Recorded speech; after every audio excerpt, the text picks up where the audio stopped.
it guides many similar cases in the country. 2.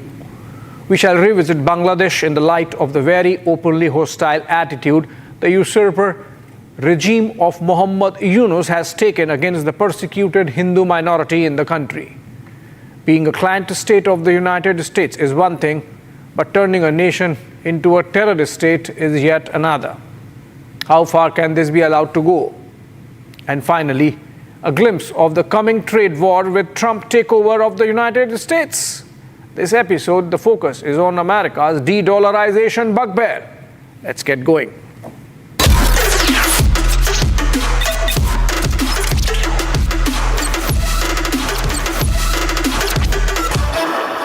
Last week, I delved into the Sambhal violence centered around a court-ordered survey of the disputed Jama Masjid in town, which is claimed as an ancient temple by the Hindus. The dispute has escalated since then and has reached the Allahabad High Court via the Supreme Court. I also took a very clear position that what RSS Chief Mohan Bhagwat has said about not looking for a shivling in every mosque is a good formula to maintain communal peace and harmony in the country, and that some of the activists on the Hindu side are in breach of that understanding. But what is this Places of Worship Act which these activists have been bandying around?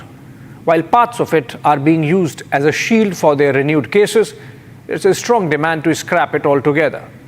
Passed in 1991 in times of tumult, when the nation was in throes of the Ayodhya movement, the act, on the face of it, blocks any new temple-mosque disputes. The Supreme Court, in its 2019 Ayodhya verdict, observed that the state had, through this law, carried out its constitutional obligations to uphold secularism and the equality of all religions. In effect, the Places of Worship Act epitomizes the assertion of India as a secular state. It is a sign of those secular times that the then Congress government under Narasimha Rao brought in this law, that L.K. Advani had to forego his leadership claims in favor of Vajpayee and also call it a dark day of his political life. Vajpayee, of course, absented himself from the site on December 6, 1992. On the face of it, the Places of Worship Act shut all but Ayodhya dispute from the temple-mosque claims. But there is a different reading of the law.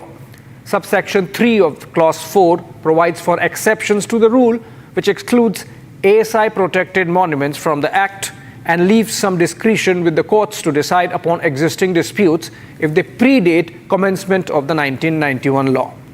Also, in the Gyanvapi judgment of 2022, the Supreme Court itself reopened the possibilities of other disputes, with the bench headed by then Chief Justice D.Y. Chandrachud observing that while the 1991 law barred changing the character of a place of worship, the ascertainment of a religious character of a place itself may not necessarily fall foul of the Act. This has led to a spate of civil suits from the Krishna Janmabhoomi in Mathura last year to Sambhal now, seeking to open temple-mosque disputes bypassing the Places of Worship Act. This, even as there are a bunch of petitions with the Supreme Court challenging the very constitutional validity of the Act itself. From the Muslim side, there are petitions seeking a stricter enforcement of Places of Worship Act clubbed together by the Apex Court, even as a response is awaited from the centre. But these are legalities. The Ayodhya dispute took 3/4 of a century through various courts to reach a conclusion. The Gyanvapi or the Mathura cases might take a similar time. We don't know. But I wonder if we are dealing with a legal issue here. I chanced upon an incisive piece in an online magazine called The Print, whose author goes by the pseudonym Ibn Khaldun Bharti. Picking up on the Sambhal issue, the crux of Khaldun Bharti's argument is that Muslim denialism of medieval destruction of Hindu temples by Islamic hordes and empires impedes a sense of closure on the disputed sites. That, forget about regret or remorse, Muslim historical accounts or chronicles take great pride in the blow to the civilizational heritage of India. That modern Muslim scholarship is devoid of any introspection on this front. And finally, that getting clinching evidence and proving it in a court of law might not still assuage sentiments on both the sides. The only way a closure can come to these temple disputes, according to Khaldun Bharti, is if there's a mea culpa by Indian Muslims on that uncomfortable part of the history of Islamic rule in India, and then a correction that rehabilitates Hindu sentiments. It's a long shot. It might never happen. I wonder if the columnist uses a pseudonym and not his real name, because his arguments might qualify him for a flogging, if not outright lynching, on the Muslim street. I would still recommend a read for you all. While going through it, I was left wondering, where is the Muslim intellectual in all this? Where is the Muslim educated elite? Why the Muslim street preferred Irfan Habib over KK Muhammad on Ayodhya? Why the Muslim street jettisoned Hamid Dalwai and laps up Asaduddin Owaisi? Why the Muslim street in India sided with the ulema and not with Kemal Ataturk in 1920? Why the Muslim intellect does not revolt at the argument that Gandhi had to support Khilafat partly to mobilize the Muslim street in favor of the freedom struggle, which otherwise it was not? Why the Muslim intellectual left Shah Bano to fend for herself as she faced a legal flogging on the Muslim street? Why did the Muslim educated elite abandon reason when the Muslim street twisted and misread even basic English of the Citizenship Amendment Act in 2020? It was as if the Muslim intellectual suffered from a Stockholm syndrome. Nothing changed over a century from Khilafat to the CAA protests. Secularism was a contract that India of Gandhi and Nehru promised to the Muslims who chose to stay back despite voting for Pakistan with both hands in 1946-47. Nehru, the presiding deity of secularism, was aghast, exasperated at the loss of Congress in Muslim majority pockets of the country. And accommodating India did not mention this uncomfortable fact in its textbooks. And accommodating India let the Muslim street block reform as the code bills passed majority muster in 1955. And accommodating India is struggling to get a common civil code as the Muslim street doubles down on a Sharia way of life.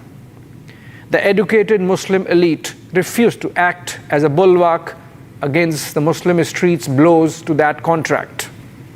As in the case of Khilafat and code bills and Shah Bano and CAA, so in the case of temple disputes. The Muslim educated elite is missing in action, held hostage to the denialism that Khaldun Bharti talks about, the nation awaits the absent party to complete the secularism contract. Moving on.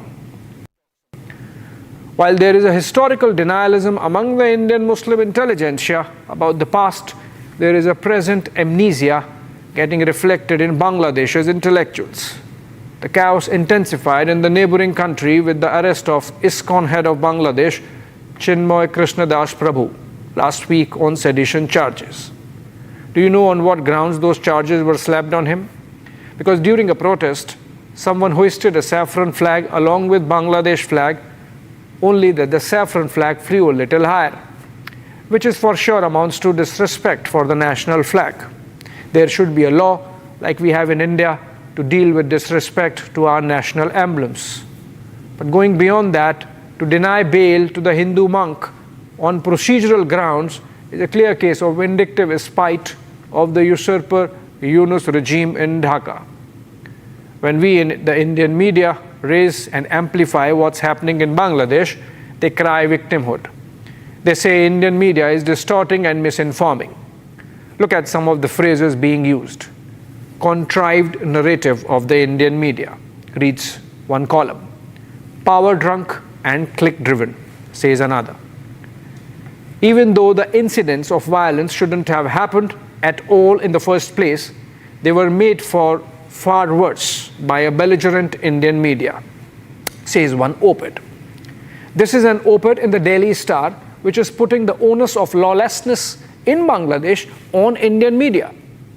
Then a rhetorical question.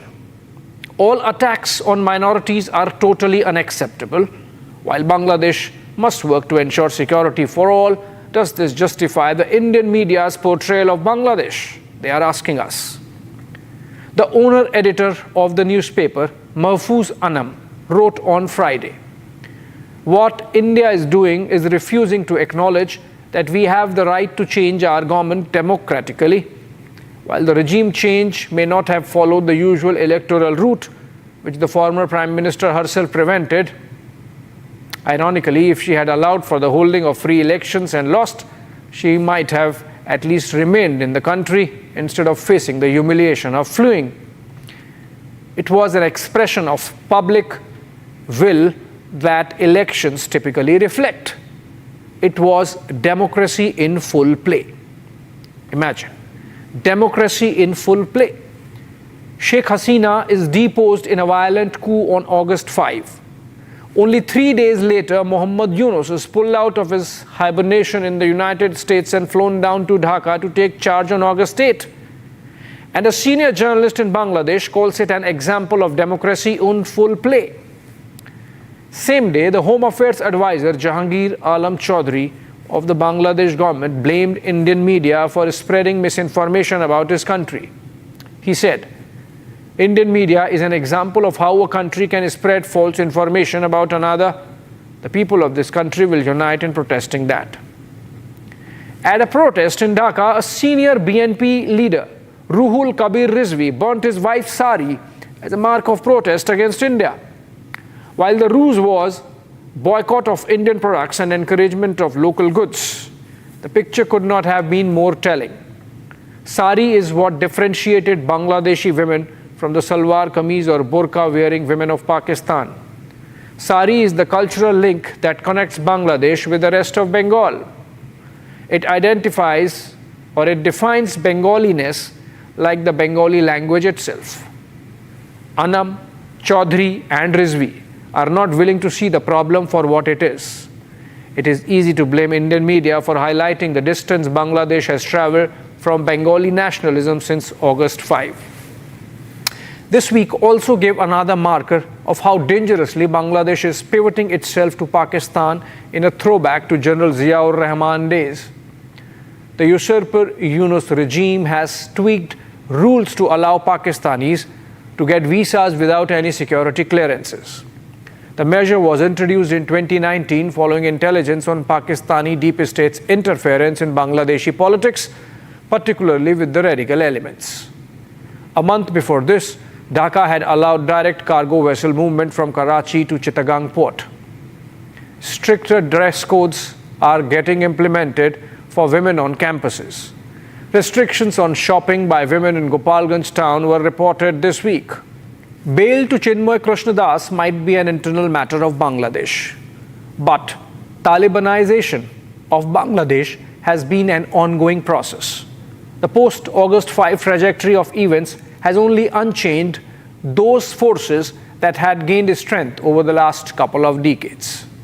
For India, the developments in Bangladesh are a serious concern. We cannot sit for long and let the situation unravel. The pivoting to Pakistan, the letting free of radical forces like pro-Al-Qaeda cleric Jashimuddin Rahmani, the continued repression of minorities and women, the denialism on worsening rule of law, compromise of India's national security, all call for an intervention planned by India. Hopefully, we would see a coordinated move once the new government takes charge in Washington, D.C. Moving to America on that note, President-elect Donald Trump hit headlines early this week with his announcement that his upcoming administration would impose 100% tariffs on BRICS countries if they attempted to create a currency alternative to the US dollar. In a post that's typically Trumpist, Donald said, "The idea that the BRICS countries are trying to move away from the dollar while we stand by and watch is over.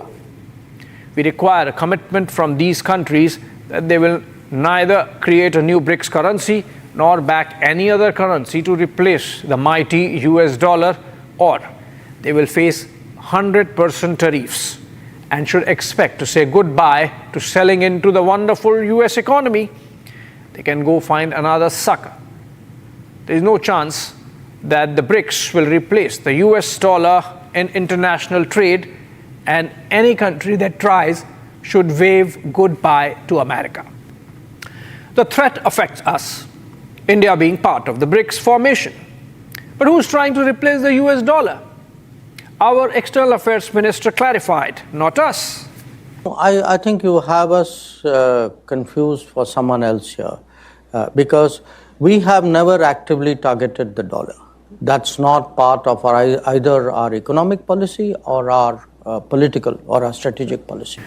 Trump's outburst reflects concerns in the United States about the rest of the world moving away from the use of dollar as the preferred currency of trade. The dollar came into its own sometime after the First World War as the USA replaced the declining British Empire as the largest economy of the world. As the chief supplier of arms, ammunition and much else during the Second World War, the place of the American greenback as the most preferred currency of global trade was cemented.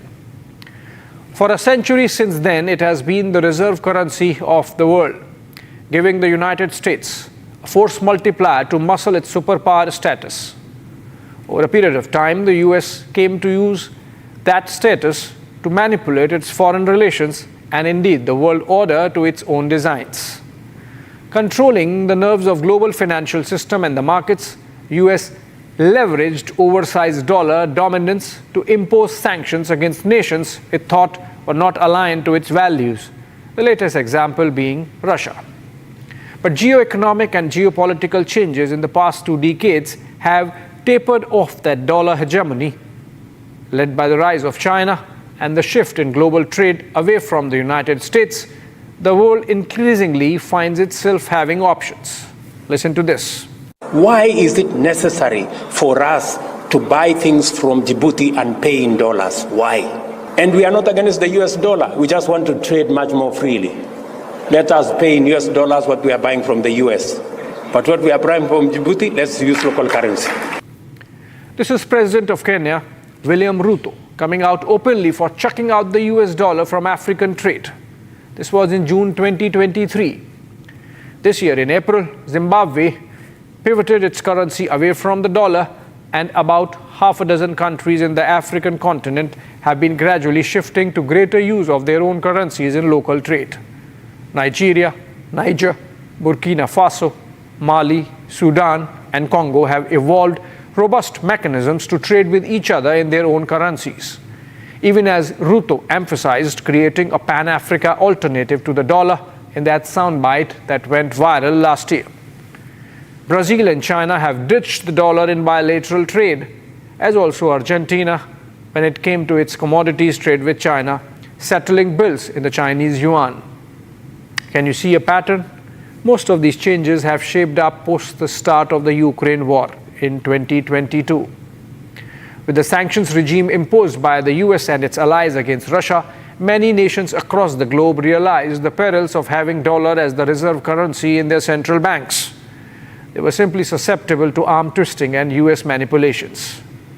India, on its part, had a rupee-ruble system with Russia, as also rupee trade with Iran to begin with, both countries incidentally facing a strong sanctions regime from the United States. In fact, at last count, there are 18 nations with whom India carries out rupee-denominated trade transactions. But that still remains a minuscule part of the overall trade basket. Like in the case with Russia, we had to suspend the rupee-ruble route as Russia had a problem of plenty. It had billions of rupees through its trade with India and did not know what to do with it. One, Russian investments in India do not justify that kind of rupee storage. Two, Indian rupee cannot be used globally. So that, in a way, underscores the limitations of de-dollarization in the present stage, at least. According to data from the International Monetary Fund, the IMF, in quarter 4 of 2024, 58.22% of the reported foreign currency reserves in the world were in the US dollar, 19.76% in euro, and the renminbi accounted for just 2.14% of global forex reserves. The corresponding figures for 2022 were 58.36, 20.47, and 2.69%, as you see in the graphics. Which means that while the US dollar continues to cede ground to other currencies in global trade, the pace is slower than slow. Also, China holds roughly $4 trillion in its foreign reserves, the size of India's GDP. It is not in China's interest to bat for de-dollarization unless it wants to fast-track its own economic collapse. That leaves Russia facing the maximum brunt of the West-led financial sanctions regime for the last 2 years. Moscow has been making the loudest pitch for a dollar alternative. But even here, President Putin couches it in a lot of his smartness. Holding a media interaction in Moscow on Wednesday, Putin said they did not seek de-dollarization. It's a fait accompli America invited upon itself by seeking to alter the world order and thus making the rest respond to shield themselves from the consequent instability. Long after Trump and his bluff and bluster strategies to deal with the issue have gone, the world would have achieved substantial de-dollarization. It's a tide the United States cannot stop. Part technology, part change geopolitical map of the world would make sure it happens. On the other part of Trump's threat, the 100% tariff, I shall come to it closer to Trump's inauguration, by which time hopefully there will be more clarity on how strongly he intends to disrupt global trade. Thanks for watching.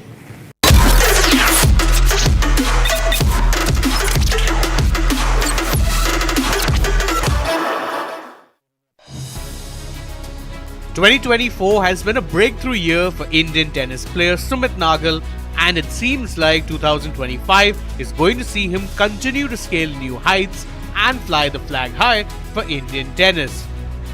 When Nagal became the 10th Indian player to rank in the top 100 of the ATP rankings in 2024, it showcased his rise given he was ranked in the top 500 just about a year prior. His efforts earned him a direct entry into the upcoming Grand Slam tournament, that is the prestigious Australian Open, set to open the 2025 season.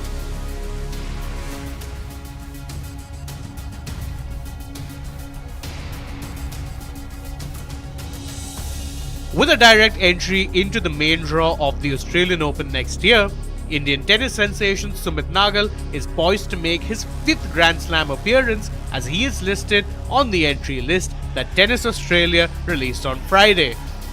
The tournament is expected to feature some of the top tennis stars including Novak Djokovic, Carlos Alcaraz, Yannick Sinner and Alexander Zverev, among others. The 98th ranked Nagal previously had to go through the qualifying rounds in the competition's previous edition in the start of the 2024 season. But his efforts through the year led him to earn a direct entry to the prestigious tennis tournament, which will kick off the new season in 2025. Let's now take a quick check on the other top stories that we are tracking from across the nation. Punjab farmer leader Sarwan Singh Pandora announced that a 101-member farmer group would resume their march to Delhi today, as no communication for dialogue has been received from the centre after 300 days of protest. Farmers have been demanding a legal guarantee for the minimum support price and other concessions, but Pandey alleged that the Modi government shows no willingness to discuss with them. Another big announcement they made is to restrict entry of BJP leaders in Punjab.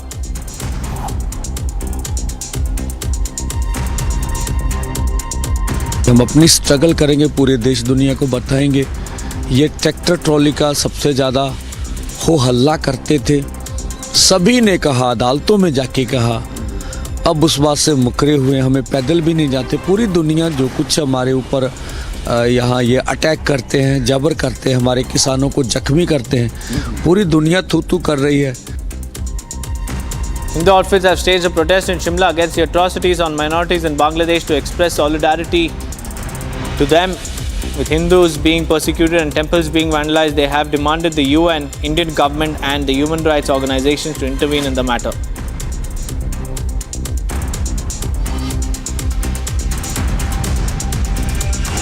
हम तो क्या पूरा विश्व देख रहा है कि बांग्लादेश में किस प्रकार से हिंदुओं पे अत्याचार हो रहे हैं। घर से उठा कर हिंदुओं को मारा जा रहा है, घर से उठा कर बहन बेटियों के साथ बलात्कार किए जा रहे हैं। पूरे हमारे जो हिंदू मंदिर है, सनातन मंदिर है, उनको खंडित किया जा रहा है, तोड़ा जा रहा है। इसकी भर्त्सना करने के लिए आज हमने यहाँ पे ये जो बांग्लादेश की शव यात्रा निकालने का कार्यक्रम है ये किया है। हम इस कुकृत्य की निंदा करते हैं। Defense Minister Rajnath Singh will embark on a 3-day trip to Russia to witness the commissioning of stealth warship into the Indian Navy and hold talks with his Russian counterpart Andrei Belosov on the expansion of bilateral cooperation in co-production of military hardware.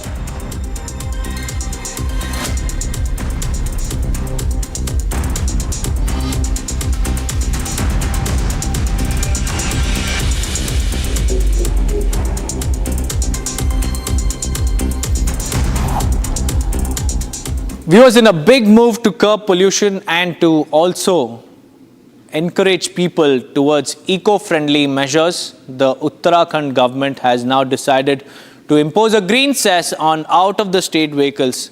Here's what it entails. In a big move, Uttarakhand government will impose a green cess on out-of-state vehicles. This green cess aims to address pollution concerns and promote eco-friendly practices. The amount charged will differ depending on the type of vehicle, but it will be under the bracket of Rs 80. Three-wheelers will be taxed Rs 20, four-wheelers Rs 40, and medium to heavy vehicles will be taxed Rs 60 and 80 respectively.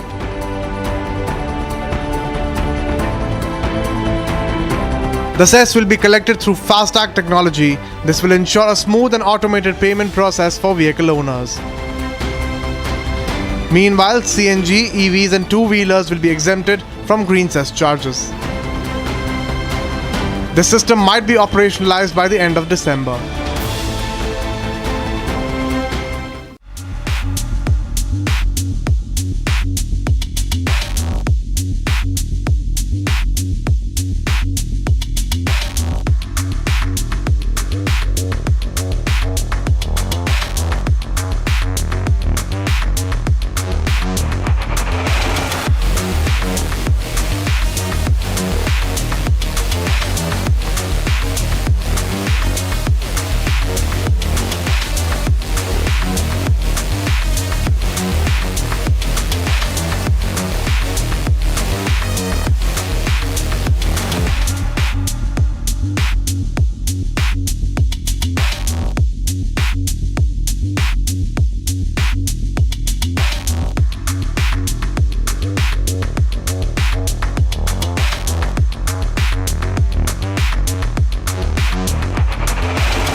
दिशा सालियान से लेकर सुशांत सिंह राजपूत से लेकर पालघर साधुओं के लेकर, क्या आप आने वाले दिनों में ये कुछ पुराने केसेस जो जनता के लिए इम्पोर्टेंट है इसको रिविजिट करें? रिविजिट करने का तो सवाल नहीं होता है, क्योंकि इन्वेस्टिगेशन जब चलता है तो उसमें एज ए मिनिस्टर हमारा कोई रोल नहीं होता। ज़रूर हम लोग सीबीआई को ये निवेदन करेंगे कि उनके पास जो केसेस है उन केसेस को ज़्यादा तेज़ी के साथ उसका इन्वेस्टिगेशन वो करें।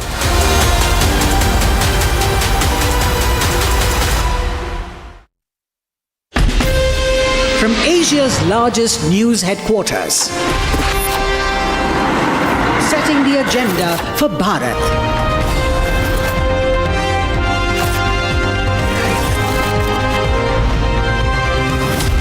You're watching Republic.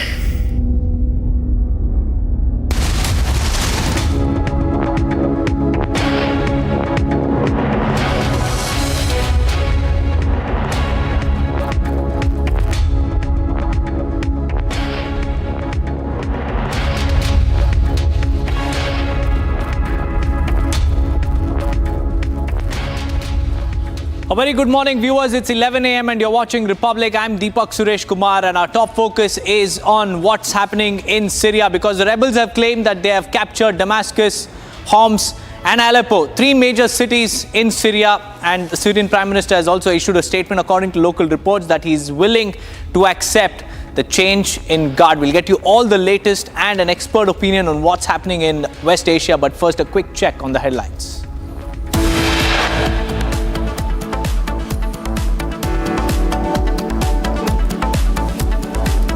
50-year-old Al-Assad regime crumbles in Syria after rebels take over control.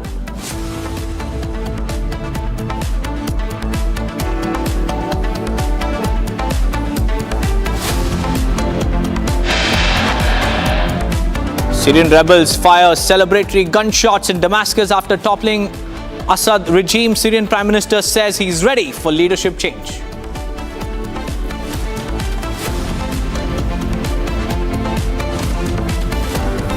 As rebels capture Damascus, local reports claim that President al-Assad has fled the nation to an undisclosed location.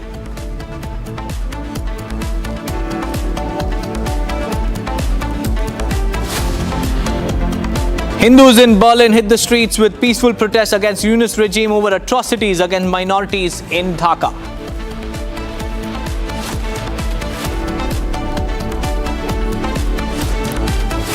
Defense Minister Rajnath Singh will be on a 3-day visit to Russia. Today, he will commission Indian Navy's new frigate, INS Tushil.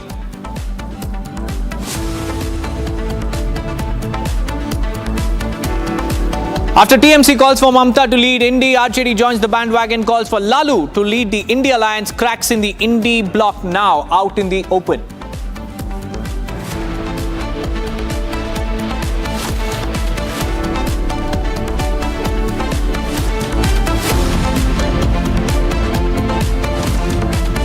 Viewers, celebratory gunshots have been heard in Syria as the rebels have now claimed that they have captured the capital, Damascus. And now we have some big breaking news also coming in. The rebels have now entered President Assad's residence. The Syria civil war is intensifying. Rebels have now taken over major cities across Syria. The president, according to reports, has fled the nation to an undisclosed location. The Prime Minister has issued a statement saying that he is ready to accept the opposition's leadership, and the rebels continue to besiege Syria. And in fact, now the rebels have reached al-Assad's residence. As you can see on your screens, these are the rebels who have reached the president's residence, as the president has allegedly fled the nation. This is what we are tracking from Syria right now. The Syrian rebellion group has celebrated the liberation, is what they call it, the liberation from the Iron Fist regime of al-Assad family. The regime has now fallen after 50 years. In fact, Donald Trump, the president-elect, has also urged the US not to interfere in what's happening in Syria, as he claims that this is not their fight. In fact, we also have reactions coming in. Let's listen in. In the war, you lose areas, but you recapture another area. So it's difficult to tell whether you were losing or gaining, or it was a standstill. No one had this answer. But definitely after the Russian intervention in supporting the Syrian army, legally of course, we felt much better. We captured many main cities, many more main positions at the expense of the terrorist area.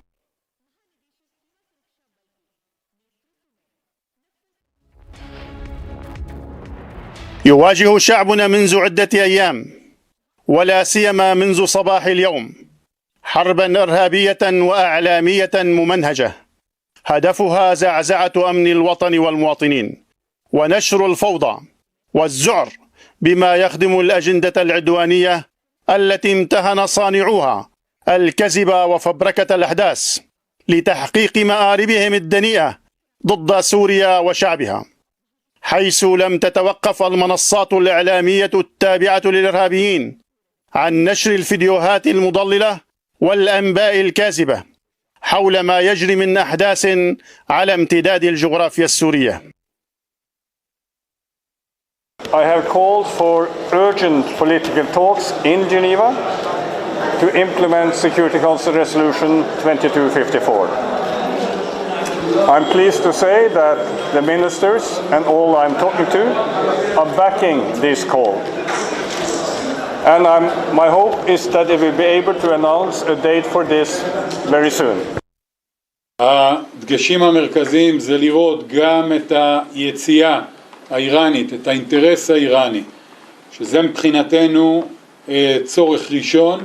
והדבר השני, לראות את הגורמים המקומיים כאן שתופסים את השטח, מה הם עושים, איך הם מתנהגים, איך הם מורתעים, ולא מתבלבלים בפנייה לכיוון שלנו. אם יש בלבול כזה, יש מענה התקפי, ומאחוריו מענה הגנתי, מאוד מאוד חזק. I remain very concerned by the potential for further large-scale attacks by the regime or by Russia. Any suggestion of the use of chemical weapons would be intolerable. The Assad regime has created the current situation through its ongoing refusal to engage in a political process, instead relying on Russia and Iran. We have Colonel Shailendra Singh joining us live this morning on the Syrian crisis. A very good morning to you, Colonel. How do you see this situation in West Asia? Because it's very, very troubling. The Syrian regime has collapsed. Rebels have taken over. What's the way forward? Jai Hind, Namaskar. This was very much expected, the way things have been developing. We have done the program with, I think, Republic long back when Aleppo was being actually captured by the rebels. And one may call them rebel is a different thing, but as far as I'm concerned, the so-called democratic rebels are the one who are taking control with the total support of USA.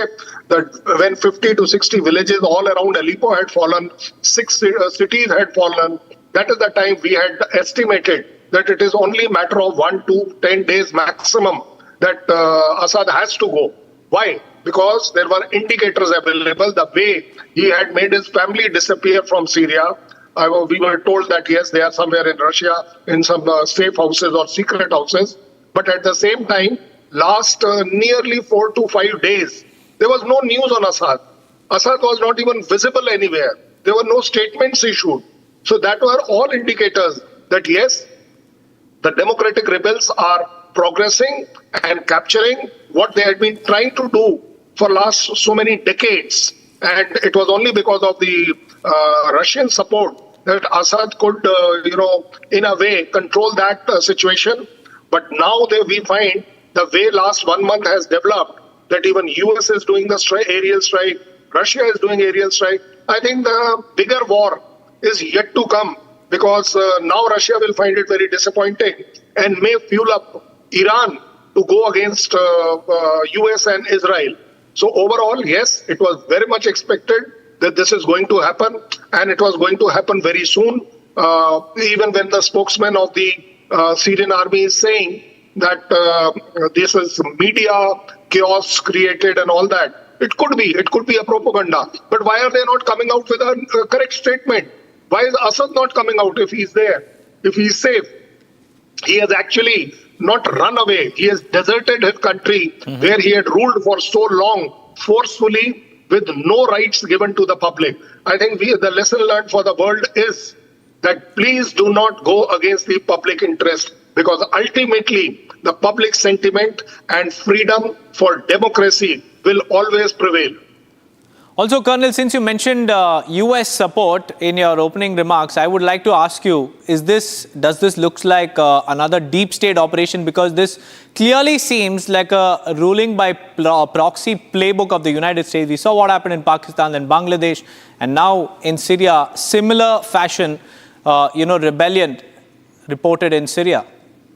You see, the deep state had always been, working in Syria. It was only a matter of time that how they succeed.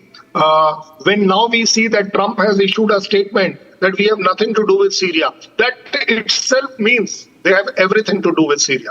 Why will they not have? They have interest involved, because Syria has been, fueling up or supplying weapons to the terrorists in the world.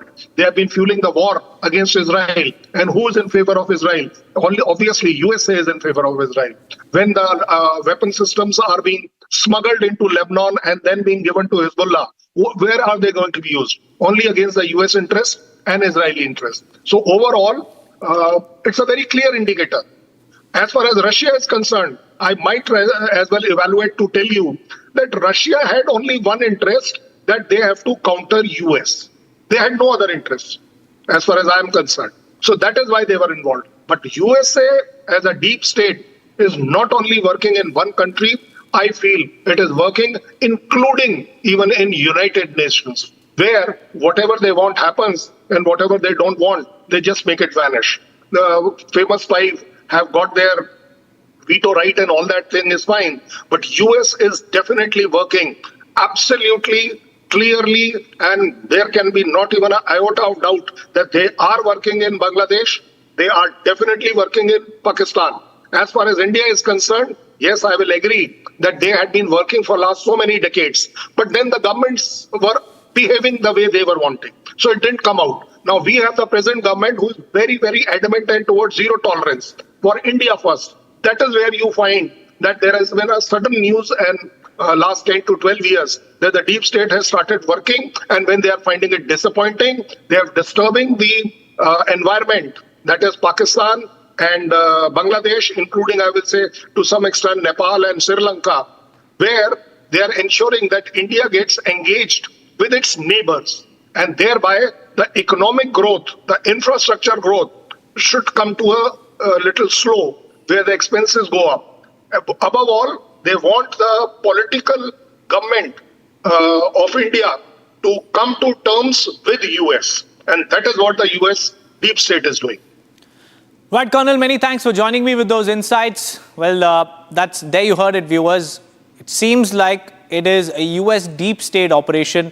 And right now in Syria, as we speak, the rebels have progressed further and further into the Syrian capital, and now they have entered President Assad's residence while the president is nowhere to be seen. And like Colonel Shailendra Singh was mentioning, President al-Assad has clearly abandoned his people after ruling them for over 50 years by force. Now let's move on, because Iltija Mufti of the PDP has made a shocking and a controversial statement targeting Lord Ram. This is the latest coming in from Jammu and Kashmir. PDP leader Iltija Mufti has tweeted, and she has targeted Lord Ram. She said, Lord Ram, the deity, must hang his head in shame and watch helplessly as minor Muslim boys are whacked with chappals only because they refuse to chant his name. And this is a big statement, a big controversial statement coming in from Iltija Mufti. She says that Hindutva is a disease that afflicted millions of Indians and sullied a God's name. And in fact, the BJP has hit out at the PDP, calling out their anti-Hindu face. Listen in.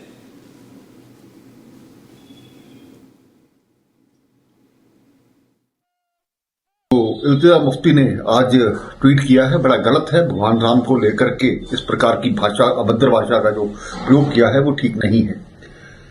अब कई बार हम अपने विपरीत धर्म की बात करें तो उसमें जिस प्रकार से घटनाएं होती हैं, गोलियां मार दी जाती है, आतंक, देश विरोधी सब चीजें चलती है, उस पर तो इनके मुंह बंद हो जाते हैं। ह्यूमन राइट्स के दायरे में जो चीज आती है उसके खिलाफ ये चलते हैं। लेकिन इस प्रकार की भाषा बोलना किसी भी धर्म को अच्छा नहीं लगेगा, इसलिए अपनी जबान पर इनको कंट्रोल रखना चाहिए। इससे ज्यादा मैं यही सलाह दूंगा, क्योंकि धर्म के प्रति जो आस्था रहती है वो सभी की टूटती है, वो ना टूटे तो अच्छी बात है। My colleague Gursimran is joining me live. Gursimran, this is an incendiary statement trying to incite, two communities by targeting a deity in this political slugfest. This is really uncalled for, a brazen statement by Iltija Mufti coming in. What's happening in the political circles? See, indeed, this is a brazen statement that has come from the Iltija Mufti, because she should have chosen the officials there or the individuals, those who have resorted to this kind of act.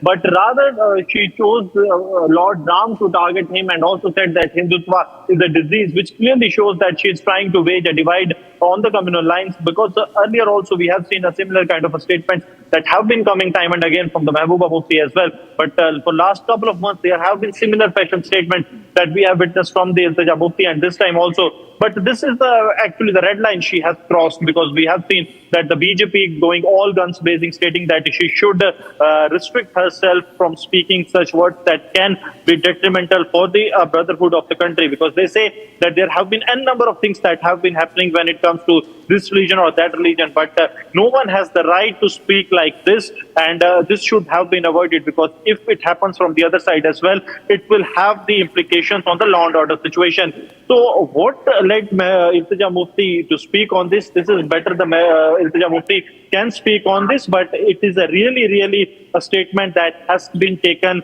really tough by the BJP and also by the circles, who have their faith in the Lord Ram, that how come Iltija Mufti speak like this, wherein she is saying that putting an entire blame on Lord Ram, and also saying that Hindutva is a disease. That's right, Gursimran. There is a certain lobby in India that continues to target Ram Bhakts. We've seen how, the Congress had also said that Lord Ram doesn't exist. And on the other hand, attacks on Sanatan Dharma and Hindutva also continued. The DMK, Udayanidhi Stalin had called Sanatan Dharma a malaria. And now we have Iltija Mufti's statement coming in.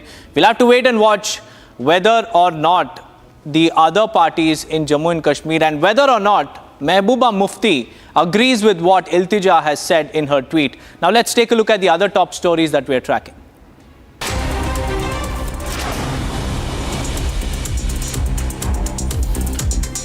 Two police personnel were found dead with gunshot wounds in Udhampur district this morning. The police said that this was allegedly a case of fratricide and suicide. The bodies were found inside a police vehicle parked outside the Kali Mata temple area. While the police has started the investigation, the deceased have been taken to the district hospital for post-mortem. 6 बजे की वारदात है और ये सुपोर से तलवाड़ा की तरफ training centre पे जा रहे थे और यहाँ पे जो पुलिस ऑफिसर्स मौके पर पहुँचे हैं, उन्होंने जो इनिशियल तफ्तीश की है उससे साबित हुआ है कि AK-47 राइफल का इस्तेमाल हुआ है। सर, इसमें इंजर्ड भी हुआ है कोई और कहाँ उनको लेके जा रहे हैं? 2 पुलिसकर्मियों की डेथ हुई है, तीसरा पुलिसकर्मी जो है वो सेफ है। सर, इनको कहाँ पे लेके जाएंगे अभी इनका पोस्टमार्टम और दीगर कार्रवाई के लिए GMC उधमपुर लिया जाएगा। External Affairs Minister S. Jaishankar has landed in Bahrain to participate in Manama Dialogue. Jaishankar was received by his Bahrainian counterpart, His Excellency Dr. Abdul Latif bin Rashid Al Zayani. Jaishankar will be in Bahrain from today till tomorrow, and a multifaceted deals for strengthening India-Bahrain ties will be the top focus.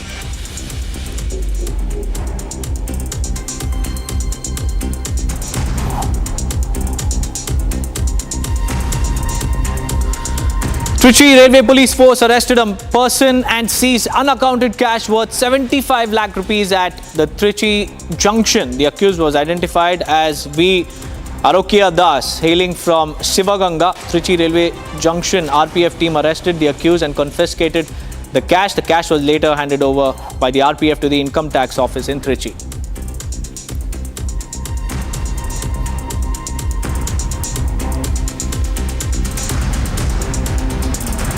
Viewers, we have some big breaking news coming in from Adelaide because India has crumbled at the Australian attack. Australia has defeated India by 10 wickets. The series currently hangs in the balance with both teams winning one match each. And Australia just needed 19 runs to win the pink ball test match. Travis Head scored a stellar 140-run knock to derail India's campaign. This has been a statement of victory by Australia, bouncing back and coming back really hard after the Perth defeat. We have Australia now securing the second test match at Adelaide by winning it by 10 wickets. The series has been levelled 1-1 and the fate of the series hangs in the balance. I have Jishu joining me live from the newsroom. Jishu, this is a humiliating defeat. Australia has bounced back really hard after the Perth defeat. And what are the chances of India's World Test Championship campaign? Well, absolutely, Deepak. You see, I mean, there's no better way to put it, and we can't sugarcoat it, that it's been absolutely humiliating. You know, Australia needed just 19 runs to win the test match. At one point of time, we were staring at a innings defeat. But, you know, India were bolstered by the comeback of Rohit Sharma and Shubman Gill, but none of the batters fired. I mean, if you see at the performance of the Indian team, it was a complete team failure. Of course, we can't blame the bowlers because they stood up for you in Perth. And after what happened in Perth, you know, everybody had just outplayed Australia and no one was giving them chance. But that is what champion teams do. Pat Cummins said that we were not at 100% in Perth, but what they did at Adelaide Test match was just phenomenal. And India have a lot of mulling around to do with the team combination, how they want to play Rohit and Virat in particular. You know, they failed to perform, and these are the big matches where, you know, you expect your seniors to come up to the party, step up, score runs, but they have failed completely. And this raises a lot of questions on Gautam Gambhir. And of course, as far as the WTC finals are concerned, let me tell you that India cannot afford to lose any other test match in this series. They have to defeat Australia out and out. Of course, New Zealand did them a favour by, losing the first test match against England at their home. But right now, the chances look pretty bleak for India. They have a lot of soul searching to do, and Australia, they have played just like a champion team. And Travis Head, India right now have no answers to Travis Head. And of course, I mean, this has really been very humiliating. And India have, a lot of things to put across for their team combination and everything before they start playing at Brisbane, which starts on the December 14th. Well, Jishu, Travis Head, this man's name, is actually, it rings a bell because even in the World Cup finals, it was Travis Head who, knocked India out. And this time as well, even in Adelaide Test, it was Travis Head. So what really didn't work for India? Because Bumrah leading the team in the first Test match, went all guns blazing. They ticked all the check boxes. But in the second Test, when Australia was on the back foot, what really gave them the fillip? I mean, you can't just expect your bowlers to, every time you crumble in the first innings for 180 runs, 150 runs, and then you expect your bowlers to come and rescue. That doesn't happen every day. And let me tell you that Australia are still undefeated in Adelaide and they have kept their record intact. India, just to their defense, that they do not play that many ping ball test matches and they did not have enough experience, as Mone Mokal said yesterday. But let's face the truth. I mean, come on. You are all international players. You have to adapt to the conditions. And as far as Travis Head is concerned, India had their plans just bombed in front of Travis Head. I mean, he kept them belting around. And it's not only about the ODI World Cup final. If I can take you back to the World Test Championship final that was played last year, it was Travis Head who tormented India's. Rather, people have started calling Travis Head as India's tormentor in chief. So, I mean, India were pretty lackluster both with the bat and the ball in their hands. I mean, it's been disappointing. That's no other way to put it around. Many thanks for joining me with those details. Well, India's tormentor-in-chief, Travis Head, continues to strike back at our Indian bowlers, and this time at Adelaide, helping his team secure a 10-wicket victory. Now, moving on, the Indian Army, viewers, marks the 264th Army Service Corps Day today. And on this occasion, the Surya Command has extended heartfelt greetings to all serving personnel, veterans, and their families.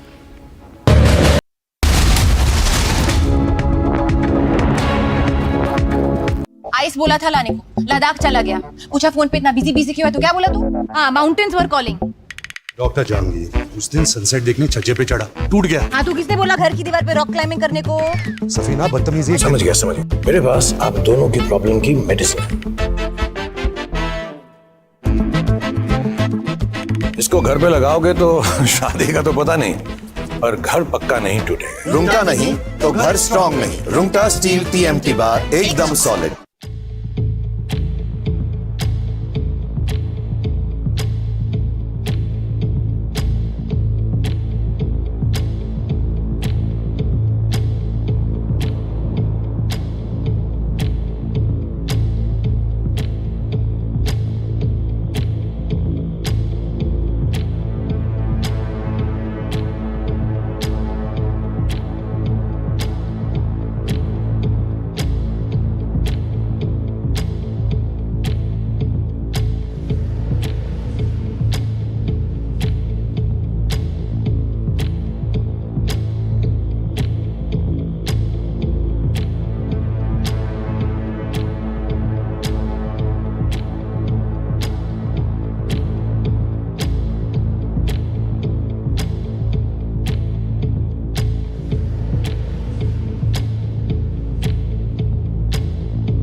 मैं खाली जानना चाहता हूँ कि आपने ऐसा क्या कह दिया जिससे अगले दिन एकनाथ शिंदे खुद स्वेरिंग इन शपथ ग्रहण के लिए आए? मेरा उनसे व्यक्तिगत संबंध है। एक दिन पहले की बात नहीं है, 2-3 दिन पहले वो पेशोपेश में थे कि मैं क्या निर्णय करूं। उस समय मैंने उनको मेरा व्यक्तिगत उदाहरण देकर ये कहा कि आपने जो लोग करें उसी निर्णय के अनुसार जाना चाहिए। ये बहुत इमोशन में फंसने का विषय नहीं है, ये प्रैक्टिकल विचार करने का विषय है। सरकार भी चलनी चाहिए और पार्टी भी चलनी चाहिए। इस दृष्टि से आप निर्णय लो, तो उन्होंने वो निर्णय लिया।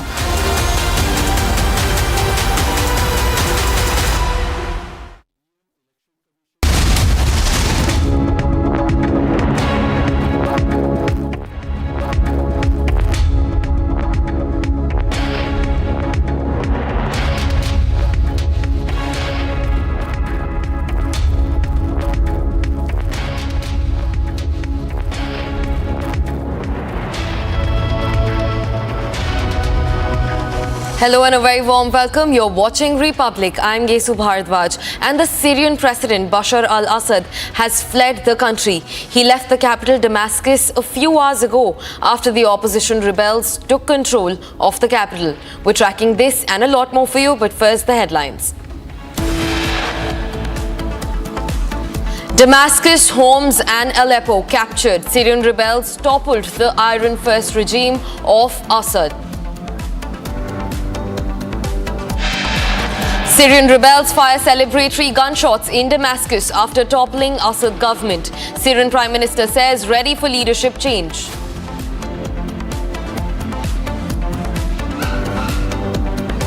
As rebels capture Damascus, local reports claim that President al-Assad has fled the nation to an undisclosed location.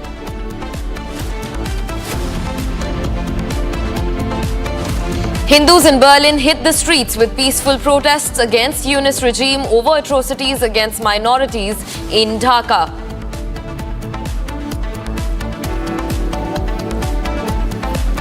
Defence Minister Rajnath Singh to visit Moscow. A 3-day visit will be done to commission Indian Navy's new frigate INS Tushil in Russia today.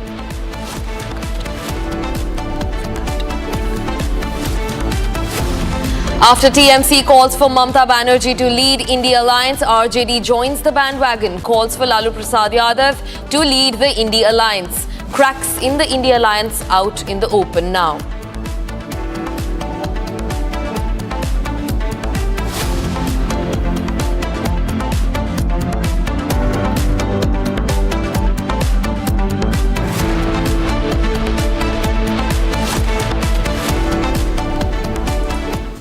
Sheikh Hasina has finally broken silence, hopefully to speak about the atrocities under the Yunus government. Today, a massive rally is being held in London by the Awami League. Sheikh Hasina will deliver a speech virtually at the event. This will be her second public address after the first one condemning the atrocities on Hindus in New York. Awami League will host a massive rally in London to condemn the atrocities on Hindus and minorities in Bangladesh.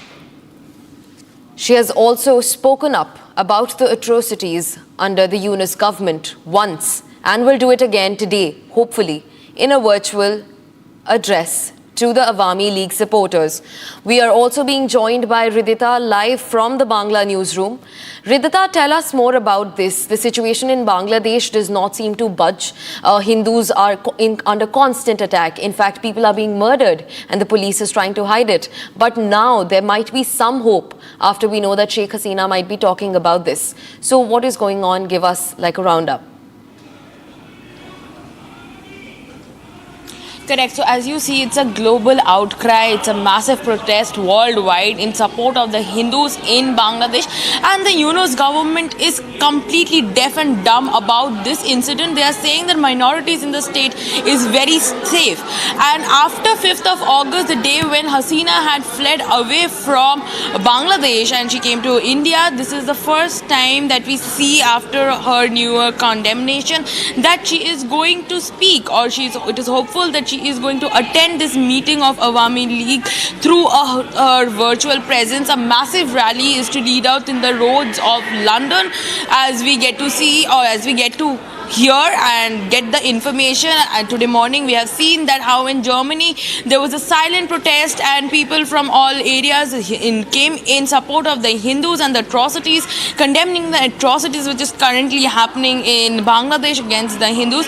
So today, as the president itself, as the prime minister itself, Sheikh Hasina is going to address the Awami League because there is no documentations of her resignation. As of now, there is no proof. So we get to understand that as Awami League's leader, she is going to address this meet virtually through her virtual presence after this massive rally in London finishes. Back to you. Right, Ridhita, thank you for getting us all the updates. We will keep on to the story as and when updates follow. But for now, we'll be moving on. Only 6 months after the Lok Sabha elections 2024 results are announced, the race to lead the India Alliance has already begun, with Trinamool Congress chief Mamata Banerjee expressing her desire to lead the alliance and Rashtriya Janata Dal claiming the throne for Lalu Prasad Yadav. On 6th of December, Banerjee expressed concerns over the India Alliance's performance in the recent assembly and by-polls. She said that she is ready to lead the alliance. And interestingly, she also made a controversial remark. Banerjee claimed she is the mastermind behind the idea and the formation of the India Alliance. She said, and I'm quoting her, "I formed the India Alliance. If those leading it cannot manage it properly, then give me a chance. I'm ready to lead the alliance from Bengal itself." The cracks in the India Alliance are extremely visible and evident. And as they're widening, on one side we have RJD's Lalu Prasad Yadav, and on the other side we have TMC's Mamata Banerjee fighting to take over the throne. It remains to be seen what the Congress is, the party of the alliance, which is a national party. What will the Congress say about this? We have reactions on the story. Take a look.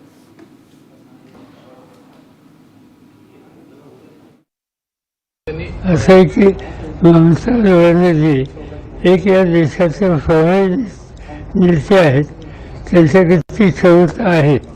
आज देशाच्या फायद्याविरोधी त्यांनी जे लोक निवडून पाठवलेत ते अतिशय कर्तव्यगार, जागृत आणि कर्तव्य, त्यामुळं त्यांना म्हणण्याचा अधिकार आहे.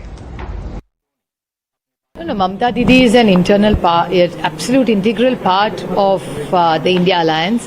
She's one of the tall leaders of India. And in a vibrant democracy, there's a very big role and responsibility for the opposition. So clearly, if she wishes to take more responsibility, we'd be overjoyed. No, it is for the India Alliance to decide. There are at least 10 parties in the alliance. And Congress is an all India party, whereas Mamata is a state party. So in her state, she can lead the alliance. I don't know what the other parties decide. It is for the alliance to decide as to who should lead the. Suddenly making these kind of No, she is willing to lead because she thinks that she can root BJP out. Her intention is to root BJP out. That much I can take up. But whether who will be fit will be decided by the alliance, not by any individual party. नहीं, राहुल गांधी तो अब भी India गठबंधन के नेता नहीं. राजनीति में कोई साधु संत तो बन के आते नहीं, सब पद चाहते हैं और वो ये देख रहे हैं. संभवतः उन्होंने इसलिए कहा होगा कि चाहे लोकसभा का चुनाव हो चाहे विधानसभा के चुनाव हो, कांग्रेस ने कहीं अच्छा परफॉर्म कर नहीं पाया. कहीं अगर लोकसभा के चुनाव में इनकी सरकार है, हिमाचल प्रदेश में 4 की 4 सीटें हार गई. इनकी सरकार तेलंगाना और कर्नाटक में वहाँ भी आधी सीटें हार गए. अगर वहाँ भी ठीक परफॉर्मेंस हो जाता और मध्य प्रदेश में, छत्तीसगढ़ में 1 सीट नहीं जीते तो आज मोदी प्रधानमंत्री होते ही नहीं. तो संभवतः ये लोगों में चर्चा रहती है कि हो सकता है कि नेतृत्व में परिवर्तन किया जाए, लेकिन मैं इसमें पचड़े में पड़ता नहीं. इंडिया गठबंधन है, ठीक है और रहना चाहिए. बिना गठबंधन के इन तिकड़मी लोगों को हराया नहीं जा सकता. कांग्रेस इंडिया गठबंधन जिस तरीके से कांग्रेस ने चलाया है और हमारे नेता आदरणीय मल्लिकार्जुन खड़गे जी, राहुल जी, प्रियंका जी, इन लोगों ने जिस तरीके से सपा समायोजन करके किया है, दूसरा कोई नहीं कर सकता। और निश्चित तौर से कांग्रेस एक बड़े भाई की भूमिका में और सबको साथ ले चलने की भूमिका में हमेशा काम किया है और कांग्रेस ही आगे लेकर चलेगी। UBT leader triggers new debate over the post of opposition leader in Maharashtra. Shiv Sena UBT leader Bhaskar Jadhav has said that there is no provision in law linking the leader of parliament post to party strength. Shiv Sena UBT leader Bhaskar Jadhav on Saturday claimed that there is no provision in law which talks about the appointment of the leader of opposition in Maharashtra legislature merely on the strength of the party. Usually, according to convention, for the LOP's post, the opposition party has to win 10% seats. But no party has been able to get the required number yet. Shiv Sena UBT in Maharashtra has triggered a new debate over the leader of parliament.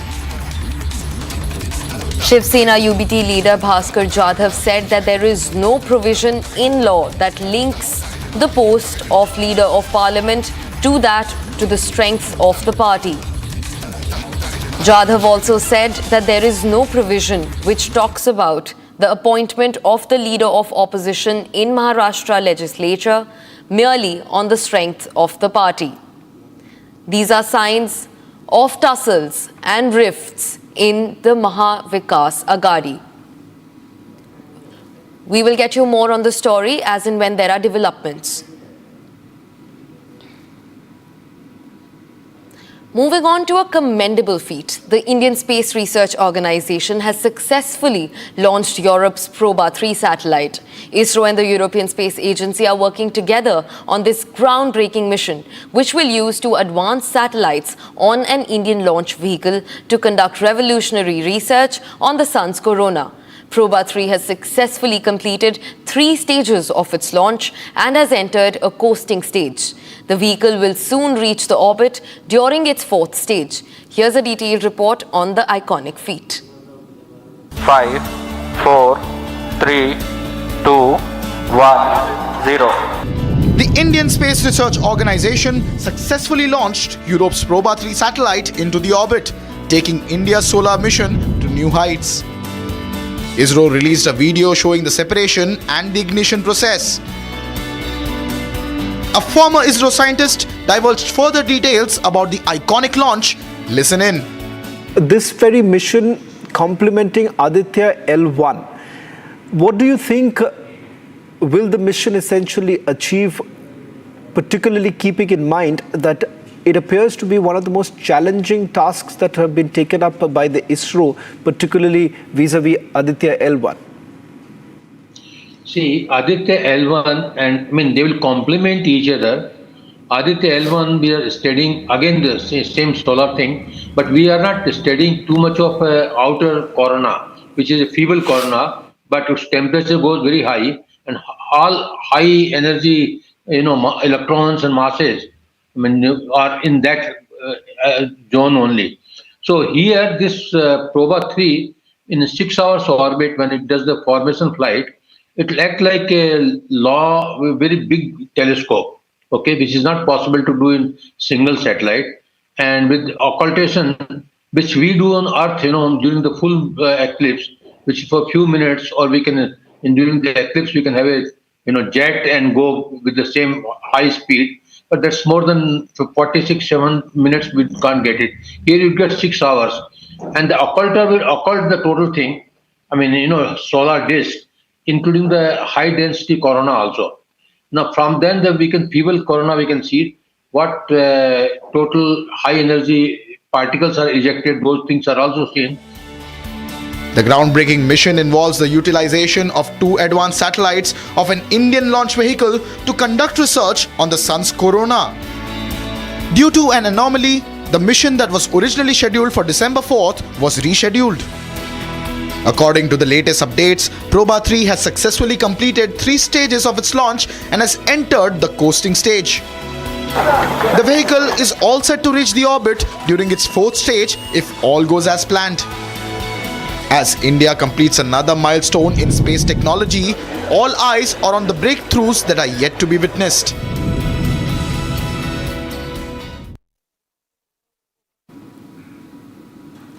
Punjab farmer leader Sarwan Singh Pandher has said that they have not received any message from the centre for talks to address their issues.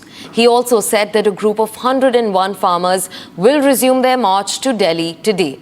On Friday, protesting farmers suspended their foot march to the national capital for the day after some of them suffered injuries due to tear gas shells being fired at them by security personnel. The forces stopped them at the Punjab-Haryana border. The farmers have been pressing for various demands, including a legal guarantee for minimum support price of their produce. My colleague Lalit has spoken to people at the Sambhal border on ground zero, and this is what they had to say. 12 बजे 101 जत्था दिल्ली की ओर कूच करेगा।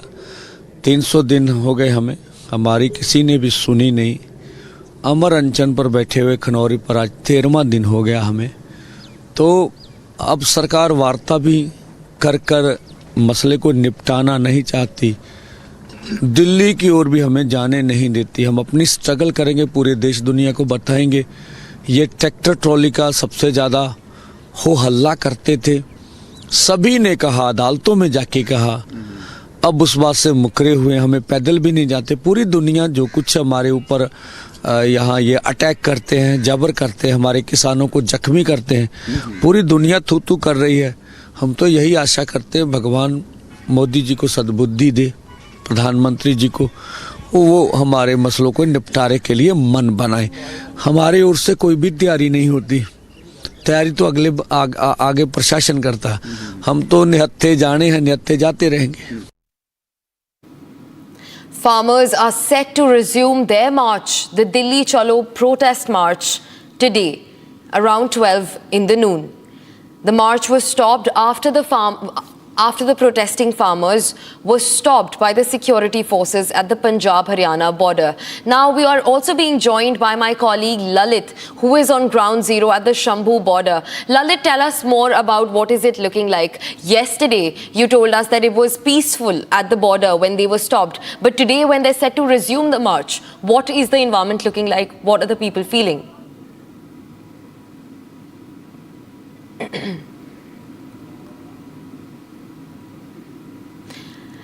I think my colleague has been disconnected, but after at least 2 days, when farmers suspended their protest, they're set to march to the national capital once again. Over 101 farmers are present at the Sambhal border, at the Punjab-Haryana border, where they will set out their march to the national capital today. We will get back to the story when our reporter is with us. Lalit has joined us again. Lalit, if you can hear us, please tell us more about what the situation at the border is looking like today. In fact, the march is supposed to resume just in minutes from now. So what is the sentiment around this? First of all, let me show you the visuals here from the Sambhal border. Around 12, a group of 101 farmers would start their march towards the national capital. And I show you the right hand side where you can see the heavy deployment of police has been done so that the farmers could not cross this border. It's going to be the 300th day of the farmers' protest here in the Sambhal border. Farmers are demanding the legal guarantee for the crops, and from the past 300 days they have been protesting here in the Sambhal. On Friday there was a clash which took place between the farmers and the police, in which around 16 farmers got injured. For a day, the march was being suspended, and today once again the farmers would be resuming their protest. Around 12, a group of 101 farmers would be heading towards the national capital. Back to the studio. Right. Thank you so much, Lalit. We will get back to you as and when the story develops. But for now, moving on. External Affairs Minister Jaishankar has responded to Trump's tariff threats. He has said that India has no intensities of weakening dollar. Now his remark comes after Trump warned BRICS nations in sweeping tariffs if they announce a separate BRICS currency for international trade. Here's the report that gets you all the details. External Affairs Minister S. Jaishankar responded to US President-elect Donald Trump's tariff threats to BRICS countries. In a panel at Doha Forum, Jaishankar reflected on India-US relationship, saying that India has no interest in weakening the US dollar. Where the BRICS remark was concerned, I think, I'm not exactly sure what was the trigger for it, but we've always said that, look, India has never been for de-dollarization. Right now, there is no proposal to have a BRICS currency. While emphasizing on the relationship between New Delhi and Washington, D.C., the External Affairs also reminded that Quad was started under previous Trump administration. The BRICS do discuss financial transactions, but certainly where India, BRICS doesn't, each country doesn't have an identical position on this. But where India is concerned, certainly, look, the United States is our largest trade partner, and we have no interest in weakening the dollar at all. Trump's 100% tariff threat came in the wake of recent BRICS summit. During the summit in Russia's Kazan, BRICS leaders focused and emphasized on advancing alternatives of US dollars in international trade. Trump took this seriously and warned BRICS of sweeping tariffs, saying the bloc cannot replace US dollar. But Jaishankar asserted that countries in BRICS do not have an identical position on the issue. BRICS grouping include Brazil, Russia, India, China and South Africa among other nations. It will be interesting to see how this de-dollarization issue unfolds as Trump settles in the White House in January next year.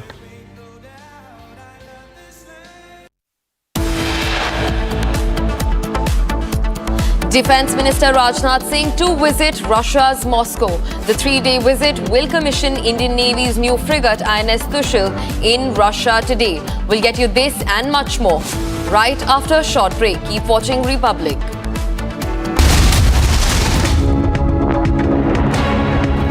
Ice बोला था लाने को, लद्दाख चला गया। पूछा phone पे इतना busy क्यों है, तो क्या बोला तू? हाँ, माउंटेन्स वर कॉलिंग। डॉक्टर जानगी, उस दिन सनसेट देखने छज्जे पे चढ़ा, टूट गया। हाँ, तो किसने बोला घर की दीवार पे रॉक क्लाइंबिंग करने को? सफीना बदतमीजी। समझ गया। मेरे पास आप दोनों की प्रॉब्लम की मेडिसिन है। इसको घर पे लगाओगे तो शादी का तो पता नहीं, पर घर पक्का नहीं टूटेगा। रुंगटा नहीं तो घर स्ट्रॉन्ग नहीं। रुंगटा स्टील TMT बार एकदम solid.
Two police personnel were discovered dead with gunshot wounds in Udhampur district today morning. The police has alleged this to be a case of fratricide and suicide.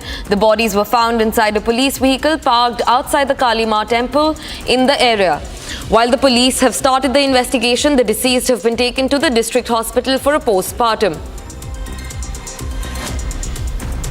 6:30 बजे की वारदात है और ये सुपोर से तलवाड़ा की तरफ ट्रेनिंग सेंटर पे जा रहे थे और यहाँ पे जो पुलिस ऑफिसर्स मौके पर पहुँचे हैं, उन्होंने जो इनिशियल तफ्तीश की है उससे साबित हुआ है कि AK-47 राइफल का इस्तेमाल हुआ है। सर, इसमें इंजर्ड भी हुआ है कोई और कहाँ? जी नहीं, 2 पुलिसकर्मियों की डेथ हुई है, तीसरा पुलिसकर्मी जो है वो सेफ है। सर, इनको कहाँ पे लेके जाएंगे अभी? अभी इनका पोस्टमार्टम और दीगर कार्रवाई के लिए GMC उधमपुर लिया जाएगा। External Affairs Minister S. Jaishankar has landed in Bahrain to participate in the Manama Dialogue.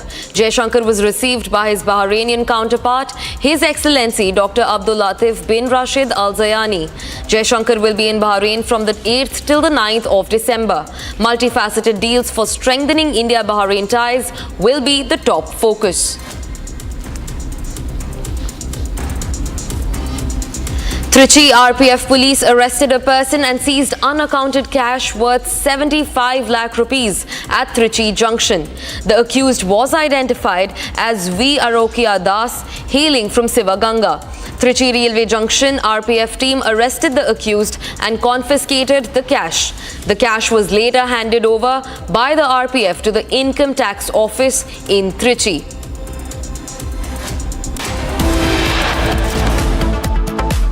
Around 12, a jatha of 100 farmers would be marching towards Delhi. Yesterday, farmers had been waiting for the communication from the center, but no calls were received. So, once again, the farmers would be marching towards Delhi. Republic TV is tracking each and every detail from ground zero. Keep watching. Republic TV will flip into a very short break. There was a phone call to the parliamentary branch of State Bank of India. Phone uthaya Mr. Malhotra, the bank manager, and he heard the voice of Mrs. Indira Gandhi, the then Prime Minister. Indira Gandhi said in 1971 to Nagarwala, 60 lakh rupees de do.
Welcome back, viewers, and it's time to delve into a Nation First report. The Indian Army marks the 264th Army Service Corps Day today. On this occasion, the Surya Command extended heartfelt greetings to all serving personnel, veterans and their families, acknowledging their dedication and sacrifices. Known as the lifeline of the Army Service Corps ensures seamless movement of supplies, equipment and personnel across diverse terrains.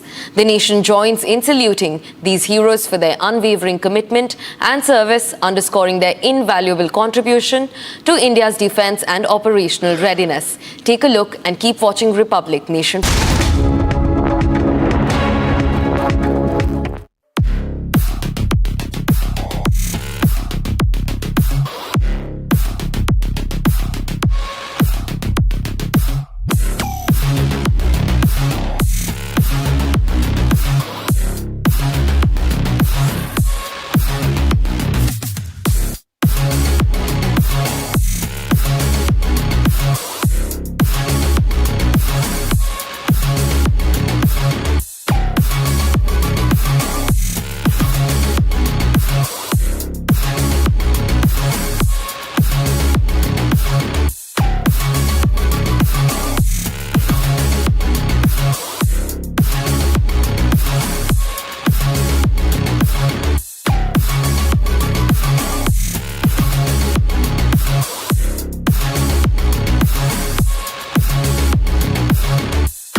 मैं खाली जानना चाहता हूँ कि आपने ऐसा क्या कह दिया जिससे अगले दिन एकनाथ शिंदे खुद स्वेरिंग इन शपथ ग्रहण के लिए आए?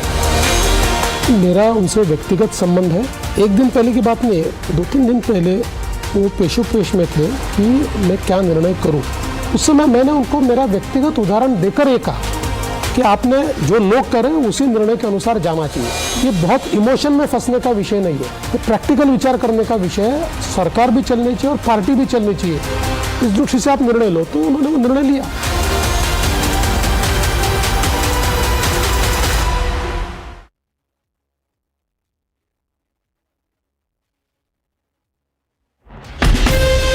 From Asia's largest news headquarters, setting the agenda for Bharat.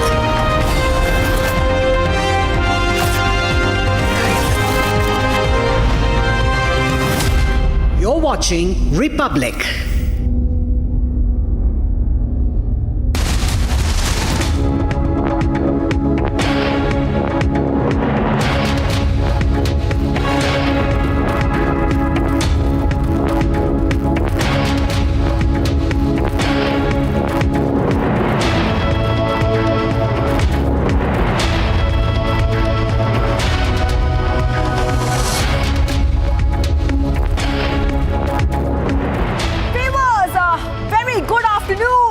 We're breaking this Sunday. I'm Shivangi Shukla, getting you the latest coming in. Our top story is an international story. Bashar al-Assad, Syrian president, has left, I repeat, left Damascus. He has gone to an unknown location as rebels have taken over Damascus right now. Syria is right now in a state of turmoil. We're getting you all the updates from the ground, what is happening, what is next. We're also seeing that India has issued an advisory to all the Indians who are staying there to be careful. We'll let you know everything which is happening right now. But as usual, the headlines that are coming in. Let's get started.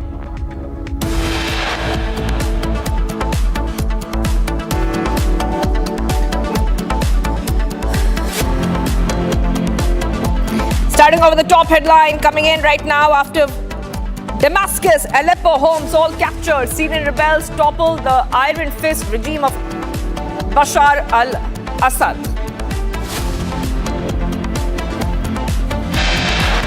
Syrian rebels fire celebratory gunshot in Damascus after toppling the government. Syrian Prime Minister says ready for leadership change. As rebels capture Damascus, locals report claim that President al-Assad has fled the nation to an undisclosed location. Hindus in Berlin hit the streets with peaceful protests against Yunus regime over atrocities against minorities in Dhaka.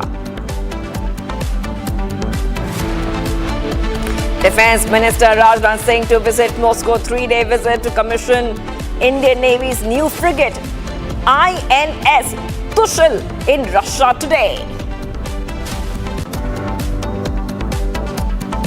After TMC calls for Mamta to lead Indi, RJD joins the bandwagon, calls for Lalu to lead the India Alliance. Cracks in the Indi are now out in the open.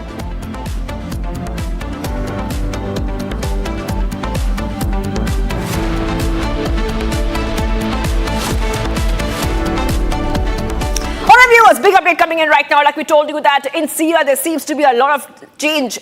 After 5 decades of iron-fisted rule, the Assad regime has fallen. Syria is witnessing unprecedented upheaval. Rebels have claimed control of major cities, including Damascus, the capital, as President Bashar al-Assad reportedly has gone ahead. He has left the country. We see celebrations out on the streets, but also chaos gripping the country. Now, here's the latest coming in from Syria, which right now is on the brink of a new chapter as rebels are in control of Syria. Here's a full report. Take a look, and then we'll talk more about this after this report.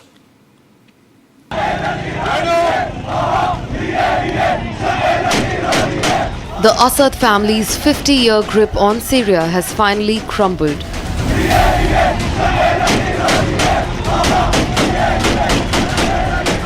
Jubilant celebrations erupted across the nation. Gunfire echoed in the streets, marking the rebels' triumph.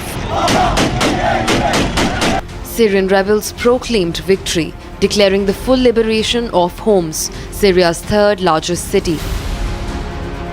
As the regime disintegrated, opposition sources confirmed that President Bashar al-Assad fled to an undisclosed location.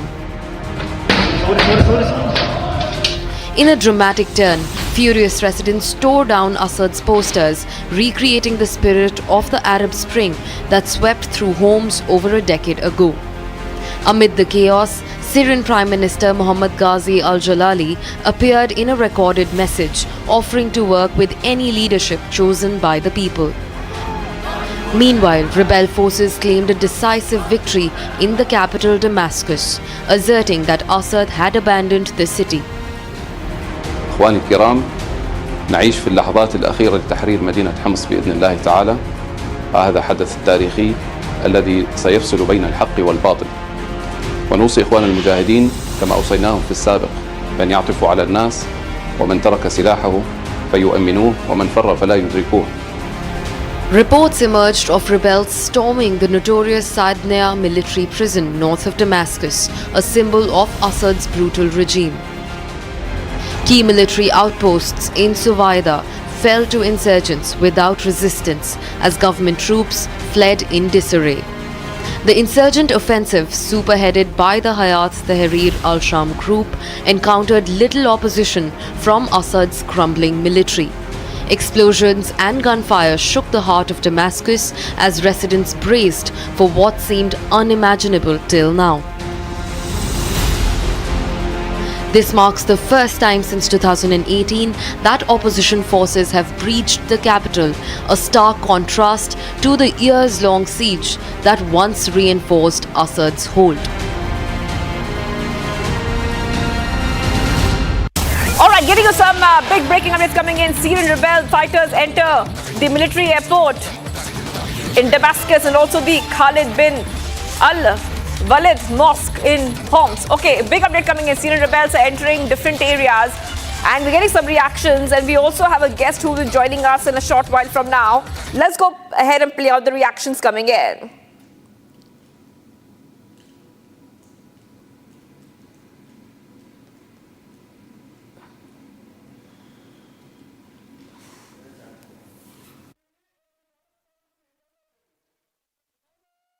In the war, you lose areas, but you recapture another area. So it's difficult to tell whether you were losing or gaining, or it was a standstill. No one had this answer. But definitely after the Russian intervention in supporting the Syrian army, legally of course, we felt much better. We recaptured many main cities, many more main positions at the expense of the terrorist area. يواجه شعبنا منذ عدة أيام ولا سيما منذ صباح اليوم حربا إرهابية وأعلامية ممنهجة هدفها زعزعة أمن الوطن والمواطنين ونشر الفوضى والذعر بما يخدم الأجندة العدوانية التي امتهن صانعوها الكذب وفبركة الأحداث لتحقيق مآربهم الدنيئة ضد سوريا وشعبها، حيث لم تتوقف المنصات الإعلامية التابعة للإرهابيين عن نشر الفيديوهات المضللة والأنباء الكاذبة حول ما يجري من أحداث على امتداد الجغرافيا السورية. I have called for urgent political talks in Geneva to implement Security Council Resolution 2254. I'm pleased to say that the ministers and all I'm talking to are backing this call. And my hope is that they will be able to announce a date for this very soon. הדגשים המרכזיים זה לראות גם את היציאה האיראנית, את האינטרס האיראני, שזה מבחינתנו צורך ראשון. והדבר השני, לראות את הגורמים המקומיים כאן שתופסים את השטח, מה הם עושים, איך הם מתנהגים, איך הם מורתעים ולא מתבלבלים בפנייה לכיוון שלנו. אם יש בלבול כזה, יש מענה התקפי ומאחוריו מענה הגנתי מאוד חזק. I remain very concerned by the potential for further large-scale attacks by the regime or by Russia. any suggestion of the use of chemical weapons would be intolerable. The Assad regime has created the current situation through its ongoing refusal to engage in a political process, instead relying on Russia and Iran. All right, let's go straight to our guest joining us live. We have Dr. Shubhda Chaudhary, founder of Middle East Insights program, joining us. Thank you for joining us, Dr. Chaudhary here. And my first question to you is, how did this all happen so fast? Now, we are coming to know that the allies of Syria, of Bashar al-Assad, they were preoccupied with their own conflicts, and that could have left Bashar al-Assad really vulnerable. If you could just take our viewers through, what do you think happened and how did this happen so quickly? So, there are a couple of points to take into consideration and also the cognizance about who the rebels actually are. So on 27th of November, they started off from Idlib, which is in the northwestern part next to Turkey. And the process started, it's on 29th of November, they took over Aleppo. By yesterday, 4:30 in the morning, they were all around near Damascus, Hama, Homs, all of them have been taken. Now, over the period of time, Assad regime had ended compulsory military conscription in the army, which weakened their army. At the same time, Syria is also with a lot of Alawites, Druze, Armenians, Sunnis, Christians, and a lot of different Kurds actually, a lot of different minorities who are living there. Now, when HTS, who himself comes from the family of Golan Heights, the occupied territory, he initially was active with Al-Qaeda, with ISIS. He started Jabhat al-Nusra Front. Then later, 2014, 2016, he broke away with Al-Qaeda and ISIS and stated that we want only to function on Syria. His father had been imprisoned. He had been imprisoned by the regime several times. Now, the cognitive dissonance that is happening is on two fronts. Those who are critical of the rebels are stating that these are Turkey-led, sponsored, Israel-sponsored rebels who are taking over the city after city. The other, which is the Syrian people who are speaking, who have been finally, they have been free from the prisons after 10 years, 13 years, they are meeting their families all together. They are saying that no, Jilani is basically a Syrian who is fighting. The rebels are fighting for them. They are freeing everyone who had been imprisoned by the Assad regime. Russia and Iran right now are at a weaker position, yes. But there's one more thing that HTS has to take into consideration. There is just not one umbrella front in Syria. There are many umbrella fronts in Syria. If all of them start resurging, the power of HTS will face some kind of challenge because it's not homogenic. How will the Kurds react? How will the Druze react? There are reports of like 1,000 women who are gone missing since 27th of November. We don't know where they are. Assad supposedly has shifted to Jordan or Russia. But the very interesting thing, is that Bashar al-Assad never wanted to be the president. He was a well-settled ophthalmologist with his family in London. But because his elder brother died, his father made him the president, the constitution was changed. But something to be very curious and very, very particular about is his younger brother, Maher al-Assad. He is the head of the military intelligence unit. He is much more dogmatic, much more scary, and much more manipulative than Bashar al-Assad. He has not left as of now. And the second thing is that in Syria you have a lot of secret military polices or spy polices called as mukhabarat. It's a context in most of the Middle Eastern West Asian countries. So how is the mukhabarat going to take the entire challenge? Because mukhabarat are civilians and they are spies working for the government. So right now, for the Syrians, this is a liberation which has taken time from May 2011 to November 2024. Right. Also, Also, Dr. Shubhda Chaudhary, one last question is that how do you think India is looking at this situation? Now, India has asked its citizens to not travel to Syria, and the ones that are already there, they should come back as soon as possible. India is watching this situation. So are rest of the countries, especially the US. They're watching the situation very closely. How do you think that, especially when it comes to India, this would change the geopolitical situation or the diplomatic relations between India and other countries, especially Syria? So thank you. That's a good question. The first answer is that Indians specifically are not much in Syria. Indian army men are deployed at the Golan Heights in the UN disarmament forces. One of them was very badly injured last month. Secondly, we recognize the state. Indian government recognizes the state of Syria. So that kind of foreign policy or bilateral policy is not going to change. At the same time, this is going to have impact on Lebanon. It will peel off. It will bleed out.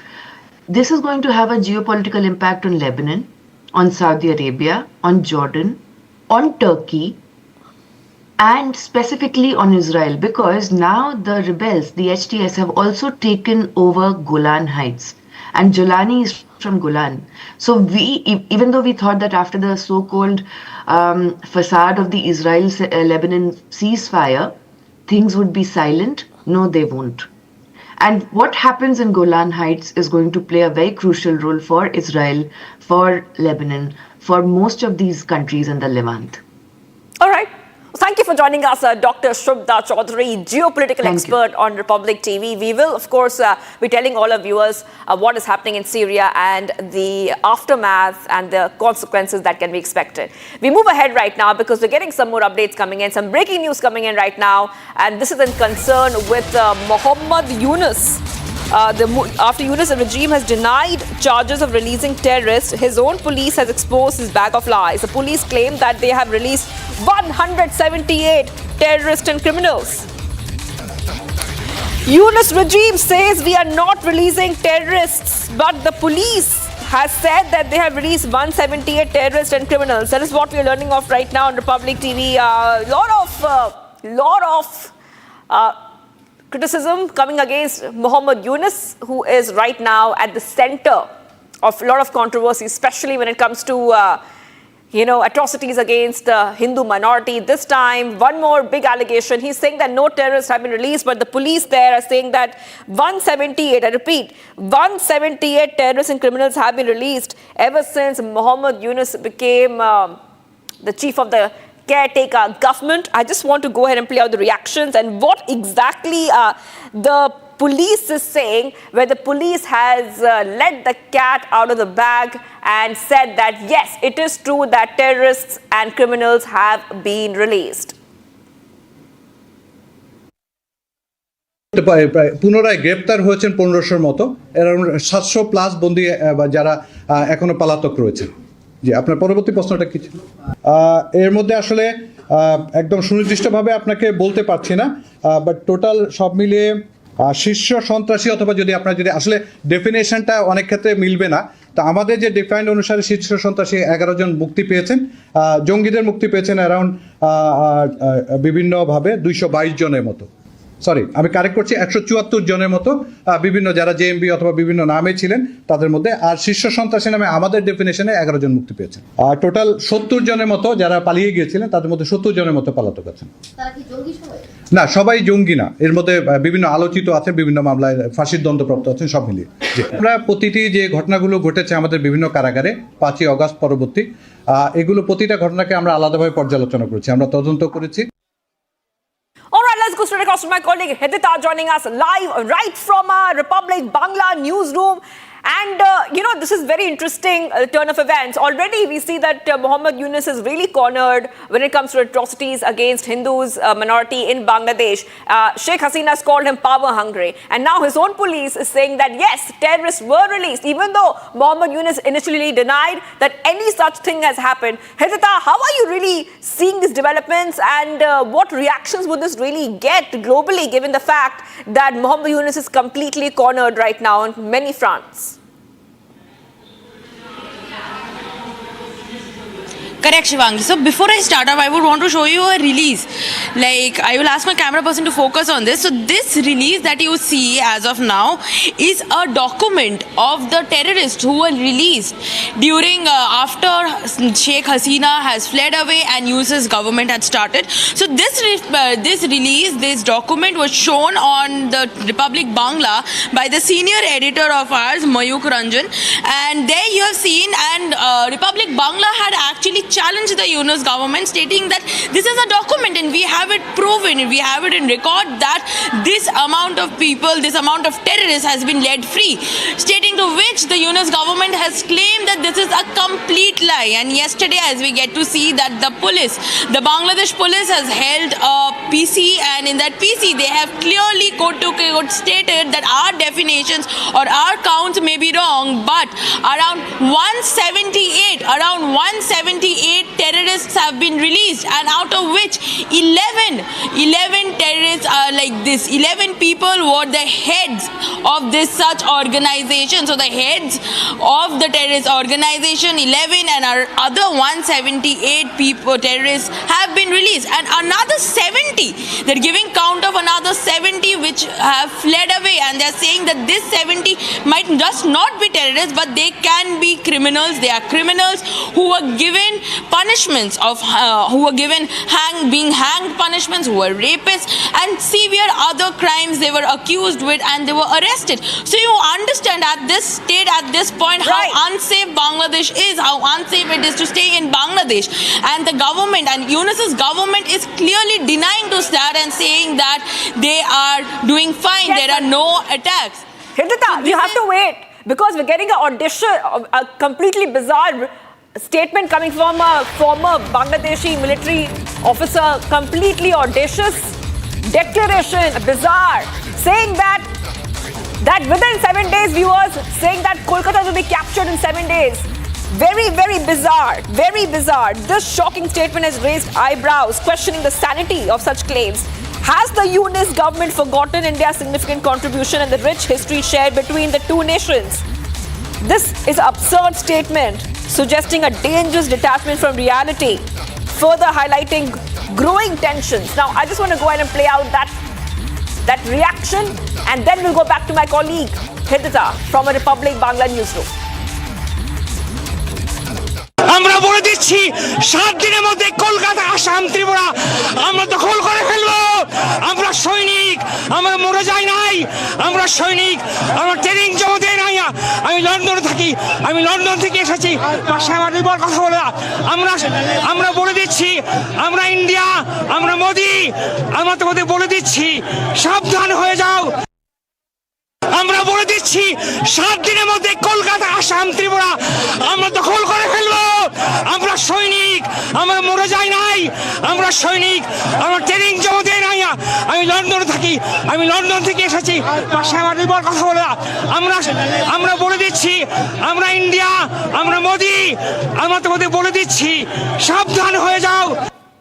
All right, Hridita, we heard that bizarre statement, bizarre, absolutely bizarre, where a former Bangladeshi military officer is saying we are soldiers, we are well trained.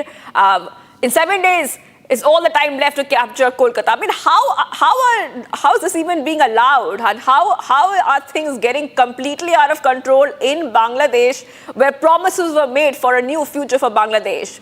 But it looks like things are not looking good out there compared to the promises which were delivered by Mohammed Yunus.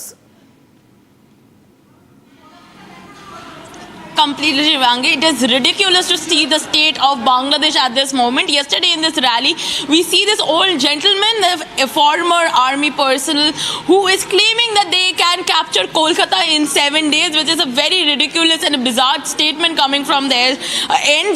They're saying that India, Modi, they are claiming that Prime Minister Modi should be very careful. It is no game. It is a child's game to come and capture Kolkata in few days, that they mean in within 7 days or 4 days. in several videos we're hearing that they're saying that India or America cannot stand in between their way. So you understand the audacity these people are owning, the audacity of the Yunus supporters they're holding, and people are claiming with such confidence about stating such bizarre comments. They're passing such bizarre comments, and they are odious about they can capture India, they can capture Kolkata, and come on, they're challenging. It's an open threat that they're throwing towards, and they're saying that this person we heard, he's saying that I used to stay in London. So Mr. If he used to stay in London, then what is he doing back in Bangladesh? And now he's saying that he's threatening Kolkata, that he can come down and capture Kolkata. So currently it's a bad state in Bangladesh. So I think the Yunus government should be worried about their own state and not think about Kolkata or India. Back to you, Shivangi. All right, thank you, Hanita. For that, I will come back to you as you track the story very closely. We're getting some breaking news coming in. There seems to be that a search operation has been launched in Kathua. I repeat, security forces have launched a search operation in Kathua, Hiranagar area.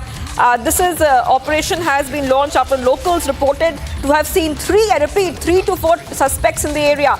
3 to 4 suspects have been seen in the area of Kathua, and after that, forces are looking. They have launched a search operation. The area is very close to a place where 3 Jaish terrorists were killed earlier this year. So we are getting this big breaking update coming in right now. We'll try to get you more updates. Those pictures are from earlier today. Deferred visuals of the search operation on your screen. We only show deferred visuals. Okay, we have a reaction coming in right now. Let's go ahead and play it out first. कुछ लोगों ने खबर दी थी कि कुछ suspected movement है, तो हम लोगों ने इमीडिएटली उसमें विद इन 1 आवर रिस्पॉन्ड किया। कल रात से लेके अभी तक हम लोगों ने आर्मी और एसओजी और सबको मिला के, सीआरपीएफ को मिला के पूरा एरिया सर्च किया है। अपनी नफरी वगैरह भी सब जगह लगा दी है, तो अभी वही सर्च चल रहा है, एरियल सर्वेलेंस वगैरह सब कुछ चल रहा है, तो देखते हैं आगे क्या होता है। All right, let's go to Gursimran joining us live. Gursimran, take our viewers through, what's the information that we have. 3 to 4 suspects were seen in that area. Who are these suspects allegedly, and where is the search operation status? What is the status of the search operation as we speak?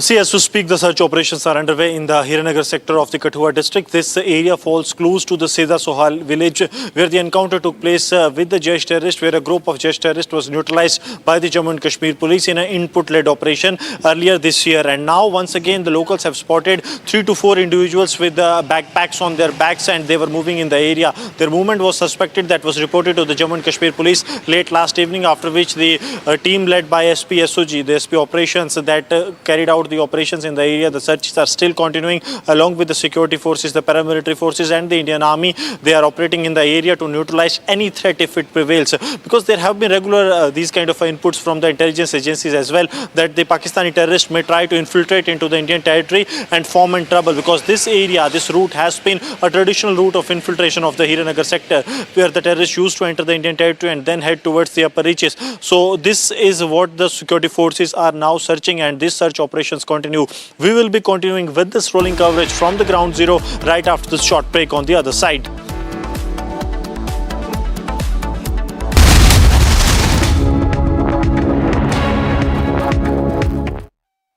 Amity has been ranked India's #1 not-for-profit private university for 11th year, with top 10 ranked institutions in management, engineering, biotech, law, masscom, telecom, hospitality, fashion and more.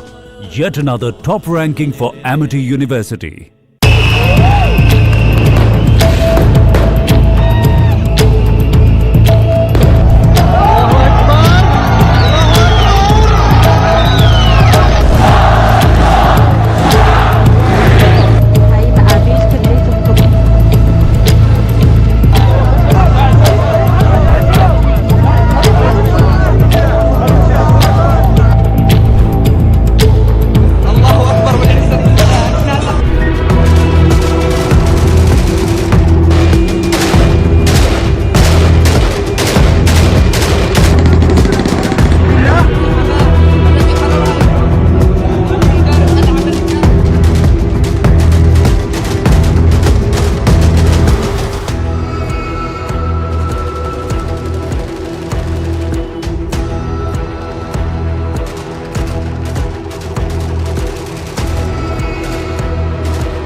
Hello, and you're watching Republic TV. I'm Deepak Suresh Kumar. It's 12:30, viewers, and the farmers have started marching towards the national capital as part of their Delhi Chalo protest march. We'll get you all the live action from ground zero, but first a quick check on the headlines.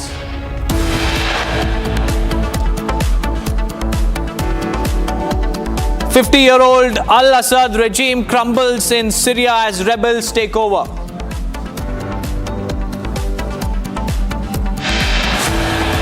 Syrian rebels fire celebratory gunshots in Damascus after toppling Assad government. Syrian Prime Minister says he's ready for leadership change.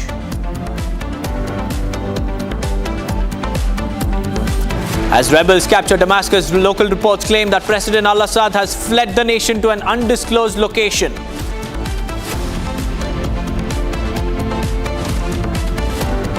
Hindus in Berlin hit the streets with peaceful protests against Yunus regime over atrocities against minorities in Dhaka. Defense Minister Rajnath Singh to visit Moscow, 3-day visit to commission Indian Navy's new frigate INS Tushil in Russia today. After TMC calls for Mamta to lead Indi, RJD joins the bandwagon, calls for Lalu to lead the Indi bloc. Cracks now out in the open. Farmers resume Delhi Chalo march towards national capital. Security beefed up at Sambhal border and nearby border areas.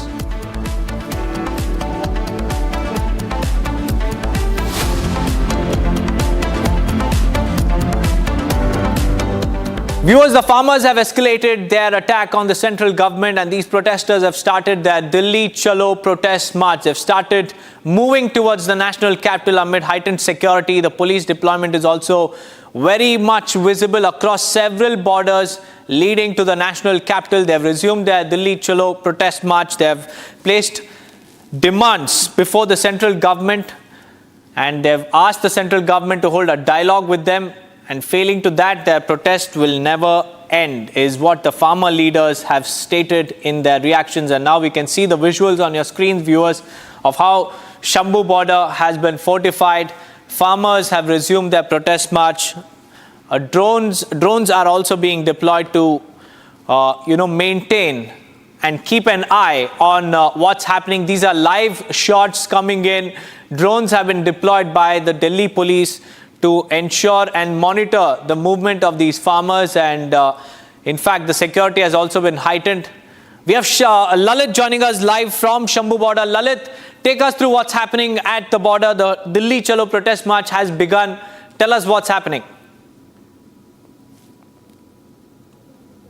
If we talk about the today's march, which has been resumed after a day, first of all, let me show you the visuals from the Sambhal border.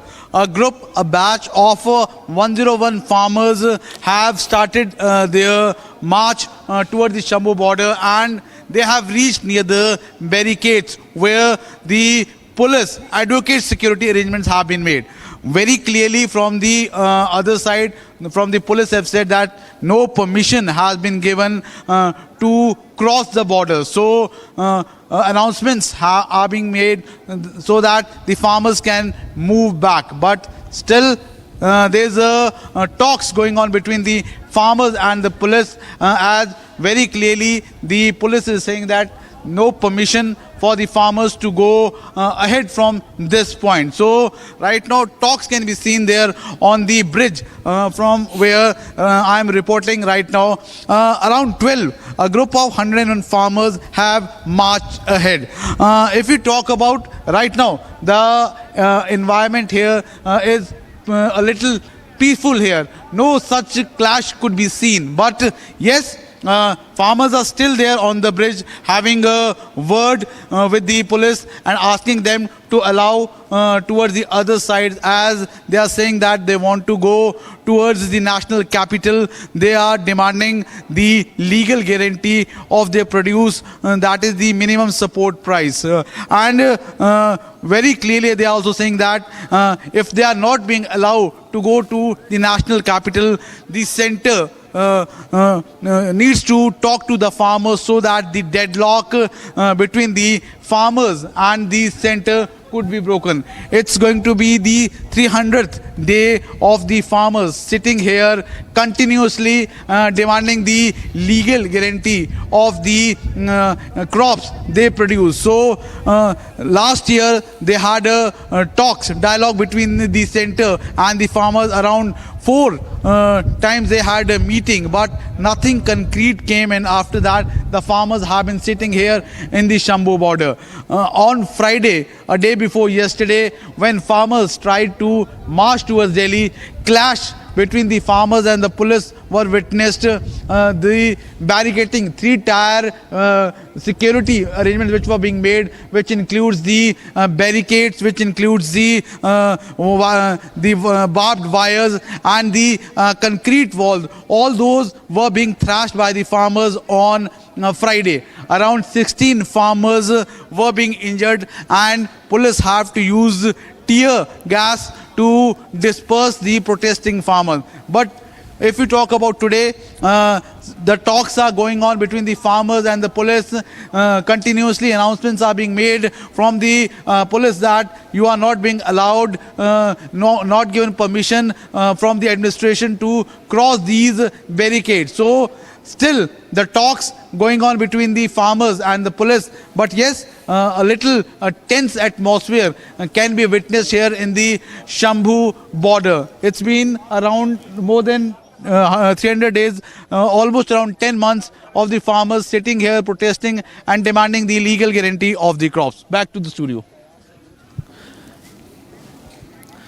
Well, Lalit, along with the legal guarantee, to their legal MSP guarantee, what are the other demands of these protesters, and what has been the government's response? If you could tell our viewers about that. Well, Deepak, if we talk about the government response, farmers are very clearly saying that if they are not being allowed for the national capital, the center should have a dialogue with them. But no such dialogue or no such communication or message have been sent from the center. So that's the only reason that the farmers have to resume their protest, which they have suspended for a day. If we talk about the demands, Deepak, other than the MSP, a legal guarantee for all the produce of the crops of the farmers, what farmers are demanding that the Lakhimpuri incident which happened, all the accused should be penalized, and they should be get compensation for that. Other than that, the number of demands what they have said in the past couple of years, the farmers who have died during permission दिखाइए आप, आपके पास कहाँ से permission आई यहाँ आने की? ये पंजाब की धरती है, पंजाब में आती है। आप परमिशन दिखाइए हमको, आप परमिशन दिखाइए। 3 आदमी के नाम बोले, एक भी आदमी अगर आया हो तो बताइए। आप परमिशन की बात की है, पहले आपके पास कहाँ से परमिशन आई हमारे पंजाब में आने की? पहले परमिशन की बात करिए, नाम बाद में बताएंगे। कोई पाकिस्तान का बात नहीं है कि धरती पंजाब के हरियाणा की है, ऐसा कुछ नहीं है। क्यों क्या नहीं? आपने क्या बोला? दिल्ली भी आपकी नहीं है sir.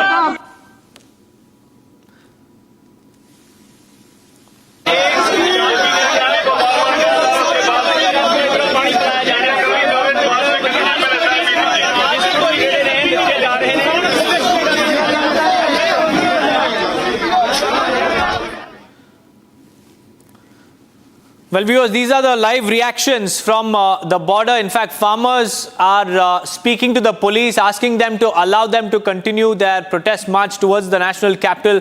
And the police are unrelenting. They've placed a 3-tier security there to block these farmers from breaching the barricades and entering the national capital. But farmers also on their part have remained undeterred. 300 days of strike, and there seems to be no end to this deadlock. Lalit, take us through what's happening. We just saw the farmers and the police, speaking to each other at the border fencing. Tell us what's happening.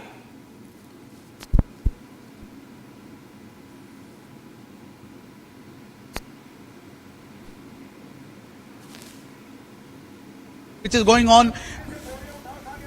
The dialogue between the police and the farmers is going on. Very clearly, the police is saying that you are not being allowed, announcements in the loudspeakers is being made. But other than that, let me also show the visuals on the other side of the bridge. See, this is the Ghaggar river, and you can see the deployment of the police on the riverbed side also, so that the farmers can't even go from the riverbed side. So adequate security arrangements have been made on the bridge as well as on the riverside on the Shambhu border, so that the farmers could not cross this barrier.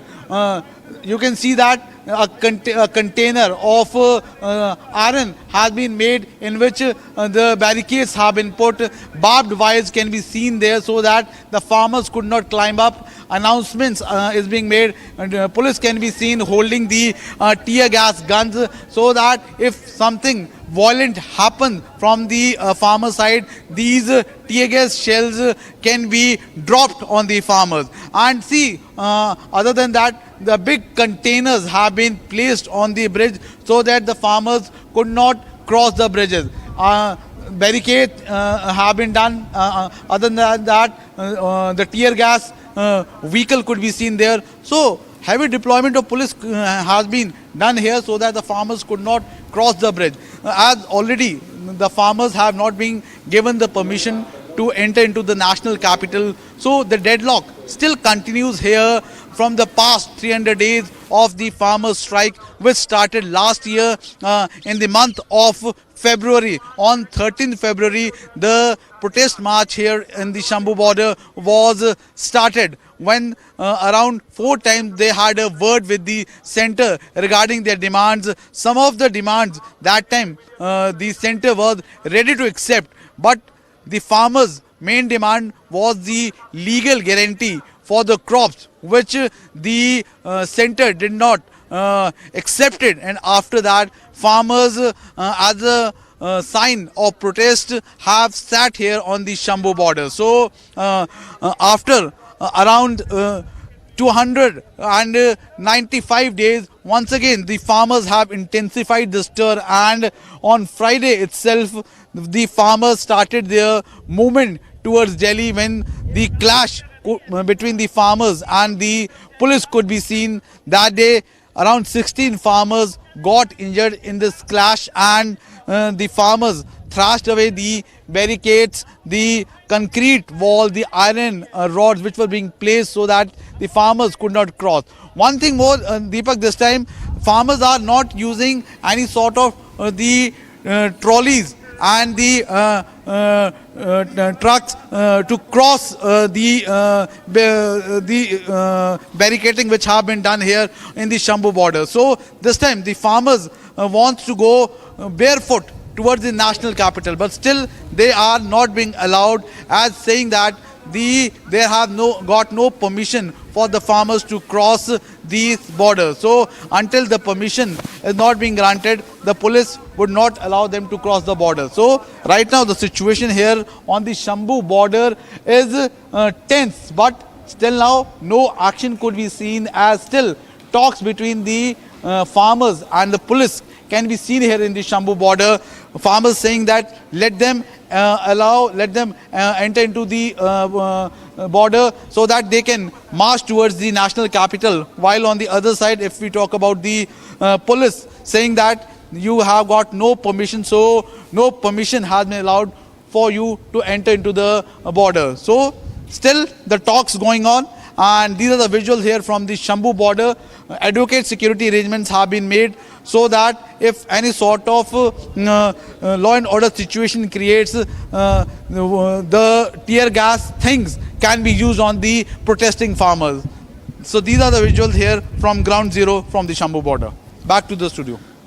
Right, Lalit, many thanks for joining us with those details. And these are the live pictures from the Shambhu border. The farmers have resumed their Delhi Chalo protest march, but the police have blocked them from entering the national capital. We'll get you all the details about the farmers' protest march, but it's time for us to shift our focus to what happened and what Iltija Mufti has said. Because after DMK's Udayanidhi Stalin has called Sanatan Dharm malaria, we have Iltija Mufti coming out and saying that Hindutva is like a disease and it has to be eradicated. In fact, the BJP has taken cognizance of the statement made by Iltija Mufti on her Twitter handle. Listen in. Iltija Mufti ने आज tweet किया है, बड़ा गलत है। भगवान राम को लेकर के इस प्रकार की भाषा, अभद्र भाषा का जो प्रयोग किया है वो ठीक नहीं है। अब कई बार हम अपने विपरीत धर्म की बात करें तो उसमें जिस प्रकार से घटनाएं होती हैं, गोलियां मार दी जाती है, आतंक, देश विरोधी सब चीजें चलती है, उस पर तो इनके मुंह बंद हो जाते हैं। ह्यूमन राइट्स के दायरे में जो चीज आती है उसके खिलाफ ये चलते हैं। लेकिन इस प्रकार की भाषा बोलना किसी भी धर्म को अच्छा नहीं लगेगा, इसलिए अपनी जबान पर इनको कंट्रोल रखना चाहिए। इससे ज्यादा मैं यही सलाह दूंगा, क्योंकि धर्म के प्रति जो आस्था रहती है वो सभी की टूटती है, वो ना टूटे तो अच्छी बात है।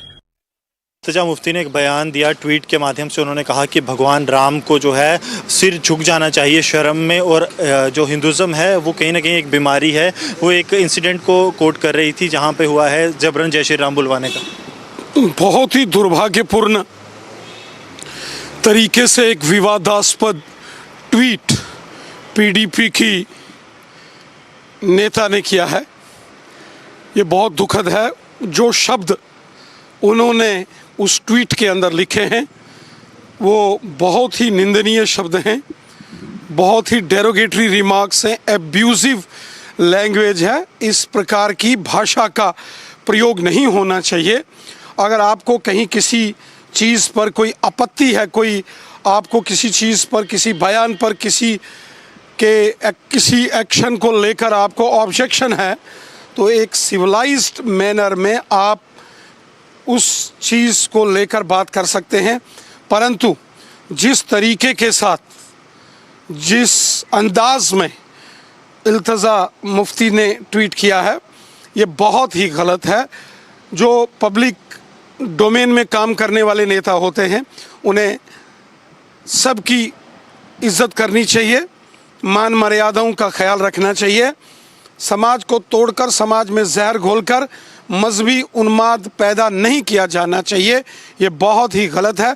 जिस वीडियो को उन्होंने ट्वीट किया है उसकी ऑथेंटिसिटी क्या है, उसकी क्या ऑथेंटिसिटी है? ऐसा लगता है कि आर्टिफिशियल इंटेलिजेंस के माध्यम से एक वीडियो कहीं सोशल मीडिया में तैयार किया गया, और उसको लेकर अगर कोई राजनेता इस प्रकार का ट्वीट करेगा और इस प्रकार की भाषा का इस्तेमाल करेगा, वो ठीक नहीं।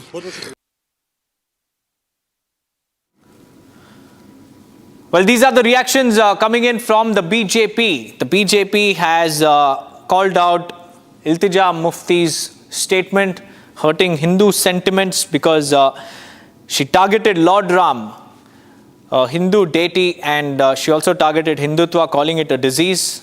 The BJP is all fired up, hitting out at Iltija Mufti and her mindset, saying that these are some condemnable remarks and she must avoid making such remarks because it targets a particular community. So all eyes will be on what her defense would be, or whether she will apologize to the Hindu community or not remains to be seen.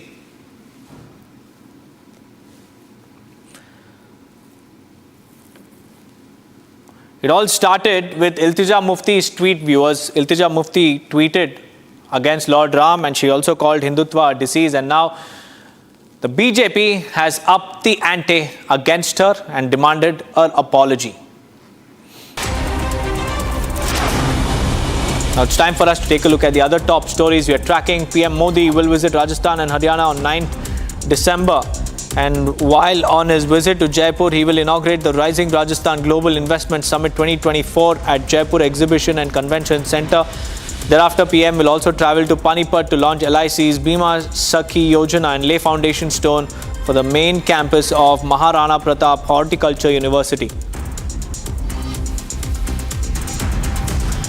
Questions are being raised on the future of the Indie bloc as differences among several of its constituents are now exposed out in the open. Voices are emerging for a serious introspection by the Congress party. In fact, the latest friction has come from the TMC and the RJD, because TMC wants Mamata Banerjee to lead the India Alliance, whereas on the other hand, RJD has rallied behind Lalu Prasad Yadav and signaled their intent that he takes the charge of the alliance if given an opportunity.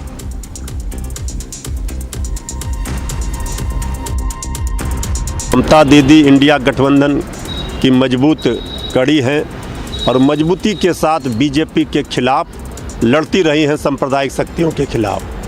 गैर भाजपा विपक्षी दलों की एकजुटता के सबसे बड़े architect, सूत्रधार कोई हैं तो आदरणीय लालू प्रसाद जी रहे हैं।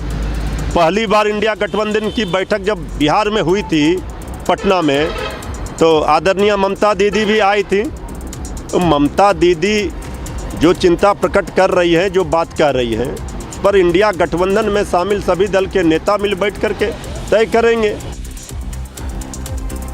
8 Indian fishermen have been apprehended by Sri Lankan Navy and their boats have been captured off the coast of Ramanathapuram during the wee hours today. According to reports, they were fishing at the Park Bay Sea area when the Sri Lankan Navy found them early this morning, claiming that they had breached their border.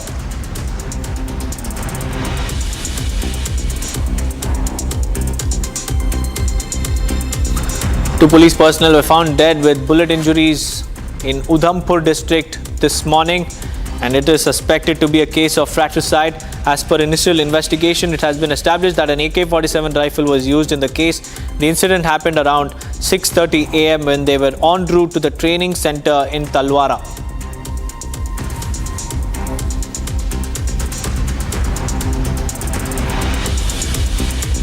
है और ये सुपोर से तलवाड़ा की तरफ training centre पे जा रहे थे और यहाँ पे जो पुलिस ऑफिसर्स मौके पर पहुँचे हैं, उन्होंने जो इनिशियल तफ्तीश की है उससे साबित हुआ है कि AK-47 राइफल का इस्तेमाल हुआ है। सर, इसमें इंजर्ड भी हुआ है कोई और कहाँ उनको लेके जा रहे हैं? 2 पुलिसकर्मियों की डेथ हुई है, तीसरा पुलिसकर्मी जो है वो सेफ है। सर, इनको कहाँ पे लेके जाएंगे अभी इनका पोस्टमार्टम और दीगर कार्रवाई के लिए GMC उधमपुर लिया जाएगा।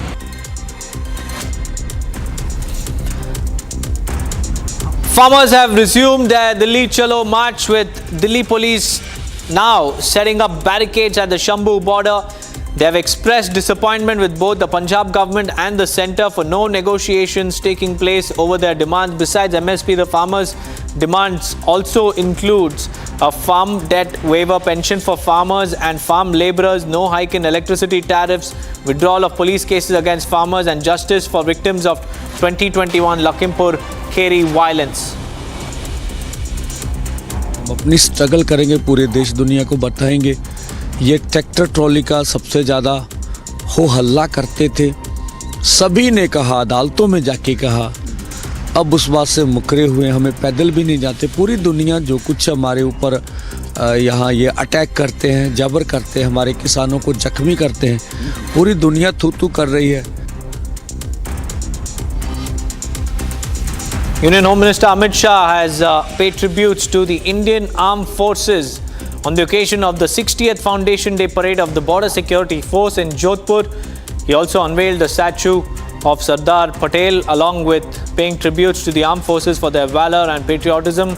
He appealed to the public to contribute to the Armed Forces Flag Day Fund for the welfare of their forces and their families. Massive fire erupted at a scrap metal godown in Hadapsar. The incident occurred in the early hours in Maharashtra, with thick plumes of smokes billowing into the sky. In a quick response, firefighters and the Pune Fire Brigade rushed to the spot. Several fire engines were also deployed to douse the flames. Fortunately, no casualties have been reported.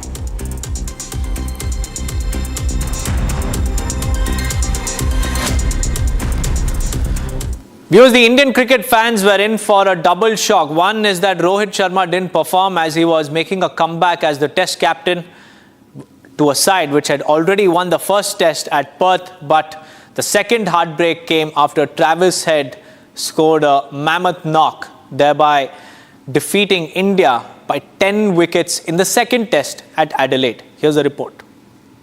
Indian cricket team fans were excited for the comeback of Test skipper Rohit Sharma for the second Test of the Border Gavaskar Trophy series in Adelaide, but the captain's comeback did not go to plan at all. Rohit had missed the first test as his wife Ritika Sajde had given birth to their second child. However, his comeback in Adelaide lasted just 23 balls and saw him score only 3 runs. If this was a one-off showing, it would be understandable. But Rohit's form in the longest format of the game has been a concern for quite some time now. In fact, the situation is so bad that Rohit has scored only one half century in his last 11 test innings, a shocking return for a batsman of his stature. During the home test series against Bangladesh, he notched up scores of 6, 5, 23 and 8. People expected a turnaround in the home test series against New Zealand, but that did not materialize either. In that series, which India ended up losing 3-0, he could score only 2, 52, 0, 8, 18 and 11 runs respectively in 6 innings. His form clearly impacted the team, as runs were hard to come by for the rest of the side too. In fact, so poor was his run of form at the top of the order that Rohit actually announced ahead of the Adelaide Test that he would bat in the middle order to accommodate KL Rahul, who did well opening the batting at Perth. KL will open the innings and I will play somewhere in the middle. Not easy for me, but it's the best for the team, Rohit said. However, it was a risk, given Rahul has at times done well in the middle order and Rohit has only flourished as an opener in the longest format of the game. That this was going to be Rohit's first time since 2018 where he would be batting in the middle order in a test match made it an even bigger risk. And it was a risk that did not pay off and extends Rohit's barren run in the longest format of the game. His last test century came all the way back in March 2024 against England. Since then, he has gone on to register 7 single-digit scores in 11 test match innings and just scored the lone half century against New Zealand. India may have won the first test of the 5-match series in Perth, but there is still a lot of cricket to be played and the team will need Rohit to find form sooner rather than later if they are to not only win the series in Australia but also seal automatic qualification for the World Test Championship final.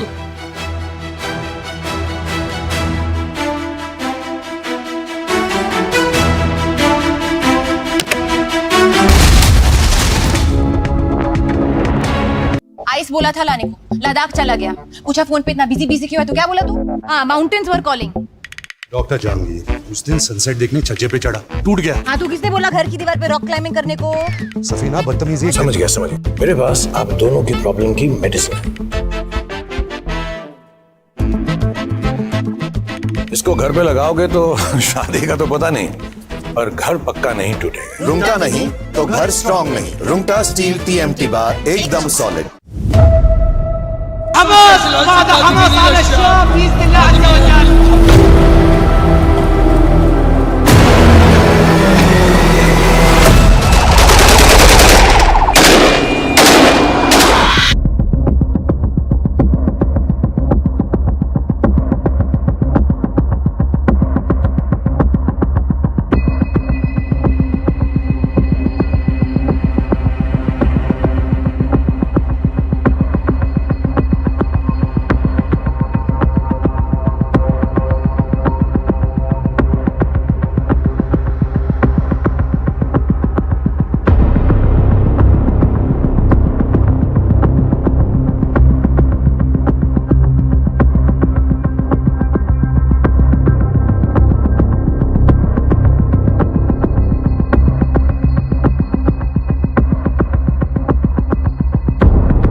The race to lead the India alliance begins. On one hand, Chief Minister of West Bengal Mamata Banerjee wants to lead the alliance, and on the other hand, Congress strongly disagrees to that.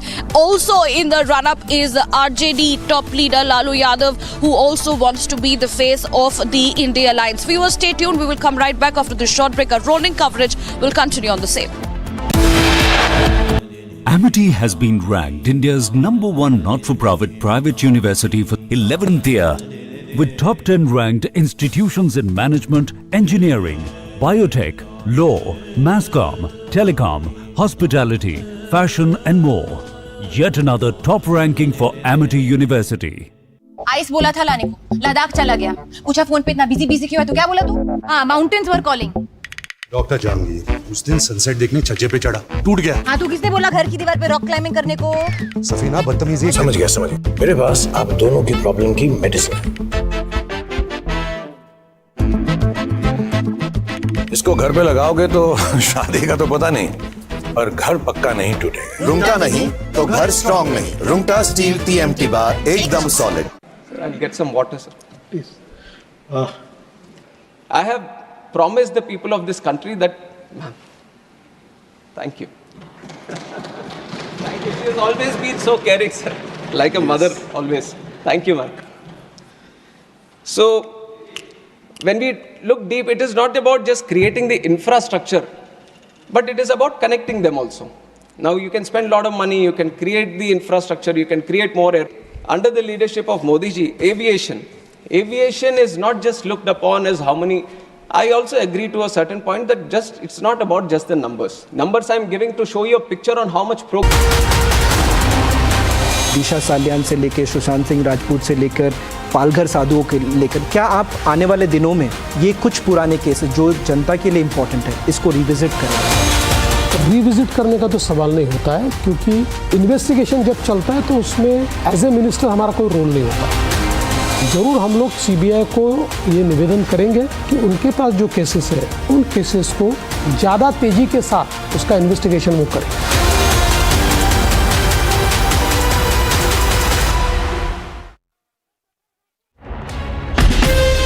From Asia's largest news headquarters,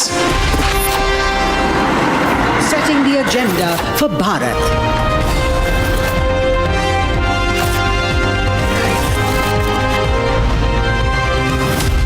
You're watching Republic.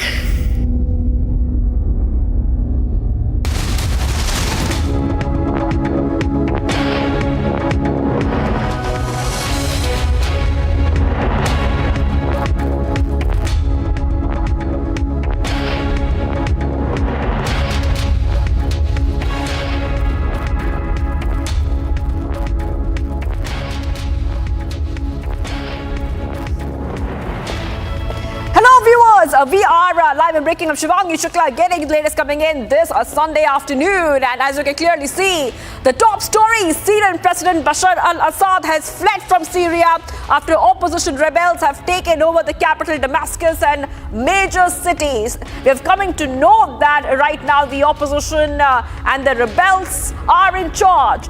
Where is Bashar al-Assad? Well, nobody knows that. He's gone to an unknown location, ending his 50-year regime. We'll tell you everything which is happening, all the breaking news updates and other developments. But as usual, the headlines. Let's get started.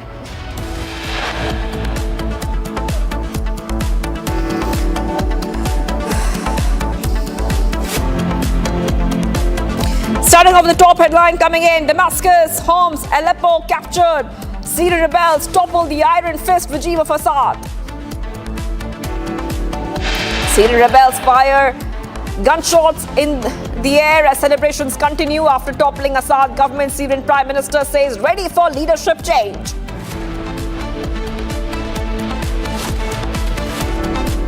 As rebels capture Damascus, local reports claim that President al-Assad has fled the nation to an undisclosed location. Hindus in Berlin hit the streets with peaceful protests against Yunus regime over atrocities against minorities in Dhaka.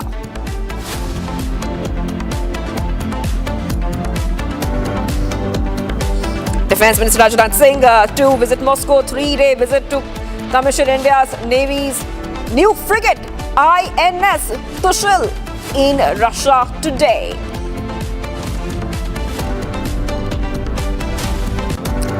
After TMC calls for Mamata to lead India, RJD joins the bandwagon, calls for Lalu to lead India alliance. Cracks in the India now out in the open.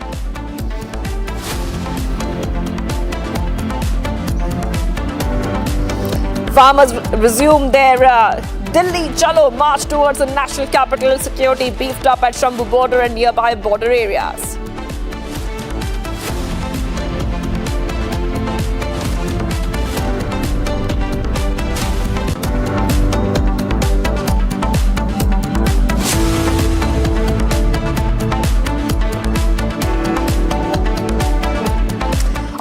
Getting you some big breaking updates coming in from Maharashtra. From Maharashtra, around 100 farmers have said that their land has been claimed as Waqf property. That is right. This is coming in from Maharashtra's Latur district, where a lot of farmers, around 100 farmers, are saying very clearly that they are saying that their land is being claimed as Waqf land. And this is coming in as we keep getting you more updates. Remember that in Latur, they are claiming that they have filed this in the Maharashtra State Waqf Tribunal in Chhatrapati Sambhaji Nagar, and notices have been issued to 103 farmers having total land measuring 300 acres. So the claim has been filed in the Maharashtra State Waqf Tribunal in Chhatrapati Sambhaji Nagar, and notices have been issued to 103 farmers. So 100 farmers, more than 100 farmers have raised concern that their land is being claimed as Waqf land. And I want to go ahead and play out the reactions coming in right now.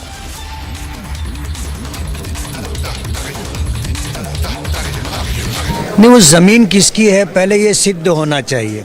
आज अगर कोई वहाँ पे खेती कर रहा है तो आज वो खेती कर रहा है, वो जगह अगर उनके पास मालिकाना हक है, पेपर हैं, तो वक्फ बोर्ड को ये अधिकार नहीं है कि उनको नोटिस देवे। और अगर वक्फ बोर्ड की जगह है, चाहे वो आज खेती कर रहे हों या उनके बाप दादा लोग पहले से खेती कर रहे हों, तो जाहिर बात है कि वक्फ की जगह है, वक्फ बोर्ड उनको नोटिस दे सकता है और अपनी जगह वापस मांग सकता है। नहीं, ये मुसलमानों पर या वक्फ बोर्ड पर सिर्फ इल्ज़ाम है। एक मुद्दा भी ऐसा सरकार साबित नहीं कर सकती कि वक्फ बोर्ड ने किसी की ज़मीन ज़बरदस्ती छीनी हो। वक्फ बोर्ड का मतलब यह है कि मुसलमान जो जगह वक्फ करता है तो वो उसकी अपनी मिल्कियत की जगह होती है, तो वो वक्फ करता है। और जाहिर बात है अगर किसी ने उस जगह को वक्फ नहीं किया है तो उसके पेपर नहीं होंगे। और इस तरह वक्फ बोर्ड पर ये इल्ज़ाम देना कि लोगों की ज़मीनें छीन रहे हैं, ये बोगस इल्ज़ाम है। जहाँ तक शिवसेना का सवाल है वक्फ बोर्ड के प्रति और वक्फ बोर्ड की ज़मीनों के प्रति जो हमारा कहना है वो हम उस पर ठाम है। जो जॉइंट पार्लियामेंट्री कमेटी भी है पार्लियामेंट में, उसमें भी शिवसेना के सदस्य है, वो इसके ऊपर बहुत वोकल है। मगर दूसरी पार्टियां जो है वो वक्फ बोर्ड के समर्थन में दिखाई देती है, मगर कहीं न कहीं मुसलमानों के खिलाफ भी उनकी भूमिका है। ये कांग्रेस सरकार का पाप है। वक्फ बोर्ड के बारे में माननीय प्रधानमंत्री जी और हमारे केंद्रीय गृह मंत्री जी तुरंत ही कानून देश के लोकसभा में लाने वाले हैं। ये जो कांग्रेस ने पाप किया है, वक्फ बोर्ड को एडिशनल पावर दे करके उसकी सत्ता का दायरा बढ़ा करके, उसका परिणाम देश भोग रहा है। वक्फ बोर्ड ने बहुत बदमाशी की है।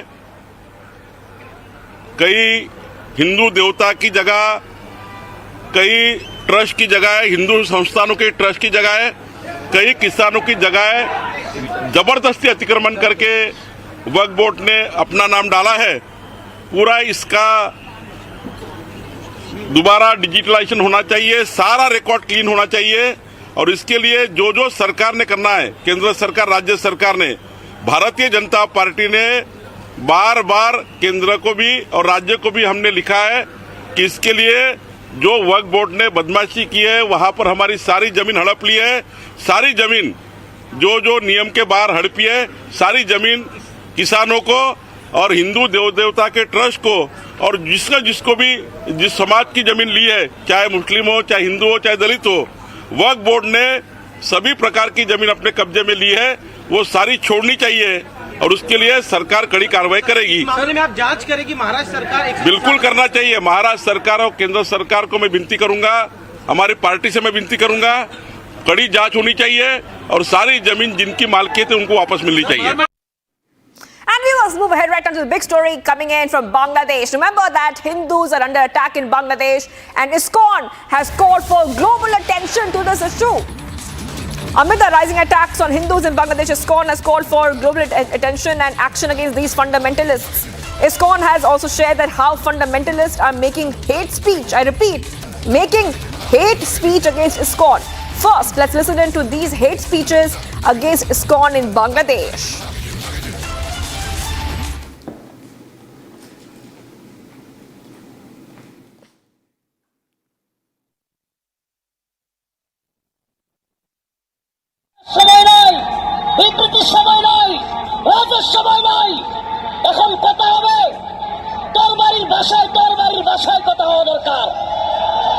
মুসলমানদের কথা এখন তরবারির ভাষায় হবে আইদু লাহুম মাসতাতাতুম মিন কুওয়া ওয়া মিন রিবাতিল খাইল তুরহিবুনা বিহি আদুওয়াল্লাহি ওয়া আদুওয়াকুম।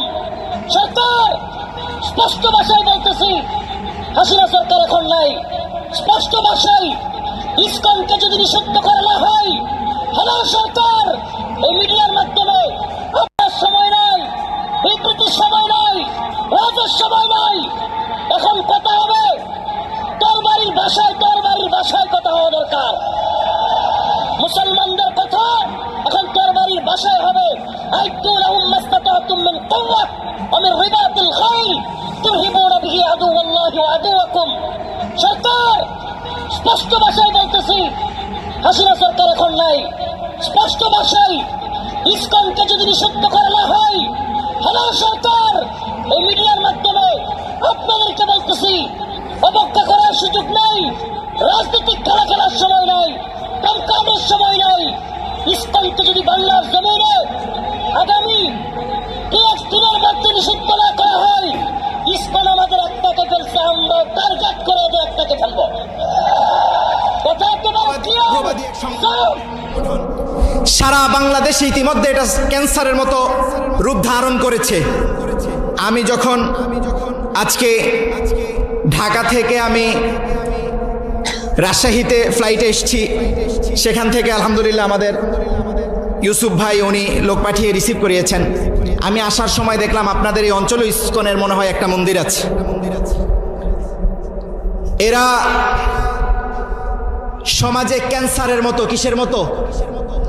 ক্যান্সারের কোনো অ্যান্সার, ক্যান্সারের একটাই আনসার, সেটা হচ্ছে এটা উগরে ফেলতে হবে। শরীরের যেই অংশে ক্যান্সার হবে সেই অংশটা কেটে না ফেললে এই অংশ ঠিক হবে না, সারা শরীরে ক্যান্সার ধরবে। ইসকনকে বাংলাদেশ থেকে উগরে ফেলতে হবে। আমি স্পষ্ট দেখতে পাচ্ছি বাংলাদেশে এখন সবচেয়ে বড় বিপর্যয়কারী হচ্ছে ইসকন। ইসকন হচ্ছে হিন্দুত্ববাদী উগ্রবাদী এক সংগঠন। সারা বাংলাদেশে ইতিমধ্যে এটা ক্যান্সারের মতো রূপ ধারণ করেছে। আমি যখন আজকে ঢাকা থেকে আমি রাজশাহীতে ফ্লাইটে এসেছি, সেখান থেকে আলহামদুলিল্লাহ আমাদের ইউসুফ ভাই উনি লোক পাঠিয়ে রিসিভ করিয়েছেন। আমি আসার সময় দেখলাম আপনাদের এই অঞ্চলে ইসকনের মনে হয় একটা মন্দির আছে। এরা সমাজে ক্যান্সারের মতো, কিসের মতো? ক্যান্সারের কোনো অ্যান্সার, ক্যান্সারের একটাই আনসার, সেটা হচ্ছে এটা উগরে ফেলতে হবে। শরীরের যেই অংশে ক্যান্সার হবে সেই অংশটা কেটে না ফেললে এই অংশ ঠিক হবে না, সারা শরীরে ক্যান্সার ধরবে। ইসকনকে বাংলাদেশ থেকে উগরে ফেলতে হবে।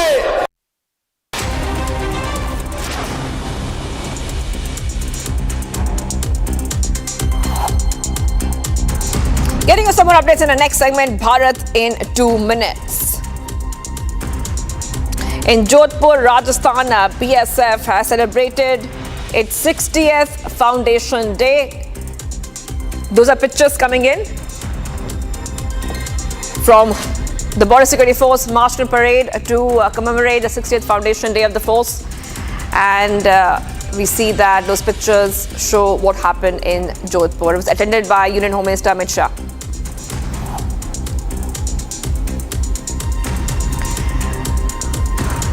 In other news coming in, PM Modi expressed his pride after Kerala's Archbishop was given a cardinal title by Pope Francis. The Prime Minister called it a matter of great joy and pride for India.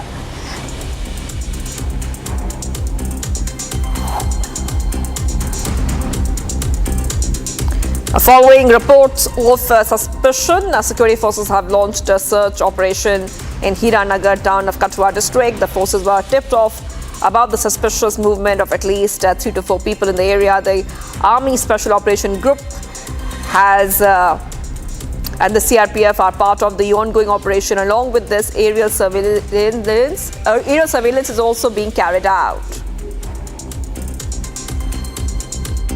रात को हमारे पास कुछ लोगों ने खबर दी थी कि कुछ सस्पेक्टेड मूवमेंट है, तो हम लोगों ने इमीडिएटली उसमें विद इन 1 आवर रिस्पॉन्ड किया। कल रात से लेके अभी तक हम लोगों ने आर्मी और एसओजी और सबको मिला के, सीआरपीएफ को मिला के पूरा एरिया सर्च किया है। अपनी नफरी वगैरह भी सब जगह लगा दी है, तो अभी वही सर्च चल रहा है, एरियल सर्वेलेंस वगैरह सब कुछ चल रहा है, तो देखते हैं आगे क्या होता है। And only 6 months have passed since the Lok Sabha results, viewers, but the race to lead the India Alliance is getting intense. That is right. Mamata Banerjee wants to lead the India Alliance, and so does RJD's Lalu Prasad Yadav. That is what we are learning of right now. So one more rift within the Indy bloc on who will lead the alliance, the Indy bloc alliance. Now remember that with TMC chief Mamata Banerjee expressing a desire to lead the alliance and RJD claiming the throne for Lalu Prasad Yadav. On 6 December, Banerjee expressed concerns over India Alliance's performance in recent assembly elections and by polls and said that she is ready to lead the alliance. Interestingly, Banerjee has claimed she is a mastermind behind the formation of Indy. She says, I formed the India Alliance. If those leading it cannot manage it properly, then give me a chance. I'm ready to lead the alliance from Bengal itself. Let's go ahead and play out the reactions coming in. असं है कि ममता बनर्जी एक या देशाचे नेते आहेत, त्यांच्याकडे क्षमता आहे. आज देशाच्या फायद्याविरोधी त्यांनी जे लोक निवडून पाठवले ते अतिशय कर्तव्यात जागरूक आणि कर्तव्य आहेत, त्यामुळं त्यांना म्हणण्याचा अधिकार आहे. No, Mamta Didi is an absolute integral part of the India Alliance. She's one of the tall leaders of India. And in a vibrant democracy, there's a very big role and responsibility for the opposition. So clearly, if she wishes to take more responsibility, we'd be overjoyed. अब देखिए, ये तो सब लोगों को मिलजुल के फैसला लेना है और जो सबकी राय बनेगी उसमें हम लोगों को किसी के नाम पे कोई अभी विचार नहीं किया है, लेकिन जब ये निर्णय होगा सब लोग बैठेंगे तभी हो सकता है। देखिए, इस पे तो सब लोगों को बैठ करके जो है बात करनी चाहिए और हमारे समझ से इंडिया अलायंस में जितने लोग हैं, जितने सीनियर लीडर्स हैं, कोई भी आए तो उसमें आपत्ति किसी बात की नहीं। No, it is for the India Alliance to decide. There are at least 10 parties in the alliance. And Congress is an all India party, whereas Mamata is a state party. So in her state, she can lead the alliance. I don't know what the other parties decide. It is for the alliance to decide as to who should lead the. Suddenly making these kind of statements. No. She is willing to lead because she thinks that she can root BJP out. Her intention is to root BJP out. That much I can take up. But whether will be fit will be decided by the alliance, not by any individual party. नहीं, राहुल गांधी तो अब भी India गठबंधन के नेता नहीं। राजनीति में कोई साधु संत तो बन के आते नहीं, सब पद चाहते हैं और वो ये देख रहे हैं। संभवतः उन्होंने इसलिए कहा होगा कि चाहे लोकसभा का चुनाव हो चाहे विधानसभा के चुनाव हो, कांग्रेस ने कहीं अच्छा परफॉर्म कर नहीं पाया कहीं। अगर लोकसभा के चुनाव में इनकी सरकार है, हिमाचल प्रदेश में 4 की 4 सीटें हार गई। इनकी सरकार तेलंगाना और कर्नाटक में वहाँ भी आधी सीटें हार गए। अगर वहाँ भी ठीक परफॉर्मेंस हो जाता और मध्य प्रदेश में, छत्तीसगढ़ में 1 सीट नहीं जीते तो आज मोदी प्रधानमंत्री होते ही नहीं। तो संभवतः ये लोगों में चर्चा रहती है कि हो सकता है कि नेतृत्व में परिवर्तन किया जाए, लेकिन मैं इसमें पचड़े में पड़ता नहीं। इंडिया गठबंधन है, ठीक है और रहना चाहिए। बिना गठबंधन के इन तिकड़मी लोगों को हराया नहीं जा सकता। कांग्रेस इंडिया गठबंधन जिस तरीके से कांग्रेस ने चलाया है और हमारे नेता आदरणीय मल्लिकार्जुन खड़गे जी, राहुल जी, प्रियंका जी, इन लोगों ने जिस तरीके से सबका समायोजन करके किया है, दूसरा कोई नहीं कर सकता। और निश्चित तौर से कांग्रेस एक बड़े भाई की भूमिका में और सबको साथ ले चलने की भूमिका में हमेशा काम किया है और कांग्रेस ही आगे लेकर चलेगी। Much more coming up, viewers. Syrian rebels are firing celebratory gunshots in Damascus after toppling the Assad government. Syrian Prime Minister says ready for leadership change. Stay tuned as we track all the developments coming in from Syria.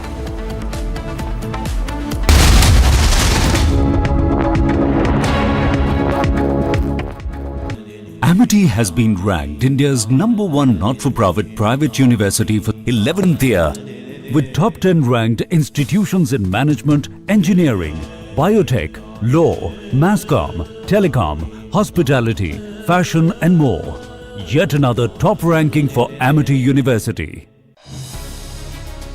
2024 has been a breakthrough year for Indian tennis player Sumit Nagal, and it seems like 2025 is going to see him continue to scale new heights and fly the flag high for Indian tennis. When Nagal became the 10th Indian player to rank in the top 100 of the ATP rankings in 2024, it showcased his rise given he was ranked in the top 500 just about a year prior. His efforts earned him a direct entry into the upcoming Grand Slam tournament, that is the prestigious Australian Open, set to open the 2025 season.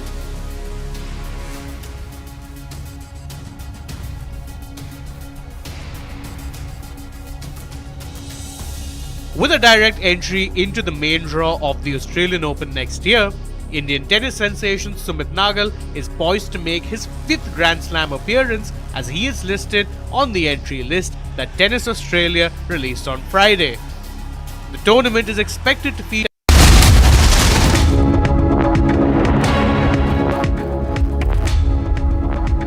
Welcome back, viewers. Let's take you to the big international story coming in. That is right.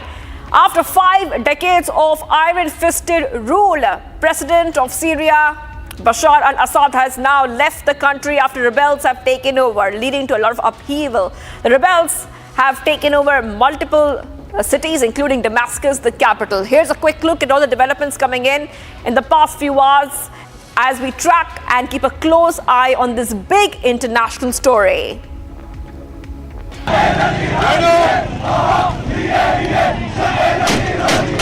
The Assad family's 50-year grip on Syria has finally crumbled.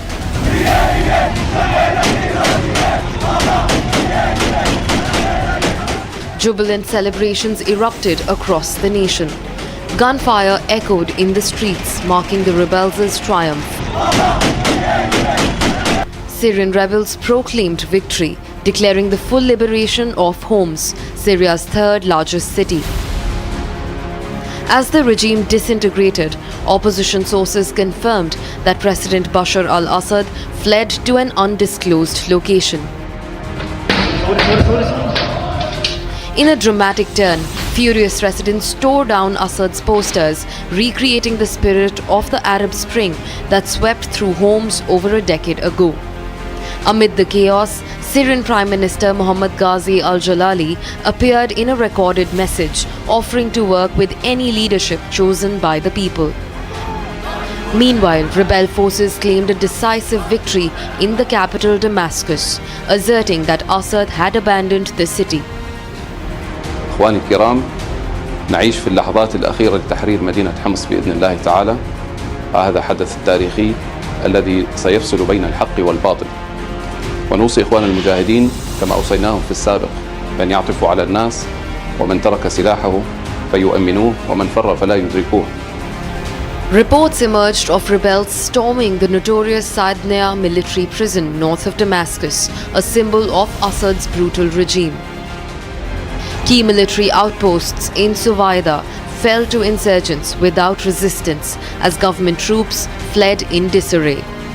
The insurgent offensive, superheaded by the Hayat Tahrir al-Sham group, encountered little opposition from Assad's crumbling military. Explosions and gunfire shook the heart of Damascus as residents braced for what seemed unimaginable till now.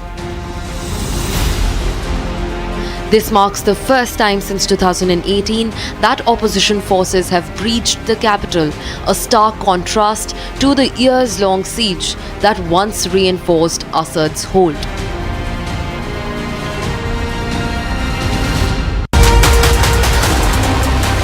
Vote जिहाद और धर्म युद्ध में आप क्या अंतर देखते हैं?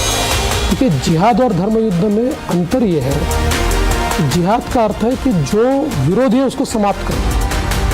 धर्म युद्ध का अर्थ है जो धर्म के खिलाफ है। धर्म यानी यहाँ सत्य, यतो धर्म ततो जया, ये धर्म युद्ध है। जो सत्य के खिलाफ है उसका सफाया करें। तो हम सत्य के खिलाफ जो थे उसका सफाया करें।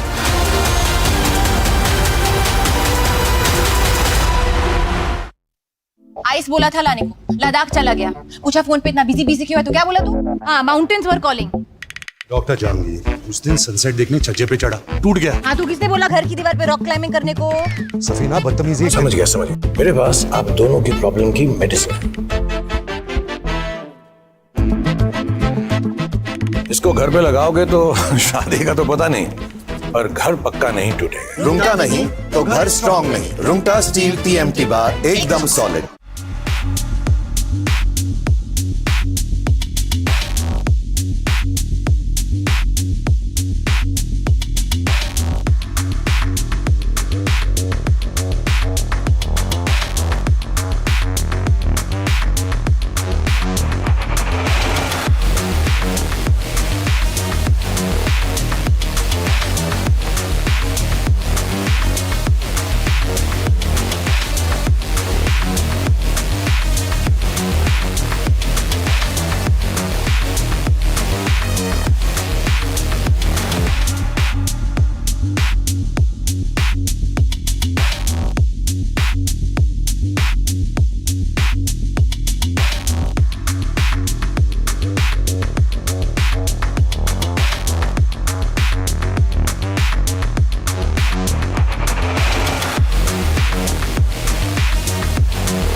मैं पिछले 10 सालों से देवा भाऊ यानी देवेंद्र फडणवीस को देख रहा हूं, जान रहा हूं और साथ ही साथ उनके पॉलिटिकल करियर को किस तरह से मैंने ट्रैक किया।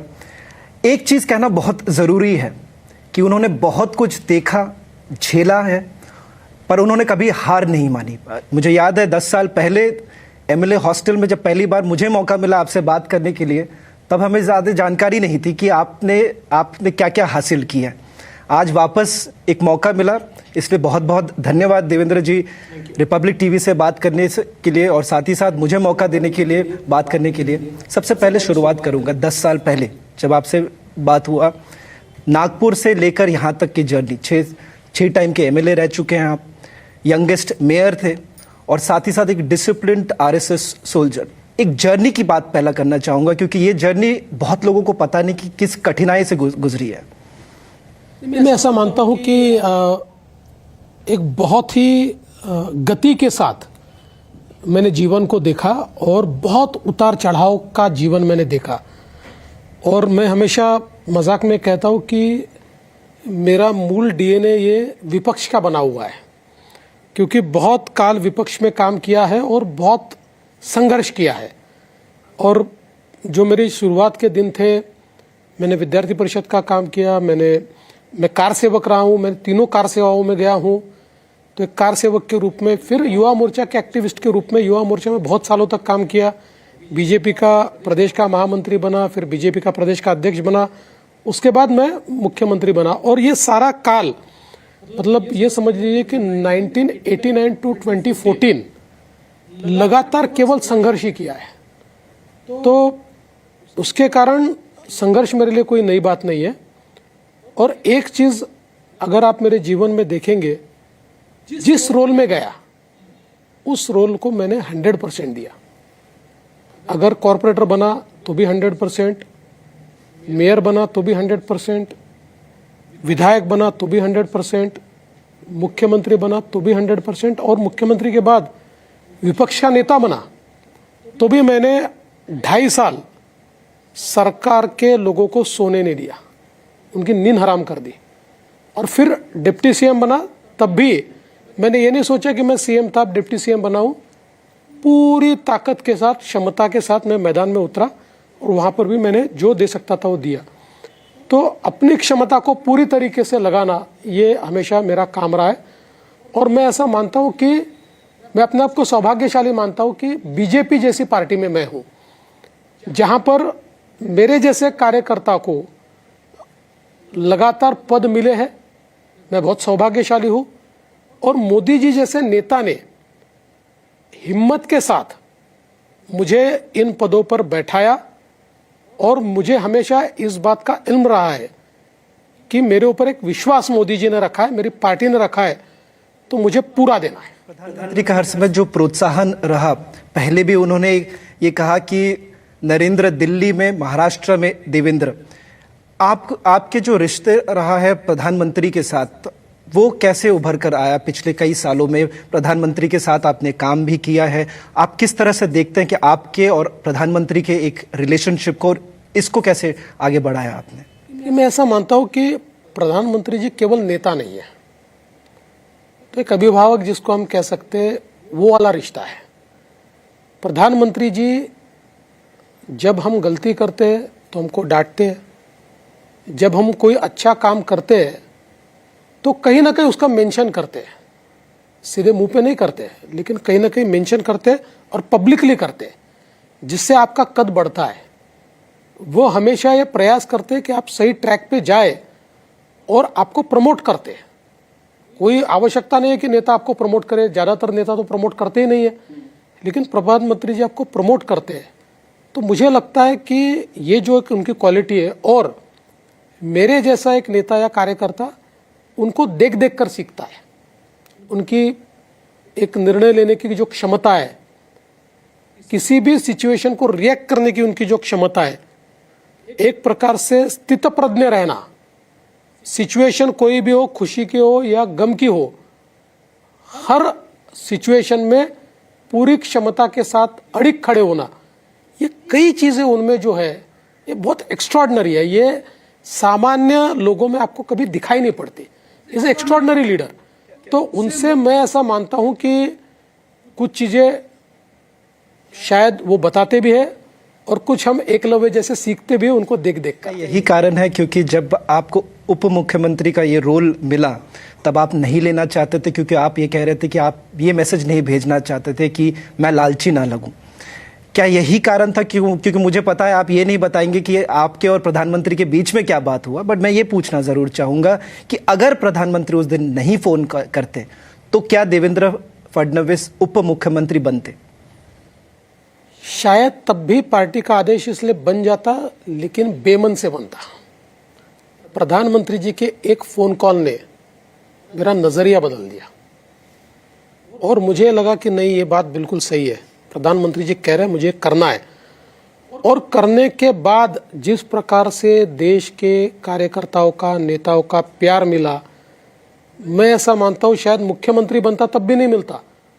और उससे जो मेरा विश्वास बढ़ा, मैं आज ये बिल्कुल साफ शब्दों में कहता हूं कि बहुत सही निर्णय था मुझे उप मुख्यमंत्री बनाने का।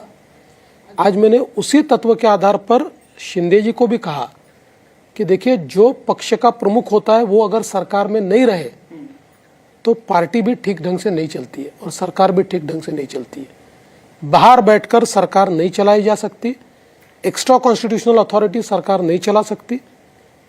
और इसी बात के चलते मैंने भी उसको स्वीकार किया था और मुझे लगता है बहुत सही निर्णय। यही एडवाइस एकनाथ शिंदे जी को कहा एक रात पहले, क्योंकि कई लोग अटकलें लगा रहे थे कि ऐसा हो सकता है वो पार्टी चलाना चाहते, उप मुख्यमंत्री नहीं बनना चाहते, और फिर आप जाते हैं वर्षा बंगलों में।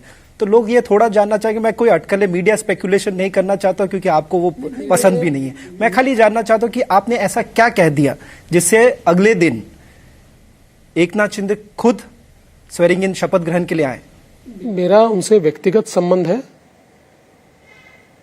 एक दिन पहले की बात नहीं है, 2-3 दिन पहले वो पेशोपेश में थे कि मैं क्या निर्णय करूं, क्योंकि उनके यहाँ एक बड़ा तबका ये मानता था कि उन्होंने सरकार में जाना चाहिए, पर एक छोटा तबका ऐसा भी था जो कहता था कि नहीं जाना चाहिए, आपने एक कोऑर्डिनेशन कमेटी तैयार करनी चाहिए और उसकी प्रमुखता लेनी चाहिए।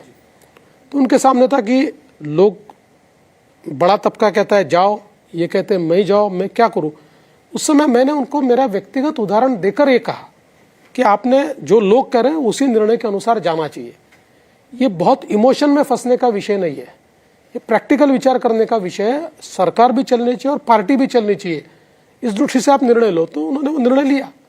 और उस दौरान ये कहा जा रहा था कि आप अजीत पवार और एकनाथ शिंदे, क्योंकि उस दिन हमने देखा जो हंसी मजाक आप लोग कर रहे थे, क्या वो पिछले कुछ दिनों में ऐसा कुछ हंसी मजाक भी हुआ कि देखिए आखिरकार शपथ ग्रहण होना है और सिर्फ अजीत पवार के साथ जो all time deputy chief minister सिर्फ उनके साथ ही हो जाए? ऐसा कई सारे मीम्स भी जा रहे थे। इतने मीम्स थे तो हम लोग तो एक दूसरे को शेयर करते थे और उसके ऊपर हंसते थे। बड़ा एकनाथ शिंदे ने वापस जवाब दिया आपके मीम के? नहीं, हमने तो अजीत दादा को दिखाया कि एक ऐसा मीम था जिसमें अजीत दादा एक कुर्सी पर बैठे जिस पर उप मुख्यमंत्री लिखा है, दूसरी कुर्सी खाली है जिस पर मुख्यमंत्री लिखा है, और वो अजीत दादा कह रहे अरे भाई किसी को तो बैठाओ, मैं तो परमानेंट हूँ।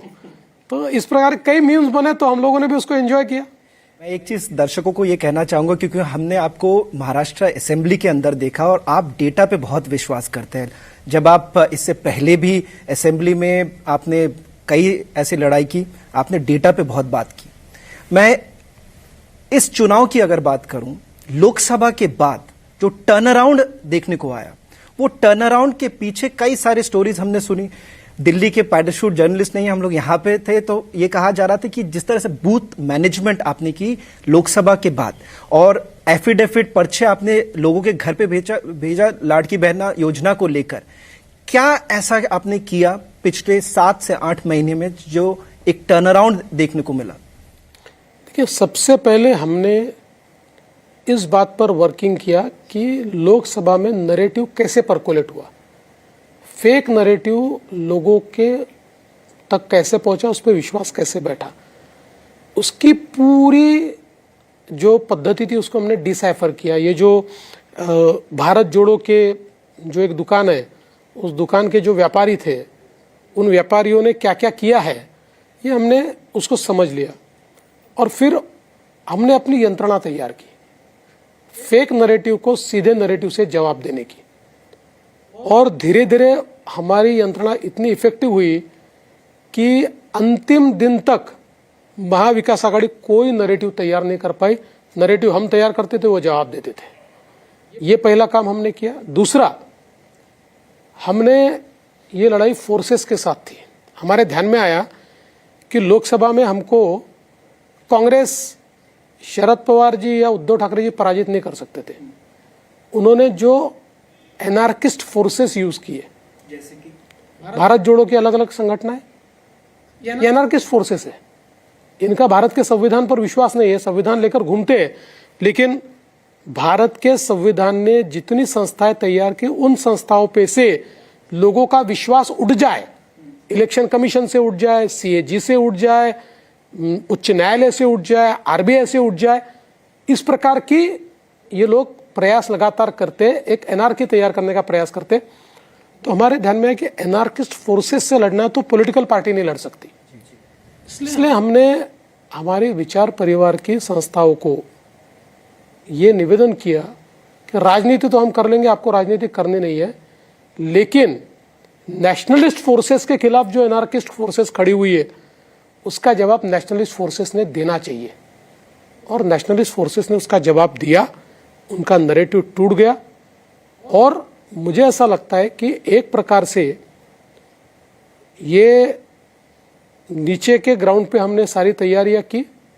हमारी जो योजनाएं थी, लाडली बहन योजना होगी, युवाओं के लिए योजना होगी, किसानों के लिए योजना होगी, इसने एक बहुत पॉजिटिव एटमॉस्फेयर हमारे लिए तैयार किया। और सबसे बड़ा इसमें अगर रोल किसी चीज का होगा तो प्रधानमंत्री जी ने एक है तो सेफ है, ये जो नारा दिया, it caught the imagination of people. जो बटा हुआ समाज था वो एक हो गया, सभी के ध्यान में आया। जिस प्रकार से लोकसभा में एकदम जहरीला प्रचार करके पोलराइजेशन किया गया है, इसका जवाब नहीं देंगे तो हम शांति से नहीं जी पाएंगे। और लोग इकट्ठा हो गए। और लोगों ने बिल्कुल जबरदस्त वोटिंग किया और अपनी ताकत दिखा दी। तो मुझे लगता है कि ये सारी चीजें मिलकर इतना बड़ा यश मिला है। मैं ये दो सवाल जरूर करूंगा योजना पे और साथ ही साथ ये स्लोगन पे, क्योंकि जब ये इंटरव्यू शुरू होने से पहले हमने पूछा ऑडियंस से कि क्या पूछना चाहिए, बहुत लोगों को ये जानना था कि एक है तो सेफ है के लिए। बट इससे पहले ये जानना चाहूंगा देवेंद्र जी कि आपकी पार्टी ने आज ऑफिशियल तरीके से ये कहा है कि foreign interference, foreign role, George Soros जैसे लिंक उभर कर आ रहा है और जिस तरह से टेबल पर रखा जा रहा है, जितने भी इश्यूज हैं पार्लियामेंट के अंदर, वो इश्यूज जो रखे जा रहे थे वो एक फॉरेन इंटरफेरेंस के तौर से आ रहा था। क्या आपने यही देखा महाराष्ट्र के इलेक्शंस के वक्त में भी कि जिस तरह से महाविकास अघाड़ी अपनी पूरी कैंपेनिंग करी थी, क्या आपको लगता है कि फॉरेन एजेंडा को लेकर एक फॉरेन इंटरफेरेंस होने की कोशिश की जा रही थी? देखिए, इसको आधिकारिक तौर पर जिन्होंने कहना चाहिए वो कहेंगे, लेकिन जो मैंने महसूस किया वो मैं आपको कहना चाहता हूँ। ये जो भारत जोड़ो के नाम से 160-180 संगठनाएं साथ में आई थी, इनमें से कई संगठनाएं ऐसी है कि जिनका फंडिंग चेक किया जाना चाहिए, जिनका फंडिंग ये फॉरेन फंडिंग है और ऐसे तत्वों से आ रहा है जो दुनिया के कई देशों में डिस्टेबलाइजेशन का काम कर चुके हैं, डिस्टेबल करने का काम कर चुके हैं।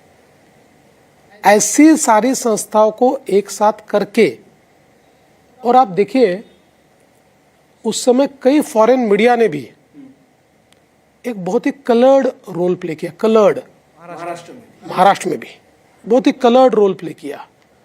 तो ये तो 1+1 2 हमको ध्यान में आता है। अब इसको आधिकारिक तौर पर जिन्होंने कहना चाहिए वो कहेंगे। क्या आपको नहीं लगता कि इसमें कार्रवाई होनी चाहिए? क्योंकि ये आप बहुत बड़ी बात कह रहे हैं कि जिस तरह से एनार्की लाने की, और आपने ये बयान भी दिया इलेक्शन के टाइम पे, इट्स अ ग्रुप ऑफ एनार्किस्ट्स जो आपने कहा था। क्या आपको नहीं लगता कि एक तरह से इसे हमें हल्के में नहीं लेना चाहिए, जांच होनी चाहिए कि आखिरकार ये कौन से ऑर्गेनाइजेशंस हैं, इनके पैसे कहां से आ रहे हैं और आखिरकार उनका एजेंडा क्या है? क्या आपको नहीं लगता मुख्यमंत्री होने के नाते एक कार्रवाई होनी बहुत जरूरी है इस पूरे मामले को लेकर? बहुत जरूरी है। इसमें से कुछ संस्थाओं के कच्चे चिट्ठे मेरे पास भी है। क्या कार्रवाई करेंगे? वो सबूत मेरे पास भी है। निश्चित रूप से हम कार्रवाई करेंगे और उचित समय पर मैं विधानसभा में भी ये सारे एविडेंसेस रखूंगा कि कौन सी संस्थाएं इनके लिए काम कर रही थी। देश ये जरूर जानना चाहेंगे देवेंद्र जी, क्योंकि ये बहुत ही महत्वपूर्ण बात आपने कही ये पूरे इलेक्शन को लेकर। अगर स्लोगन की बात करें, क्योंकि हमने आपको बहुत करीबी से देखा है और साथ ही साथ आपकी स्पीच की मैंने एनालिसिस की, कई सारे स्पीच में दर्शकों को कहना चाहूंगा कि मीडिया दिखाती नहीं हो, जो आपने बहुत बार एलिगेशन भी लगाया कि आखिरकार आप सिर्फ हिंदू मुसलमान पार्टी देखते हैं, ये डेवलपमेंट को लेकर बात नहीं करते। मैं ये मानना चाहता हूं कि जरूर आप कहते हैं, पर एक बदलाव भी आप में देखा गया कि क्योंकि अगर 2019 की बात करें, उस इलेक्शन में large percentage 90 to 95% was only about कि Devendra Fadnavis is all about development, Devendra Fadnavis is the soft Hindutva face देखा जा रहा था। क्या इस बार आपको लगा कि बहुत जरूरी है, क्योंकि जो ग्राउंड के हालात थे वो बदल रहे थे, एक कंसोलिडेशन हो रहा था, जिसके कारण आपको एक है तो सेफ है का नारा का इस्तेमाल करना पड़ा, बटेंगे तो कटेंगे का नारा इस्तेमाल करना पड़ा? क्या आपको लग रहा था कि ग्राउंड रियलिटी बदल रही है, इसके लिए आपको बहुत जरूरी था एक बदलाव लाने की कोशिश? हम तो चुनाव को विकास पर ही ले जा रहे थे। आप मेरा कोई भी भाषण निकालिए, करीबन 100 के ऊपर। हाँ, तो अगर मैं 25 मिनट बोला हो तो 22 मिनट में विकास पर बोलता था, क्या किया, क्या करने वाले, 3 मिनट में जवाब देता था। देखिए, ये जो सारी चीजें हैं ना, ये काउंटर पोलराइजेशन है, ये काउंटर कंसोलिडेशन है। आप अगर वार करेंगे तो प्रतिवार होता है, वार ही नहीं किया होता तो प्रतिवार नहीं होता। लेकिन अगर वार होगा और उसका जवाब नहीं जाएगा तो वार झेलना पड़ेगा, घायल होना पड़ेगा। तो जिस प्रकार से सज्जाद नोमानी को हाथ में पकड़कर, उलेमाओं को हाथ में पकड़कर एक प्रकार से पोलराइजेशन करने का प्रयास कांग्रेस, पवार साहब की एनसीपी, उद्धव जी की सेना, इन्होंने किया।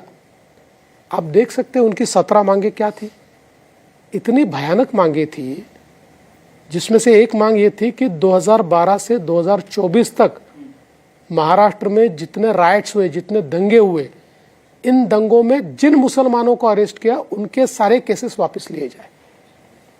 और उसके ऊपर ये पार्टियां लेटर देती है कि हम इसको जरूर करेंगे, इसके ऊपर हम विचार कर रहे हैं और इसको हम अमल में लाएंगे। तो कहीं ना कहीं उसके बाद सज्जाद नोमानी आकर कहते हैं कि वोट जिहाद करो, इसलिए फिर हमको उसका जवाब देना पड़ेगा। और पढ़ा और मैंने जवाब दिया।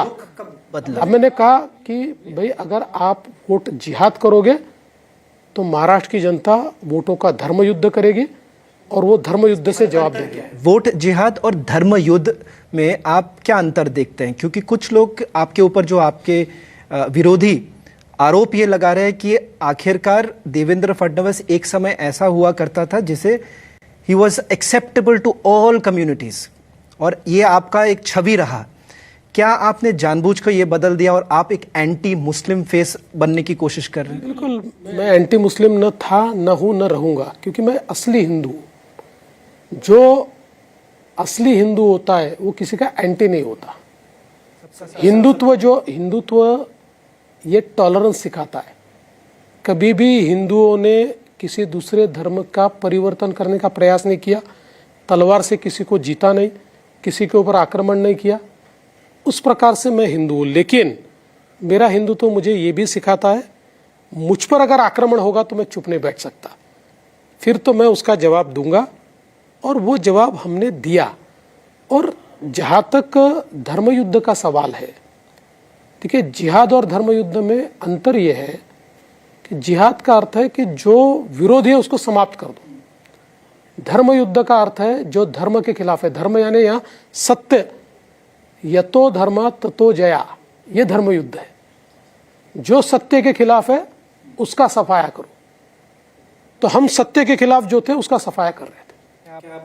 एक तरह से जो महाविकास आघाड़ी में उद्धव ठाकरे डगमगा गए और नैरेटिव बदलने की कोशिश की गई थी, क्या आपको लगता है कि इससे आपको बहुत फायदा मिला कि किस तरह से एक बम्पर वोटिंग भी था? निश्चित रूप से जनता ने इसको अस्वीकार कर दिया। लोकसभा का पोलराइजेशन ध्यान में नहीं आया लोगों के। उस पोलराइजेशन के बाद अलग अलग जगह पर जिस प्रकार का एक विभत्स रूप देखने को मिला, चाहे वो अमरावती हो, चाहे वो धुलिया हो, चाहे वो भिवंडी हो, अलग अलग जगह पर जो विभत्स रूप देखने को मिला, उसके बाद जनता जागी और जनता के ध्यान में आया कि ये केवल एक पोलिंग तक सीमित नहीं है, ये तो इस प्रकार से कंसोलिडेशन हो रहा है कि हमारा जीना मुश्किल होगा।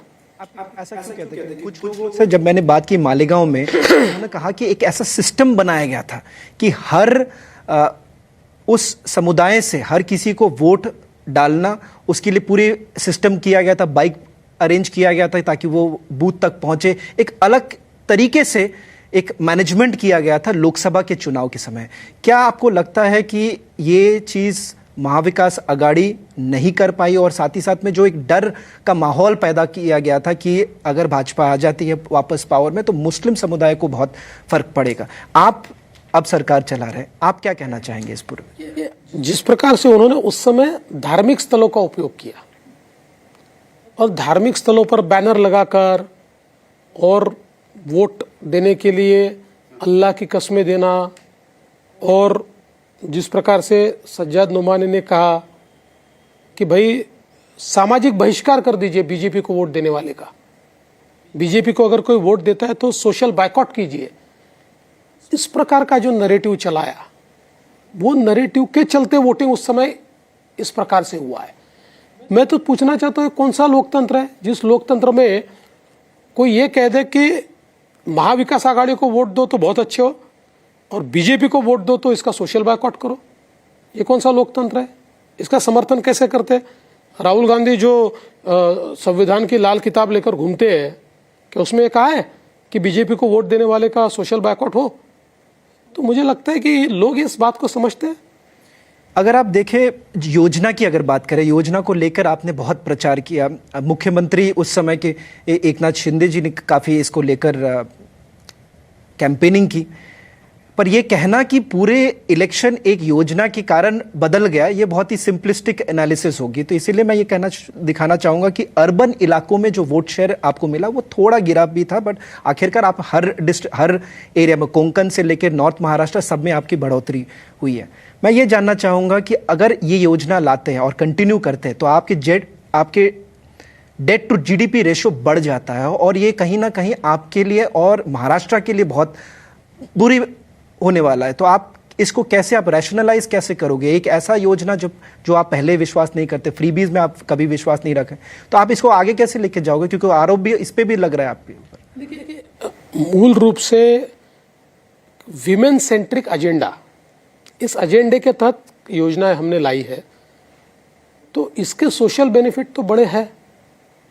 जो सोशल बेनिफिट तुरंत नहीं दिखाई पड़ते, साल में, 2 साल में, 4 साल में दिखाई पड़ते। कभी भी इकोनॉमिक्स में 2 पद्धतियां होती है। एक, आप इंफ्रास्ट्रक्चर में इन्वेस्ट करते जाते हैं, उससे इकोनॉमी को बढ़ाते जाते हैं, वो इकोनॉमी अवसर तैयार करती है।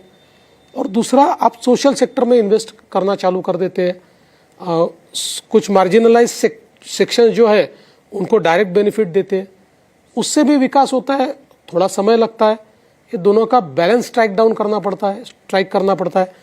तो हमारा प्रयास यही है कि ये बात जरूर है कि इन योजनाओं के कारण हमारी अर्थव्यवस्था पे थोड़ा स्ट्रेस आएगा। डेट जीडीपी रेशियो जो हमने बहुत ही एकदम रोबस्ट रखा है, उसमें चेंजेस आएंगे, ये हम मानते हैं। लेकिन 2-3 सालों में हम लोग उसको मैनेज कर पाएंगे, क्योंकि महाराष्ट्र की अपनी एक क्षमता है। महाराष्ट्र की अर्थव्यवस्था बहुत तेजी से बढ़ रही है, 500 ट्रिलियन मार्क को हम पार कर चुके हैं। और साथ साथ जो इंफ्रास्ट्रक्चर इन्वेस्टमेंट है, उसके लिए अलग अलग प्रकार के इंस्ट्रूमेंट तैयार करके, वो भी हमारा पेस जो है वो कम न हो, इस प्रकार का प्रयास हम करेंगे, तो इसको हम मैनेज कर पाएंगे। इलेक्शन के वक्त में आपने कई सारे ऐसे वादे किए और आपने कहा कि 1 ट्रिलियन इकोनॉमी के लिए महाराष्ट्र एक बहुत बड़ा योगदान करने वाला है। मैं आपसे जानना चाहूंगा कि ऐसा क्या विजन है देवेंद्र फडणवीस? क्योंकि हर बार आप जब सीएम बनते एक एजेंडा लेकर आते हैं, एक विजन लेकर आते हैं। इससे पहले आपका विजन रहा कोस्टल रोड को लेकर, आपका विजन रहा मेट्रो को लेकर, उसमें भी अड़चन काफी लगा। इस बार देवेंद्र फडणवीस क्या करना चाह रहे हैं और क्या बड़ा धमाका होने वाला है महाराष्ट्र में? बड़ा धमाका तो मैं नहीं कहूंगा, लेकिन मेरा फोकस रिवर लिंकिंग पर है। मैंने अभी इरिगेशन मिनिस्टर के रूप में 4 बड़े रिवर लिंकिंग प्रोजेक्ट को मंजूरी दी है। ये रिवर लिंकिंग प्रोजेक्ट्स महाराष्ट्र के उन इलाकों में परिवर्तन ला देंगे जो अभी तक अकाल पीड़ित थे। महाराष्ट्र को अकाल से बाहर निकालने का काम ये रिवर लिंकिंग प्रोजेक्ट करने वाले हैं। इसके ऊपर मेरा बहुत जोर रहेगा। इसके साथ साथ मेरा दूसरा प्रयास ये रहेगा कि महाराष्ट्र में रिन्यूएबल एनर्जी, इसकी एक मैंने 16,000 मेगावाट का काम मैंने ऑलरेडी शुरू कर दिया है। इसके ऊपर मैं बहुत ज़्यादा थ्रस्ट देना चाहता हूँ। ये दोनों चीज़ें ऐसी है कि दोनों चीज़ों से एक और किसान को बड़ा फायदा होगा और दूसरा महाराष्ट्र में इंडस्ट्री को भी फायदा होगा और बड़े पैमाने पर जॉब क्रिएशन होगा। तो इसलिए ये 2-3 चीज़ें ऐसी है कि जिसके ऊपर मैं बहुत ज़्यादा फोकस करना चाहता हूँ। एक सवाल ये करना चाहूँगा, क्योंकि कई लोग ये जानना चाह रहे थे और पर्टिकुलरली हमारे दर्शक ये जानना चाह रहे थे कि आपने कई सारे बयान दिए कुछ ऐसे इन्वेस्टिगेटिव केसेस को लेकर, जैसे कि दिशा सालियान से लेकर, सुशांत सिंह राजपूत से लेकर, पालघर साधुओं के लेकर, बट ऐसा ये सब केसेस एक ऐसे कगार पर आ चुके हैं जो इनकम्प्लीट है। क्या आप इसको रिविजिट करेंगे? कुछ केसेस आपके हाथ में है भी नहीं, वो सीबीआई के पास है, बट क्या आप कुछ आश्वासन देंगे कि आने वाले दिनों में जो पुराने केसेस, भीमा कोरेगांव से लेकर कई सारे केसेस जो जिसे रोक दिया गया था, शरद पवार ने भीमा कोरेगांव केस में भी अटकन लगाए, क्या आप आने वाले दिनों में ये कुछ पुराने केसेस जो जनता के लिए इंपॉर्टेंट है इसको रिविजिट करेंगे? देखिए, रिविजिट करने का तो सवाल नहीं होता है, क्योंकि इन्वेस्टिगेशन चल रहा है। तो इन्वेस्टिगेशन जब चलता है तो उसमें एज ए मिनिस्टर हमारा कोई रोल नहीं होता है। It is totally separate from the government, or it is not expected from the government to interfere. हाँ, जरूर हम लोग सीबीआई को ये निवेदन करेंगे कि उनके पास जो केसेस है उन केसेस को ज्यादा तेजी के साथ उसका इन्वेस्टिगेशन वो करें। क्या एक तरह से रुकावट की कोशिश की गई थी महाविकास आघाड़ी ने, क्योंकि कई सारे ऐसे केसेस थे उन्होंने रोकने की कोशिश। क्या हुआ है कि इसमें उन्होंने रुकावट तो लाई और साथ साथ सीबीआई के पास एक केसेस लेट गई, उन्होंने रोक कर रखी थी। तो जब आप साल भर बाद 1.5 साल बाद सीबीआई को केसेस देते हैं तो क्वालिटी ऑफ एविडेंस इसके ऊपर बड़ा असर होता है। तो आपको बहुत ज्यादा उसमें तफ्तीश करनी पड़ती है, कोशिश करनी पड़ती है, वो चल रहा है।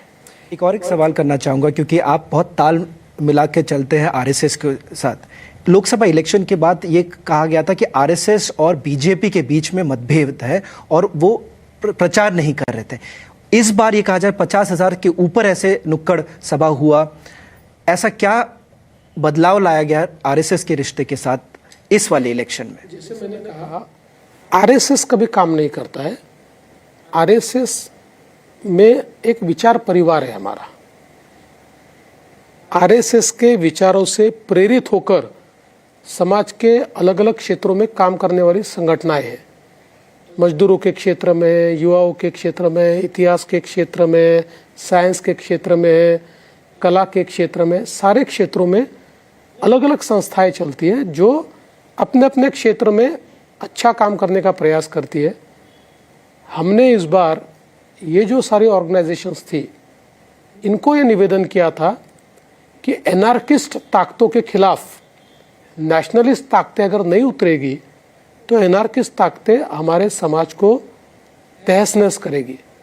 और इस कॉल को समझते हुए, अपनी जिम्मेदारी को समझते हुए नेशनलिस्ट ताकतें सारी एकत्रित हुई। हमारा कोई रोल नहीं है।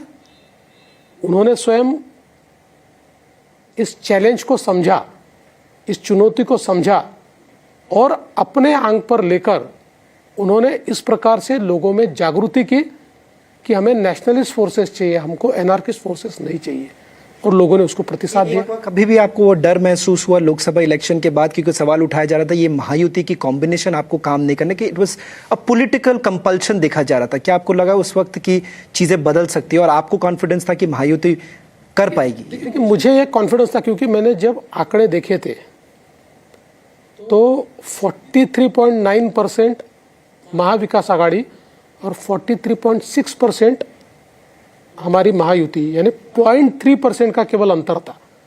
और मेरा जो पॉलिटिकल अनुभव ये बताता है कि पीक एक बार होता है। ये पीक पर गए और 43.9% पर गए।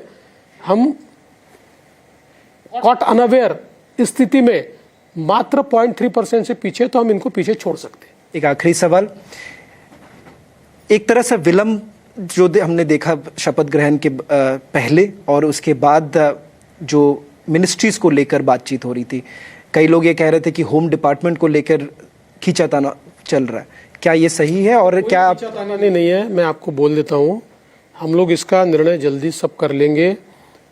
ऐसा है कि 2004 में भी महाराष्ट्र में 13 दिन बाद सरकार बनी थी, पूरा बहुमत था।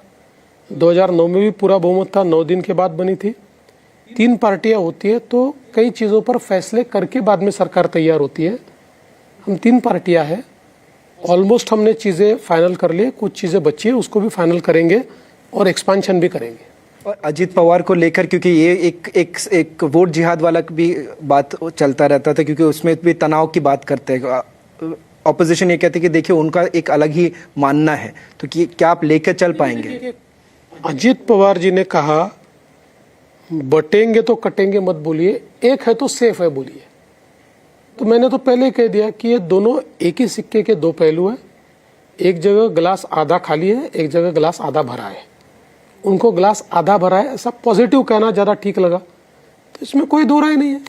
हमारा तो मूल नारा वही है, एक है तो सेफ है। बहुत बहुत धन्यवाद देवेंद्र जी हमसे बात करने के लिए। ये आपके लिए एक तरह से चैलेंजिंग भी रहा होगा और साथ ही साथ अनएक्सपेक्टेड कुछ लोग कहेंगे। बहुत बहुत धन्यवाद। All the very best as you start a new innings. Thank you. That was the Chief Minister of Maharashtra speaking to Republic TV, laying down his entire vision. For those who have largely seen him developing his entire political career, would have actually seen perhaps one of the few leaders in this country cutting across party lines, cutting across communities, have had a mass appeal. Thank you very much.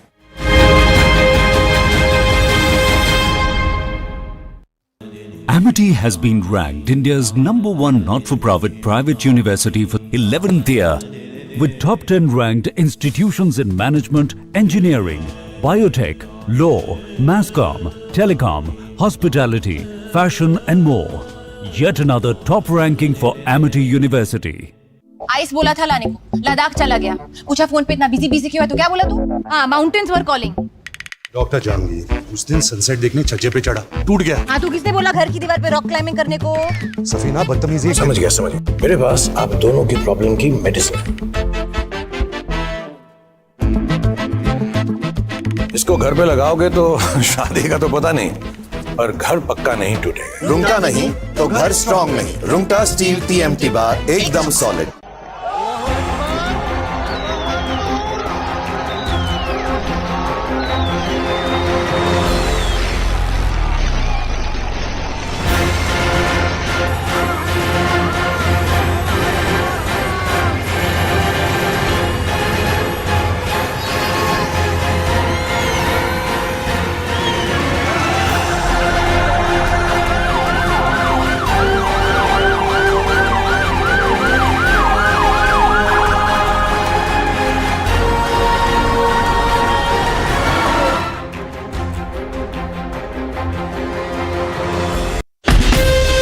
From Asia's largest news headquarters, setting the agenda for Bharat.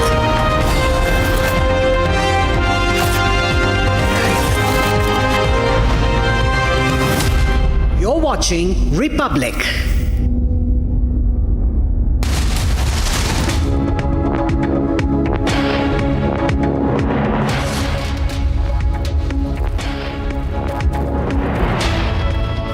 Well, a very good afternoon to all our viewers watching Republic TV live and breaking at 2 p.m. this Sunday, viewers. Syria seems to be heading to doomsday as the government of Al-Assad seems to have been captured by the rebels there. We're bringing you much more details after a quick check of the headlines.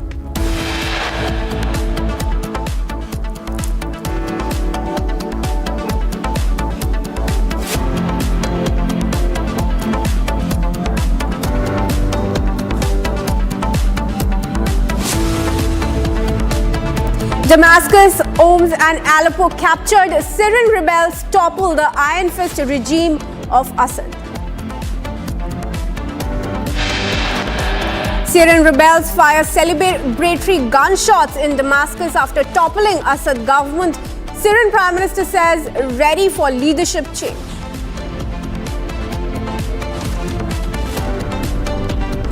As rebels capture Damascus, local reports claim that President al-Assad has fled the nation to an undisclosed location. Hindus in Berlin hit the streets with peaceful protests against Yunus regime over atrocities against minorities in Bangladesh.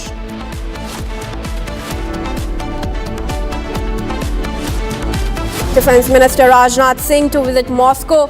3-day visit to commission Indian Navy's new frigate INS Tushil in Russia today. After TMC calls for Mamta to lead Indi, RJD joins the bandwagon, calls for Lalu to lead Indi alliance. Cracks in the Indi now out in the open.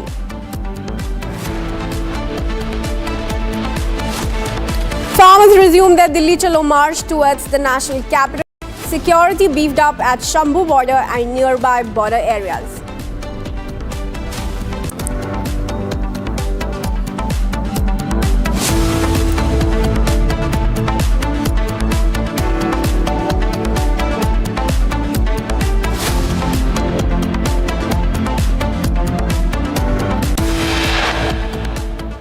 And was under constant attack from BNP Jamaat, Republic Bangla remains resilient in face of continuous threats.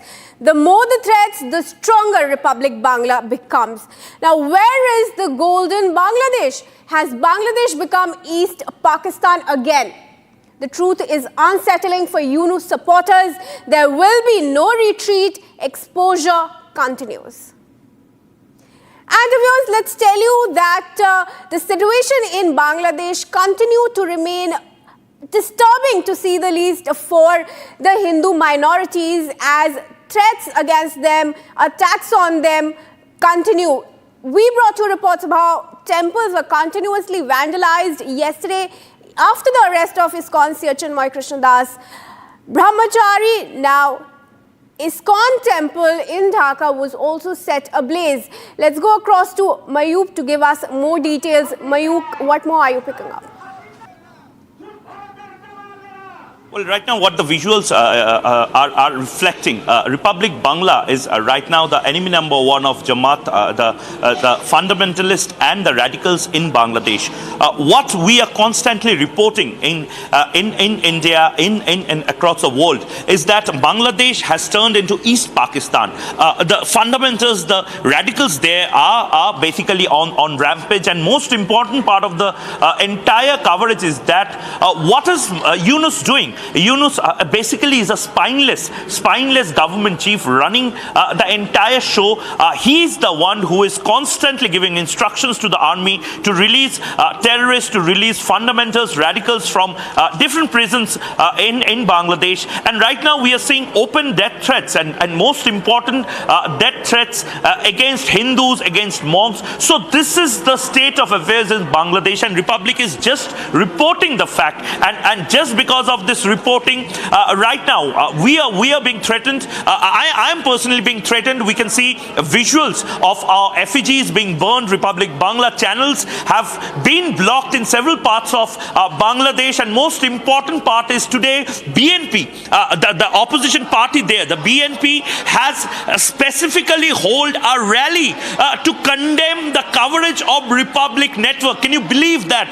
BNP, a very significant political party in Bangladesh, they are holding rallies, they are holding a protest march against Republic Network because they are afraid of Republic Network. Republic Bangla and Republic Network is 10 times of any other Bangladeshi media outlet right now. So Republic is the most watched channel, most watched news outlet in Bangladesh right now, and that is what is not becoming it's not becoming comfortable for the radicals, for the Jamaatis, for the pro-Yunus supporters of Bangladesh, and they are desperately trying to distort Republic Network, and this is what the visuals are also showing. But let me tell you one thing, we are not going to cow down, we are not going to stop our coverage. In fact, we are going to be more aggressive in covering, in reporting against the Hindu atrocities, about the genocide plans that are being carried out in several parts of Bangladesh, and most importantly the Sanatan Dharma which is being trampled in Bangladesh in a brutal way. 7% population in Bangladesh right now of Hindus, from 25% population to 7% population. Where have all the Hindus in Bangladesh gone? Why are they being killed? Why are they being prosecuted? This is the biggest question right now, and we will continuously ask the spineless government of Mohammad Yunus the right questions. All right. In fact, we also have that statement from BNP Jamaat. Let's show our viewers that as well. Jagannath বিশ্ববিদ্যালয়ের সামনে হরতালের দিনে বিশ্বজিৎকে নির্মমভাবে কুপিয়ে হত্যা করেছিল। বিশ্বজিৎ নিজের প্রাণ বাঁচানোর জন্য ছাত্রলীগের গুন্ডাদেরকে বলেছিল যে আমি শিবির নই, আমি বিএনপি নই, আমি Hindu. Well, right now the BNP leader is specifically attacking. He's naming Mayuk. What is Mayuk going to do if we start our game? Is what this BNP leader is saying. Clearly giving threats, death threats to Republic Bangla, death threats to Mayuk, and most importantly, the Jamaat supporters are clapping when Republic Bangla is being blamed. Republic Bangla is being targeted. This is what. Jagannath বিশ্ববিদ্যালয়ের সামনে হরতালে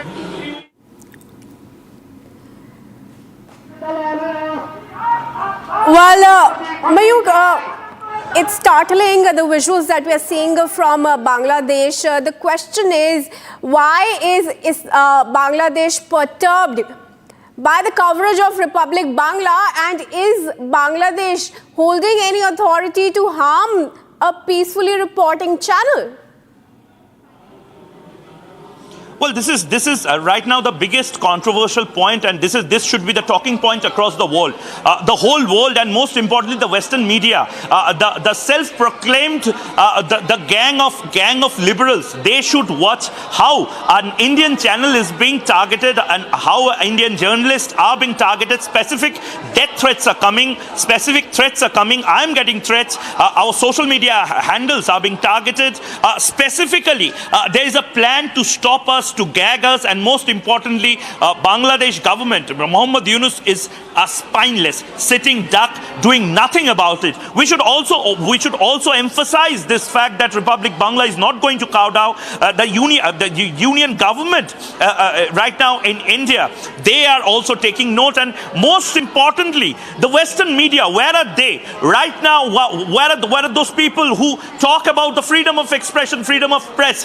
What are they doing when Republic Bangla, Republic Network is specifically targeted, specifically being attacked time and again? They are being openly, they are giving death threats, they are giving fatwas, and most importantly, they are giving fatwas to Republic Bangla, to Mayuk. Why this thing, and what is happening right now in Bangladesh is really worrisome, because of the fact that this Jamaat, this radicals, this fundamentalists are going rampage. They are on rampage. They are doing anything and everything possible against the Hindus, against the monks, and God forbid, what will happen to those monks if this death threats, if this type of instigating message is coming from the ruling party in Bangladesh, actually becomes a dangerous sin there. So these are the points which the Western media, the Western world, who time and again give lectures to India, should note and do a specific action against the Bangladesh government. Well, all right, Mayuk, we urge you, of course, to continue your relentless, fearless coverage on the atrocities on Hindus in Bangladesh as we seek justice for Sanatan Dharma in Bangladesh after the ouster of Sheikh Hasina government. With that, viewers, we will now move on.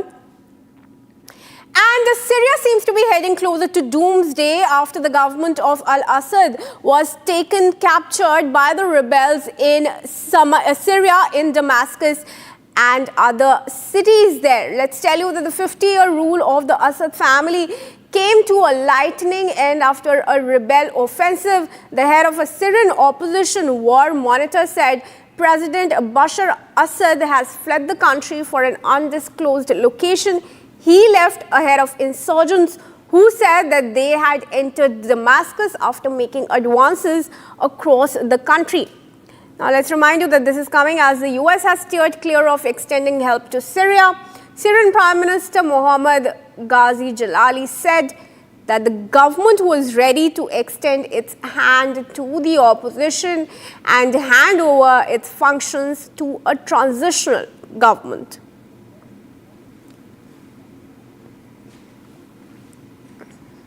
And we're joined in now by Major General A.K. Sewach on the bulletin. A very good afternoon to you, sir, for speaking to us and giving us your time. What is your opinion about how is Syria going to head forward from here? No, as far as Syria is concerned, there is no doubt about, as on today, the situation is the rebels have taken over. As far as Bashar al-Assad is concerned, he's fled the country, he's gone by Il-76 of the Russian aircraft. I would like to tell to the viewers as to how things have unfolded. You see, as far as Bashar al-Assad was concerned, his father and he himself had ruled for about 5 decades. And there was a frozen ceasefire from 2016 onward. It was basically Bashar al-Assad was helped by Russia and Iran. As far as Russia is concerned, they have given them weapons. They have been helping them by the air power. And as far as Iran is concerned, it is also Hezbollah which was helping, which was the proxy of Iran.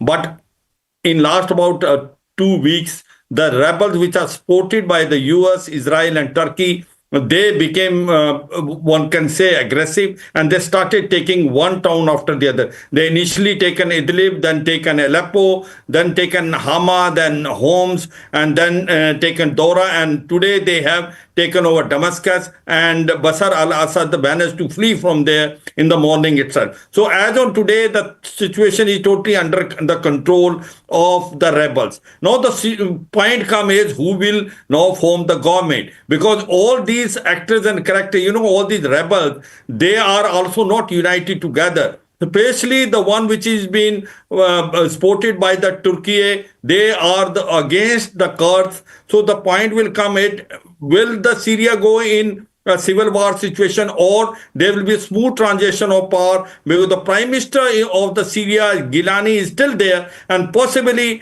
the US wants that handing over the power should be smooth and there should be no loss of blood there, and that is what possibly they are trying to do it. As far as the Israel is concerned, Israel know that the Golan Heights are with them. They want to make a buffer zone. They will like to take a more area, and they have already started taking over by coming from Golan Heights toward the Syria. As far as Iran and Russia is concerned, both, as far as Russia is concerned, they have a basis in Syria. They will not leave it now, but they are now no doubt down and out. It's the rebels which have taken over, and Assad government has fallen. Assad has now fled the country, and situation is slightly fluid now. How things will unfold, time will only tell. But as on today, the rebels have taken over, and the rebels are basically supported by US, Israel and Turkey. Do you think there's going to be any change in the US stance when Trump administration takes over? It is. See, the point is the Trump administration has already clearly said that when they take over, they don't want too much footprints of US in Middle East, because they don't want the things to move out in such a manner that they are weak on the ground. So as on today, once they have taken over Syria, because the rebels which are now taken over are basically supported by US only. But these are also certain militant groups. It is not that these rebels have a very, bright past. They have been involved. But it looks like that as on today, the Syria will be controlled by all these rebels and some sort of government form. US will not indirectly or directly interfere. It will only have its, one can say that, power, and it will have an influence, and Donald Trump is not very keen to have too many bases in Middle East. So I suppose Donald Trump aim will be control Syria, but do not place your troops, and also control other parts of Middle East. Right. Donald Trump is going to be very, very harsh against Hezbollah, Hamas and Houthi, and against Iran. It is Donald Trump is going to go and give full support to, as far as Israel is concerned. That possibly is going to be the next step. I suppose after what they have done in Syria, the next target possibly is going to be Iran, because the Iran is the one which is supporting this 3H, Hezbollah, Houthi and Hamas. And after taking over Syria, that the supply chain which was coming from Iran through Iraq and going through Syria to Lebanon is being crushed, because the Hormuz was the link point. So overall, one can say that after Donald Trump's takeover, Donald Trump wants the Syria government to be stable. Donald Trump does not want too many footprints in Middle East. And at the same time, Russia, which is as on today is basically feeling defeated and out, will still have, it will not leave its bases in Syria. Right, would continue that conversation with you some other time. For now, we want to show our viewers Major General A.K. Sewaj, the statement that has come in from President Assad. Listen in, viewers. In the war, you lose areas, but you recapture another area. So it's difficult to tell whether you are losing or gaining, or it was a standstill. No one had this answer. But definitely after the Russian intervention in supporting the Syrian army, legally of course, we felt much better. We captured many main cities, many more main positions at the expense of the terrorist area.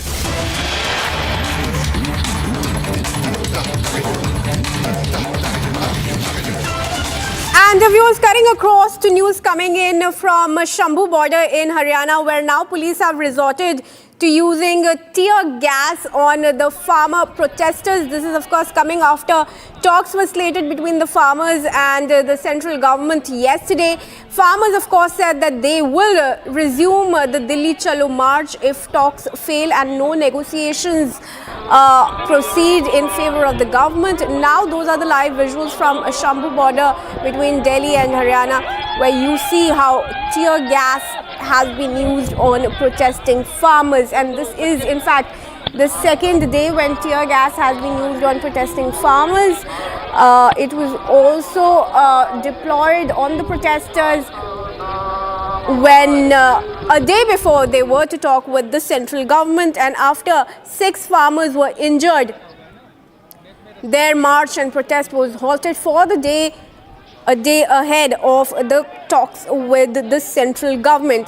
Once again today on Sunday, protests have escalated and farmers are being met with tear gas from the police in Haryana.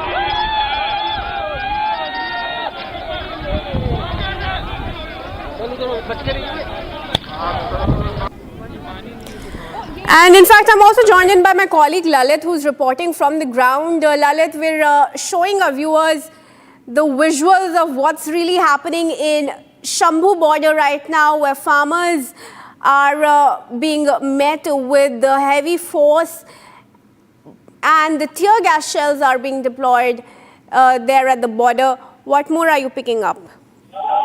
If you talk about what is happening here in the Sambhal border, mild tear gas has been used for the protesting farmers who try to cross the border. So barricades have been put there so that the farmers could not cross those barricades, and you can see that still hundreds of farmers groups can be seen going near the barricades.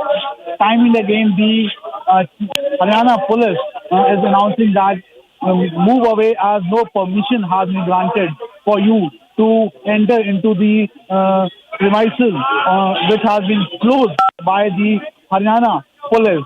Already Section 163 has been deployed there. Section 163 has been imposed there, and more than 5 farmers are not allowed. But still, farmers are adamant to move ahead. So right now, if we talk about here in the Sambhal border, the condition seems to be under control, but farmers time and again are trying to go and trying to stop and are trying to move the barricades which have been placed there on the Sambhal border. But if we overall talk about, it's been around the 300 days of the farmers sitting here on the Sambhal border. Mild tear gas have been used for the protesting farmers to disperse them, but time and again the farmer groups are moving closer to the barricades. You can see that the deployment of police is quite heavy all across the bridge from where the farmers are trying to move ahead. Other than that, if we talk about farmers, the police have been deployed near the riverbed also so that the farmers could not take other way. Farmers are demanding that let them move towards the national capital, or they can, or the center should have talks with them so that the deadlock between the farmers and the center breaks away. But no communication has been given for the farmers for any dialogue, and farmers are waiting for that. Farmers are demanding that the legal guarantee for the crop produce should be given. That is the MSP, minimum support price for the crop, should be given so that they can end the protest. So it's been around 10 months of the farmers' protest here on the Sambhal border. Last year, when farmers and the center had meetings with each other, that time the meetings were not successful. It could not bear any results, and after that, farmers have been protesting here. On Friday, when farmers once again tried to intensify their search, tried to move ahead from their border, that time clash took place between the protesting farmers and the police, in which around 60 farmers got injured. If we talk about today, mild tear gas has been used against the protesting farmers, and time and again on the loudspeakers announcements are being made that the farmers should not come near the barricades, otherwise force would be used by the police to disperse them so that no law and order situation arises here in the Sambhal border. So right now, the situation here in the Sambhal border seems to be under control, but yes, farmers time and again are trying to move ahead. In the couple of times when the protest is going on, around 3 to 4 times, tear gas shells have been used to disperse the protesting farmers. But yes, when we talk about the situation here on the Sambhal border seems to be quite under control, and farmers are adamant by the fact that the legal guarantee of the crop, that is the MSP, should be given to the farmers, and until and unless this is not being given, they would not end their protest, or the center asks them, calls them to have a dialogue with them so that they can end this protest. So farmers, when the tear gas shells are being used, farmers are using the water, the grain bag, so that the effects of tear gas could be minimized. But adequate security arrangements have been made here on the Sambhal border. You can see that big containers have been placed there, tear gas buses have been placed there, water cannons have been placed there. 3 to 4 times security has been made here so that the farmers could not enter into the Sambhal border and could not cross it. Barbed wires have been placed there as a security arrangement by the Haryana police. So, Section 163 of the new criminal law has been imposed in the Ambala side, and in some parts of Ambala, the internet services have also been disrupted because of the law and order situation. In the Sambhal border, still the group, the batch of farmers are standing there. They are also still adamant that they want to move ahead. This time, the farmers who are protesting are not using tractors and trolleys to march towards Delhi, but are moving on foot. They are also demanding that this time they want to move on foot, and they should be allowed to move in groups, in jathas of 101 farmers. But on Friday also, the Haryana administration did not allow them to enter into the premises, and when the clash between the police and the farmers took place, in which around 60 farmers got injured, then the farmers suspended their march for Delhi for a single day. Now, once again today, the march has been reassumed, and around 12, the farmers again have marched towards the barricade. So it's more than 2.5 hours. But still, the dialogue between the farmers and the police is going on, but the deadlock is not ending. And now it's time for a very quick break on this bulletin, but stay tuned, viewers. We are continuing to bring you our live coverage from the Sambhal border, where protests of the farmers have escalated and police have had to resort to tear gas firing. Much more details from Sambhal border.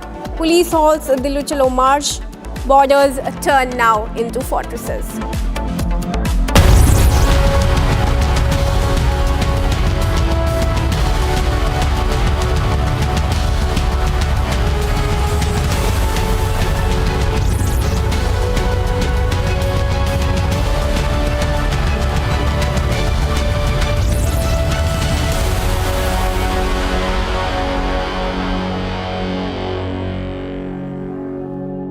Amity has been ranked India's #1 not-for-profit private university for 11th year, with top 10 ranked institutions in management, engineering, biotech, law, masscom, telecom, hospitality, fashion and more. Yet another top ranking for Amity University.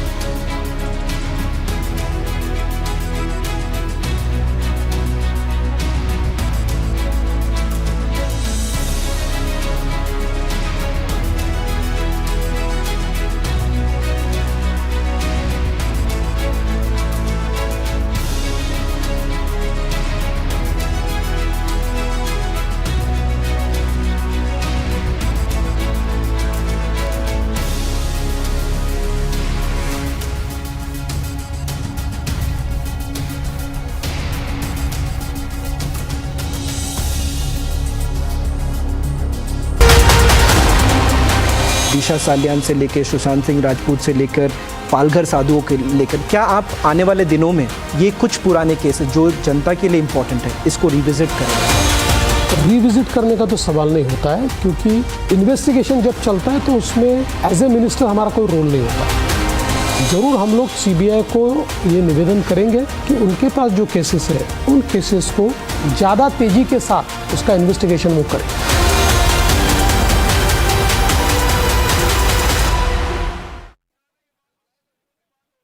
What's with this Places of Worship Act that's bothering both sides of the temple-mosque divide? More importantly, are these issues only in the legal domain, or do they call for an open and honest interfaith dialogue? We also look at the Bangladesh situation. It's getting worse. Is it time for India to intervene in our own national security interest? And finally, a deep dive into a bugbear exercising the US's strategic mind, the de-dollarization of the world economy and its consequences. Join me this Saturday and Sunday on your favorite deep dive show, only on Republic.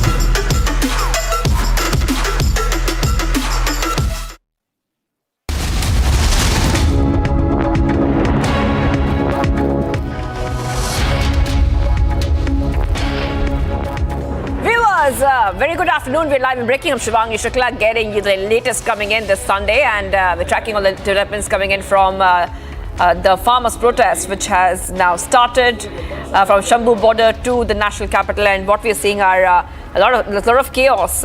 We're seeing that cops are firing tear gas shells. There's heavy barricading and a lot of traffic, which can be expected. But as usual, the headlines we're tracking, then we'll go to the ground and tell you exactly what's happening.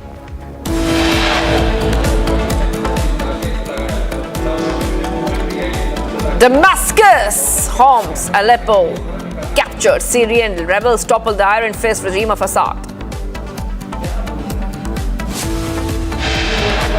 Syrian rebels fired celebratory gunshots in Damascus after toppling the Assad government. Syrian Prime Minister says ready for leadership change.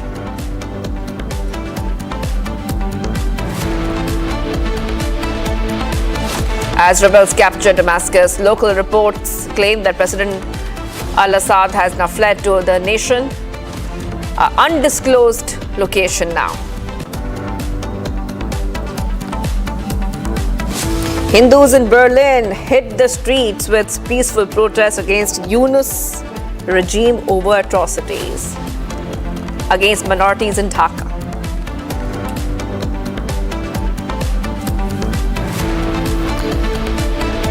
Defense Minister Rajnath Singh to visit Moscow, 3-day visit to commission Indian Navy's new frigate INS Tushil in Russia today. After TMC calls for Mamta to lead India, RJD joins the bandwagon, calls for Lalu to lead India alliance, cracks in the India now out in the open. Farmers resumed their Delhi Chalo march towards the national capital, security beefed up at Sambhal border and nearby border areas.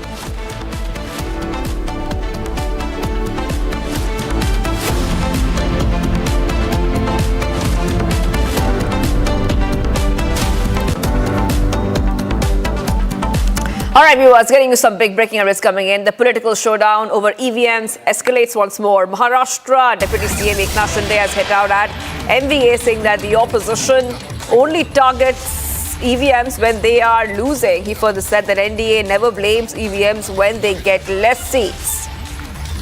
Okay, so this is what we're learning of right now on Republic TV, where we're seeing that Eknath Shinde has made this latest remark, saying that, and hitting out of the MVA, saying that opposition only targets EVMs when they're losing.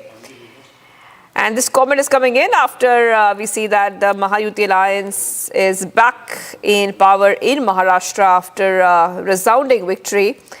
This time, once more, Eknath Shinde has spoken about EVMs and said that whenever the opposition is on the losing side, they put the blame on the EVMs. These are top pictures coming in right now, and we will also go ahead and play out the entire conversation that Republic had with Eknath Shinde. तो आज शपथ ले लिया, EVM का उनका आक्षेप खत्म हो गया। अभी ईवीएम का घोटाला खत्म हो गया, कल शपथ नहीं लिया ईवीएम के वजह से, आज शपथ ले ली, इसका मतलब ईवीएम का आक्षेप खत्म हो गया क्या? जब वो लोग जीतते हैं, जिनकी जीत होती है महाविकास आघाड़ी की, तब ईवीएम अच्छी रहती है, और हारते हैं तो ईवीएम खराब हो जाती है। अभी हार में झारखंड जीत गए, कर्नाटक जीत गए, प्रियंका गांधी जी जीत गई, या नाना पटोले जीते, कई लोग यहाँ जीते, क्या वहाँ ईवीएम ठीक थी? और जहाँ हार गए वहाँ ईवीएम खराब। ये दोगली राजनीति है, अब ये रोने वाली बात है। और इतना ही मैं कहूँगा कि अभी विपक्ष ने जो मैंडेट महाराष्ट्र की जनता ने दिया है सरकार के काम के बलबूते पे, मैंने कहा था कि सरकार ने जो 2.5 साल में काम किया है उसका अंजाम इस चुनाव में दिखेगा। लाडली बहनों ने, लाडले किसानों, लाडले भाइयों ने भरपूर मतदान किया है, और इसी के वजह से इतनी बड़ी जीत हुई है। अब इस जीत को स्वीकार करो, सच्चाई को स्वीकार करो। All right, viewers, big update coming in right now on Republic TV, and once more Eknath Shinde is hit out at the opposition and the MVA. They're saying that as usual, we see that the opposition MVA is talking about the EVM misuse. Now, this is coming in as, remember that after 2 days after the Maharashtra CM Devendra Fadnavis took oath as the Chief Minister, and 2 Deputy CMs, Eknath Shinde and Ajit Pawar, took oath. Once more, we are seeing that the opposition boycotted the ceremony alleging EVM misuse. So this was a reply that Eknath Shinde has given to the MVA. We have to move ahead right now, getting some more breaking updates coming in, and it looks like this infighting once more within the Indie bloc. Uddhav Sena's Aditya Thackeray calls for SP BJP B team, and meanwhile, Samajwadi Party has hit back, calling the remark unfortunate. So once more, Uddhav Sena's Aditya Thackeray calls SP BJP B team, calling SP the B team of the BJP. I just want to go across to my colleague joining us right now on Republic TV. Let's go to Sandeep joining us. Sandeep, after the SP wanted to quit the MVA and leave MVA, this time Aditya Thackeray has said that, well, the SP is the B team. I repeat, the B team of the BJP. But can he really back that statement, Sandeep? See, the way Abu Azmi, the Samajwadi Party leader, had objected the kind of tweet that was done by Uddhav Thackeray's personal assistant, that is Milind Narvekar, on Babri Masjid demolition. In fact, Milind Narvekar had celebrated the demolition of Babri Masjid, and in fact, remember in the past also Uddhav Thackeray tried proving himself as a secular party, and rather he says that his party is of Moh Mein Ram and Logo Ko Kaam. But ultimately, this post had created a lot of disturbance within Mahavikas Aghadi, and in fact, for the same reason, Abu Azmi had opted, in fact, openly challenged Uddhav Thackeray that he will move out of Mahavikas Aghadi, as whatever they are, in fact, enjoying the votes of Muslims in the Lok Sabha elections and Assembly elections, but rather they are playing with the sentiments of Muslims. That is what is being alleged by Samajwadi Party. And today, Aditya Thackeray has hit back to Abu Azmi and Samajwadi Party, calling them the Bharatiya Janata Party's B team. And we can see another reaction from Rais Sheikh, the Samajwadi Party leader, as well. He has alleged that Uddhav Sena is just enjoying Muslim votes and betraying the ideology over which and the condition over which the Mahavikas Aghadi was formed. So ultimately, yes, a war of words can be witnessed, but whether Samajwadi Party will move out from Mahavikas Aghadi or not, that is something that Akhilesh Yadav would be deciding over. Right. Okay. We're getting some more reactions coming in. Let's play them out.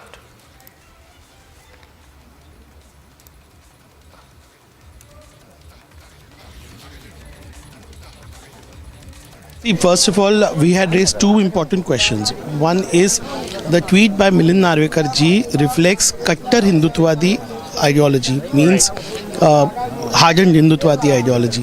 Mahavikas Aghadi's basis is what? There are two things that we want, preserving the constitution and preserving the secular values. So we had asked them that since you are part of Mahavikas Aghadi, there is a common minimum understanding. Please follow that. And secondly, I wanted to remind them, who has voted for you today?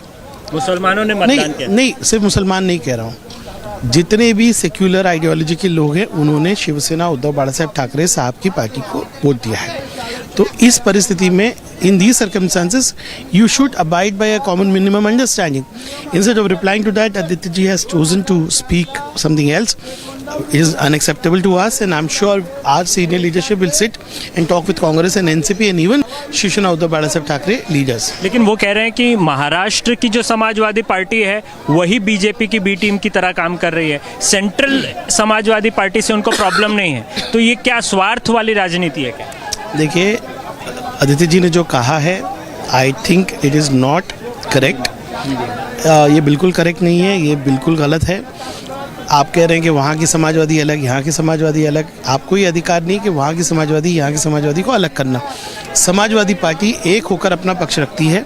Samajwadi party का पक्ष है कि हम India alliance के हिस्सा है, हम India alliance के हिस्सा है.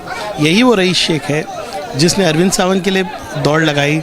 यही वो रईस शेख है जिसने बाल्या मामा के लिए काम किया. यही वो रईस शेख है जो पूरे राज्य में भाग रहा था. तो इस तरह का इल्ज़ाम लगाना कहीं ना कहीं गलत है.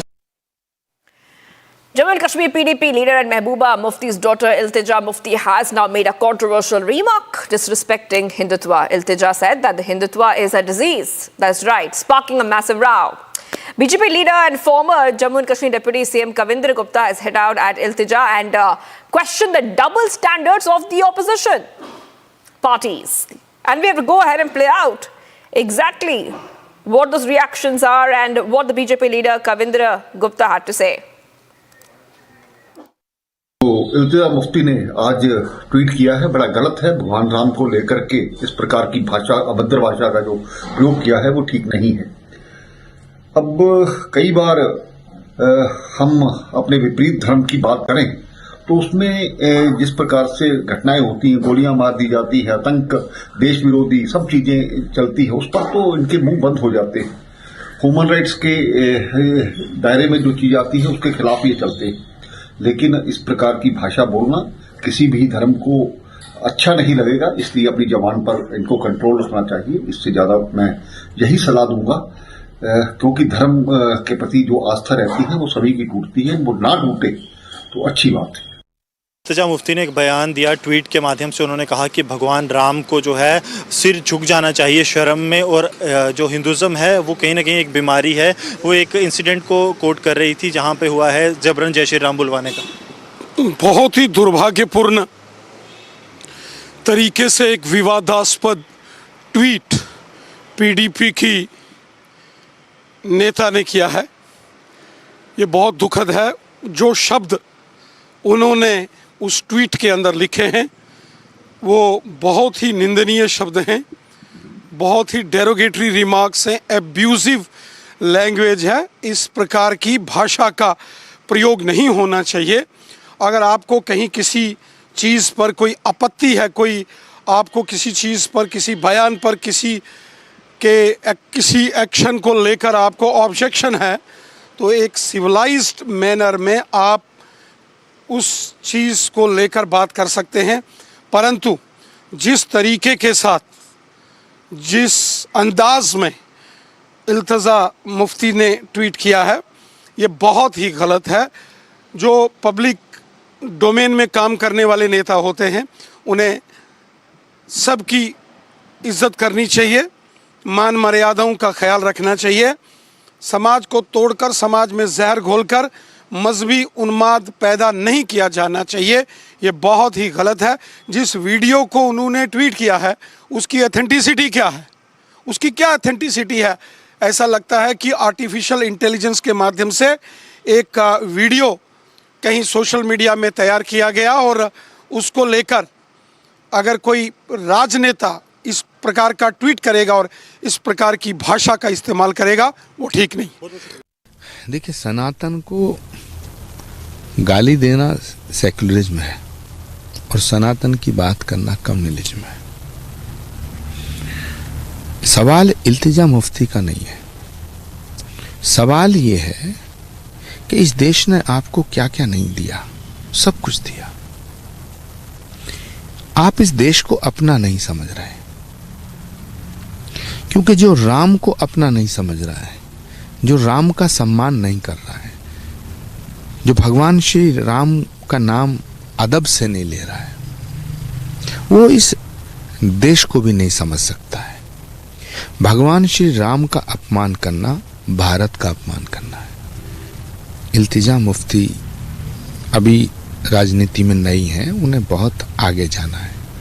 मैं उनसे ये दरख्वास्त करूंगा, उन्हें सलाह भी दूंगा कि भगवान श्री राम का नाम अदब से लें।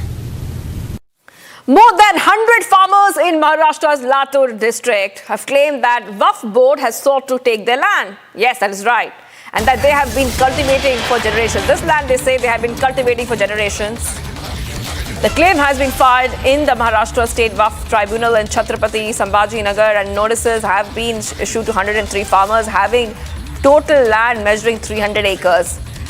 So that is what we see right now, viewers. We told you earlier how a lot of states and farmers in a lot of states have said that their land is being claimed by the Waqf. So the first time we're hearing something like this. Let's listen into some of the political reactions coming in on this new development.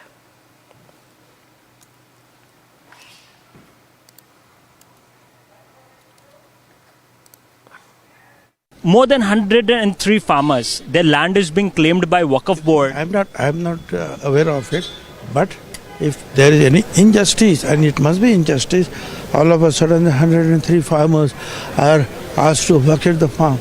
I think something will have to do, and I think Chief Minister will take the necessary action. No problem, absolutely. Latur में 100 से ज़्यादा किसानों को वक़फ़ का notice गया है, उनकी ज़मीनें मांगी गई है।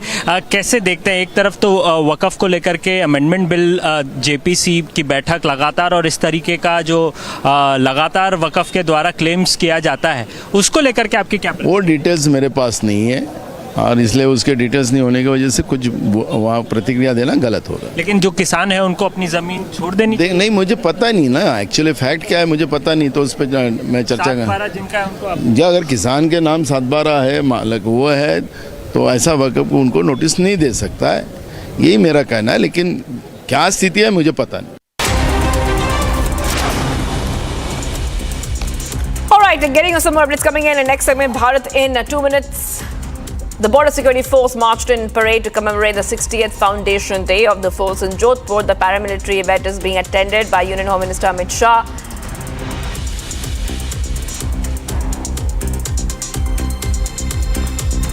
PM Modi expressed his pride after Kerala's Archbishop has been given a cardinal title by Pope Francis. The Prime Minister called it a matter of great joy and pride for India.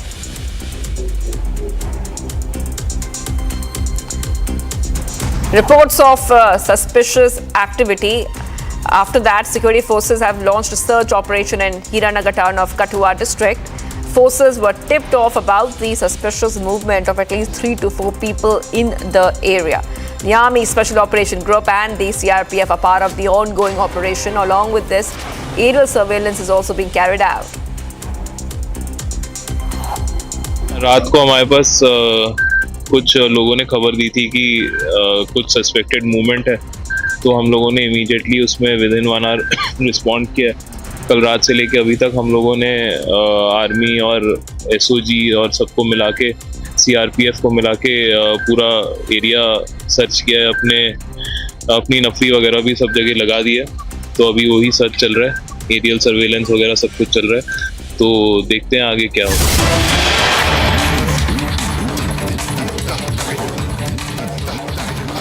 Getting some pictures coming in right now, viewers.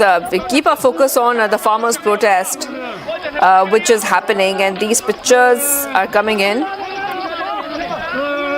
Remember, the police have used tear gas to disperse the protesting farmers at the Sambhal border between Haryana and Punjab as they resume their march to Delhi this afternoon. And a group of 101 farmers are marching towards Delhi, many of them equipped with mask, goggles, and other gear as they are walking towards New Delhi. The protest is backed by farmer bodies such as Samyukta Kisan Morcha and Kisan Mazdoor Morcha. So these are pictures coming in, viewers, on Republic. We will go to Lalit because we're getting these pictures, and Lalit, the farmers' Delhi Chalo march is intensifying, and we can see some farmers being shoved into ambulances. They're being put inside ambulances. What exactly is happening there? Well, Shivangi, if you talk about here in the Sambhal border, mild tear gas have been used, but other than that, some minutes before, some good visuals were also seen here from the Sambhal border when the petals were being thrown on the protesting farmers as a sign of brotherhood and harmony. So, new tactics, new strategy has been used by the police, who have been controlling themselves to not to allow to enter into the border, crossing these devices. So, flower petals were being used, but when the protesting farmers did not went back, so in a few moments later, the tear gas shells were being used. So, mild tear gas has been used on the protesting farmers a couple of times here, and if we talk about around 3 to 4 farmers are reported to be injured in this tear gas shell bombing, which has been done by the police from the Haryana side. Other than that, if we talk about it's around the 300th day of the farmers who have been sitting here on the Sambhal border, they are very clearly saying that they want to march towards the national capital in demand as a legal guarantee of the MSP. But if you talk about the police saying that no permission has been given to the protesting farmers, so they could not cross these barricades. So today, 3 to 4 times mild tear gas shells have been used on the group and on the Jatha, who is trying to go closer to the barricades where the heavy deployment of police have been used here. You can see that barbed wires have been used, but the way the situation became critical on Friday, today the situation here is not that much critical, but yes, 3 to 4 times tear gas shells have been used so that the protesting farmers could disperse and move back. So these are the visuals here from the Sambhal border. Adequate security arrangements have been made so that the farmers could not move ahead. You can see that containers and the heavy barricading and the tear gas vehicles have been placed so that if any sort of law and order situation becomes here, these things can be used to control the protesting farmers. So around 101 farmers groups and batch since 12 is time and again going closer to the All right, thank you, Lalit, for getting those pictures are coming in right now. Police are detaining farmers who came to protest. And this is happening in Punjab. At the same time, we are seeing Delhi Chalo March from Sambhal border all the way to the national capital. Stay tuned.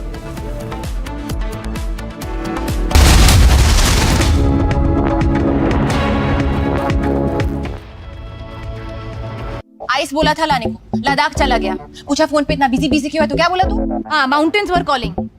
Doctor Jahangir उस दिन sunset देखने छज्जे पे चढ़ा, टूट गया। हाँ, तो किसने बोला घर की दीवार पे रॉक क्लाइंबिंग करने को? सफीना बदतमीजी। समझ गया। मेरे पास आप दोनों की प्रॉब्लम की मेडिसिन है। इसको घर पे लगाओगे तो शादी का तो पता नहीं, पर घर पक्का नहीं टूटेगा। रुंगटा नहीं तो घर स्ट्रॉन्ग नहीं। रुंगटा स्टील TMT बार एकदम solid. There was a phone call to the parliamentary branch of State Bank of India. Phone उठाया Mr. Malhotra, the bank manager, and he heard the voice of Mrs. Indira Gandhi, the then Prime Minister. Indira Gandhi said in 1971 to Nagarwala, 60 lakh रुपए दे दो।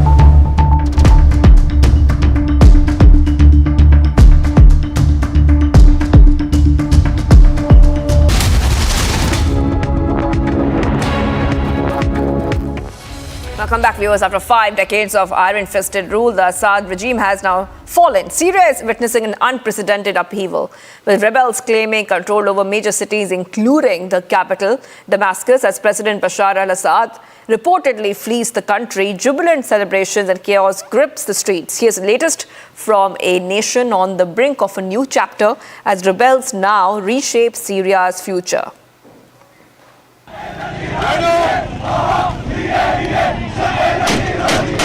The Assad family's 50-year grip on Syria has finally crumbled.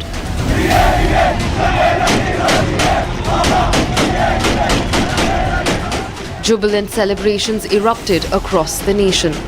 Gunfire echoed in the streets, marking the rebels' triumph. Syrian rebels proclaimed victory, declaring the full liberation of Homs, Syria's third largest city. As the regime disintegrated, opposition sources confirmed that President Bashar al-Assad fled to an undisclosed location. In a dramatic turn, furious residents tore down Assad's posters, recreating the spirit of the Arab Spring that swept through Homs over a decade ago. Amid the chaos, Syrian Prime Minister Mohammad Ghazi al-Jalali appeared in a recorded message, offering to work with any leadership chosen by the people. Meanwhile, rebel forces claimed a decisive victory in the capital Damascus, asserting that Assad had abandoned the city. إخواني الكرام، نعيش في اللحظات الأخيرة لتحرير مدينة حمص بإذن الله تعالى. هذا حدث تاريخي الذي سيفصل بين الحق والباطل. ونوصي إخوان المجاهدين كما أوصيناهم في السابق بأن يعطفوا على الناس، ومن ترك سلاحه فيؤمنوه ومن فر فلا يدركوه. Reports emerged of rebels storming the notorious Saidnaya military prison north of Damascus, a symbol of Assad's brutal regime. Key military outposts in Suwaida fell to insurgents without resistance as government troops fled in disarray. The insurgent offensive, superheaded by the Hayat Tahrir al-Sham group, encountered little opposition from Assad's crumbling military. Explosions and gunfire shook the heart of Damascus as residents braced for what seemed unimaginable till now. This marks the first time since 2018 that opposition forces have breached the capital, a stark contrast to the years-long siege that once reinforced Assad's hold.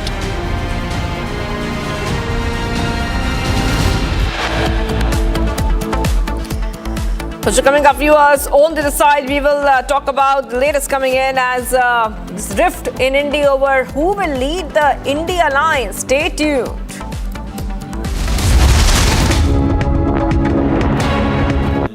Amity has been ranked India's #1 not-for-profit private university for 11th year, with top 10 ranked institutions in management, engineering, biotech, law, masscom, telecom, hospitality, fashion and more.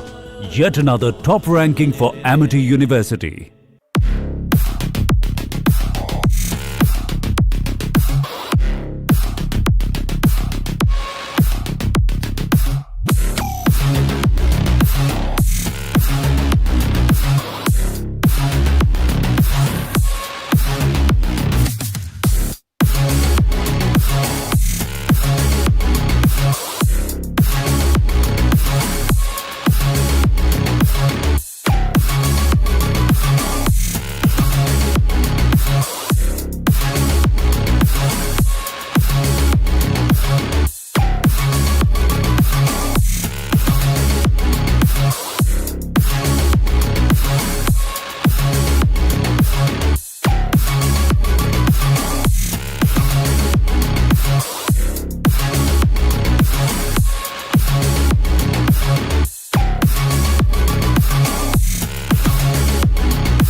Ice बोला था लाने को, लद्दाख चला गया।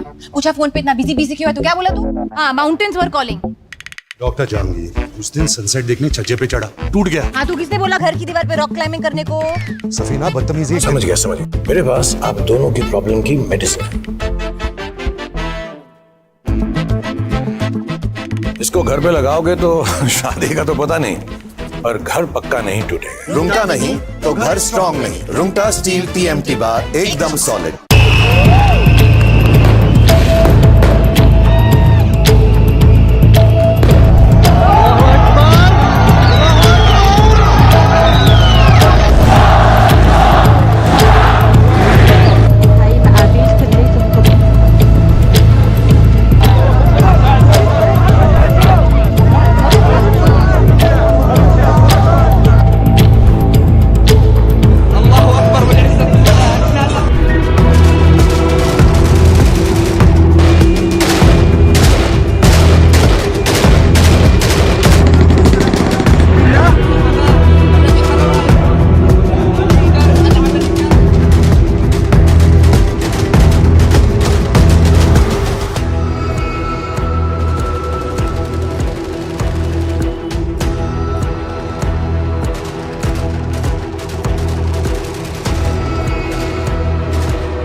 From Asia's largest news headquarters,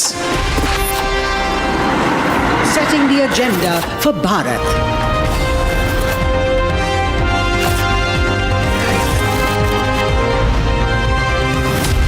You're watching Republic.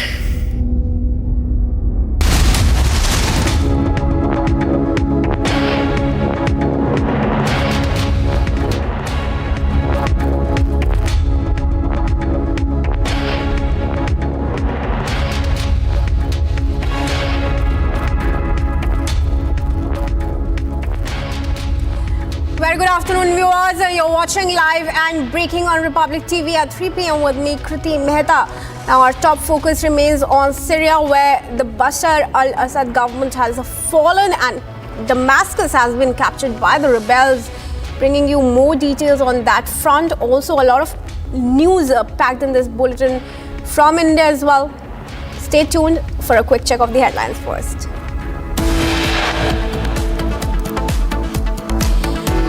Damascus homes and Aleppo captured. Syrian rebels topple the Iron Fist regime of Assad.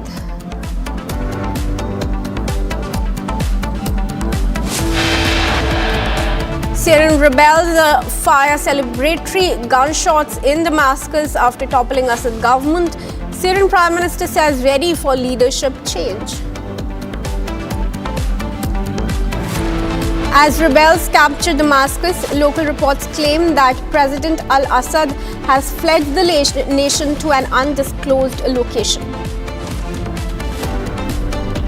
Hindus in Berlin hit the streets with peaceful protests against Yunus regime over atrocities against minorities in Dhaka. After TMC calls for Mamata to lead Indy, RJD joins the bandwagon, calls for Lalu to lead Indy alliance. Cracks in the Indy now widen.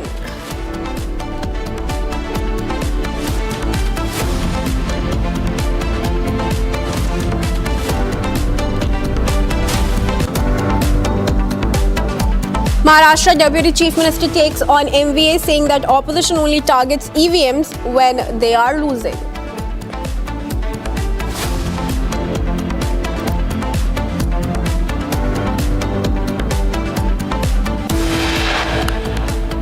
And viewers, we're now cutting across to breaking news coming in from Syria, where locals have demolished the statue of Assad in Damascus.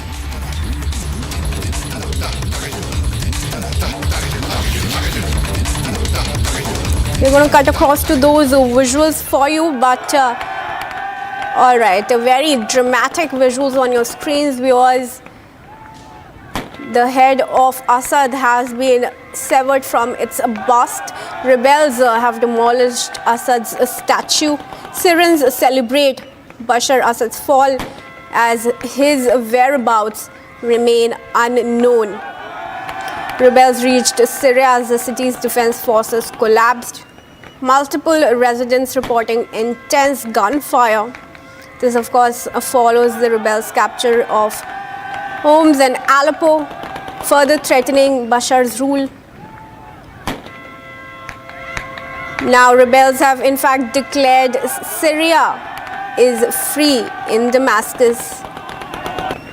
Assad is gone.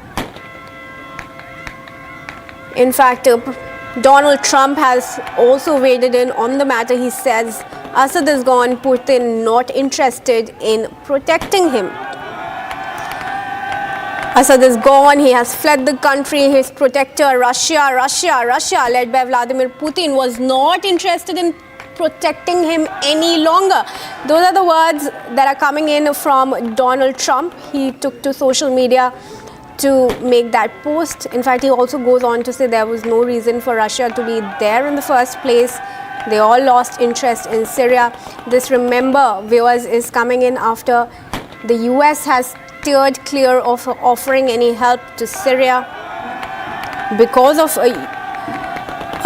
the situation there. In fact, let's also tell you close to 6 lakhs Russian soldiers lay wounded or dead.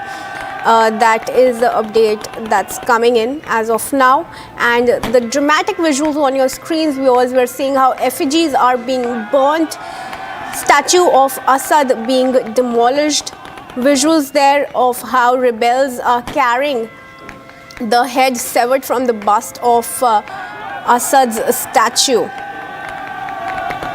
Syrians stormed the presidential palace, in fact looted Assad's personal belongings. Now also let's go across to Arth, who's joining us from the newsroom. Arth, what more details are you picking up? So clearly we can see, Kriti, how the insurgents are taking over, how it is a reignition of the Syrian civil war. And clearly after Aleppo, after Homs, we can see how the insurgents are clearly establishing a stronghold over the city of Damascus as well. Many believe that this might be the end of the long Assad regime rule, which we have been seeing since 2011. This might be the end of the long-standing Assad regime. And what will be interesting to see is whether Russia, Vladimir Putin and Russia will be interesting to see. It will be interesting to see whether or not the Russian Federation, the Russian side, will help the Syrian side this time, will help the Assad regime this time. Yesterday we saw clear support from the Iranian side, from the Iraqi side, and from the United Arab Emirates as well. But what will be interesting to see is whether or not Putin will be supporting al-Assad this time. And we can clearly see in most of the major cities of Syria, the insurgents are taking hold. The insurgents are building stronghold. Furthermore, yesterday we saw amnesty being offered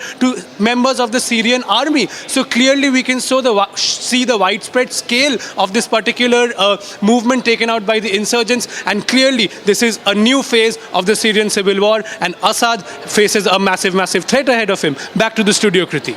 All right, I just want to bring you an update there, viewers. That's the statue of Assad's father that has been taken down by the rebels in Syria. Of course, Syrians are celebrating the fall of the Assad regime that was in rule for 50 years. Dramatic visuals, of course. We're bringing you from Damascus. Syrians clearly rejoicing over the fall of the Assad government. More details. For now, let's shift our focus.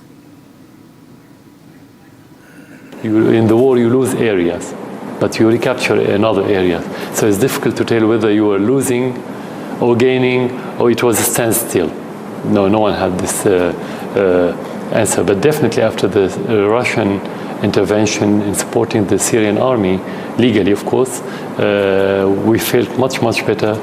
We captured many main cities, many more main positions at the expense of the terrorist area. يواجه شعبنا منذ عدة أيام ولا سيما منذ صباح اليوم حربا إرهابية وأعلامية ممنهجة هدفها زعزعة أمن الوطن والمواطنين ونشر الفوضى والذعر بما يخدم الأجندة العدوانية التي امتهن صانعوها الكذب وفبركة الأحداث لتحقيق مآربهم الدنيئة ضد سوريا وشعبها، حيث لم تتوقف المنصات الإعلامية التابعة للإرهابيين عن نشر الفيديوهات المضللة والأنباء الكاذبة حول ما يجري من أحداث على امتداد الجغرافيا السورية.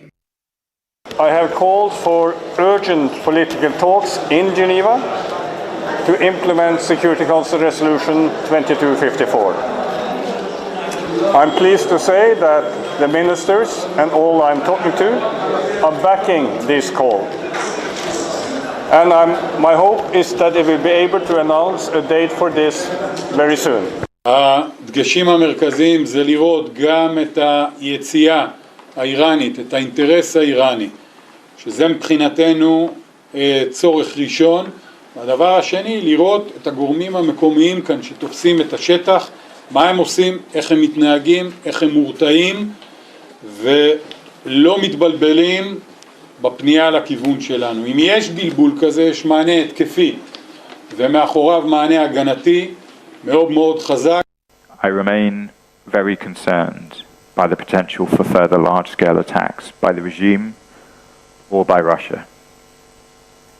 Any suggestion of the use of chemical weapons would be intolerable. The Assad regime has created the current situation through its ongoing refusal to engage in a political process, instead relying on Russia and Iran. Let's tell you, viewers, that after 5 decades of iron fist rule, the Assad regime fell. Syria is witnessing an unprecedented upheaval with rebels claiming control over major cities, including the capital Damascus, as President Bashar al-Assad reportedly flees the country. Jubilant celebrations and chaos have gripped the streets. There are no whereabouts of where the president is. Take a look at this detailed report, bringing you the latest from the nation that's on the brink of a new chapter as rebels now reshape Syria's future.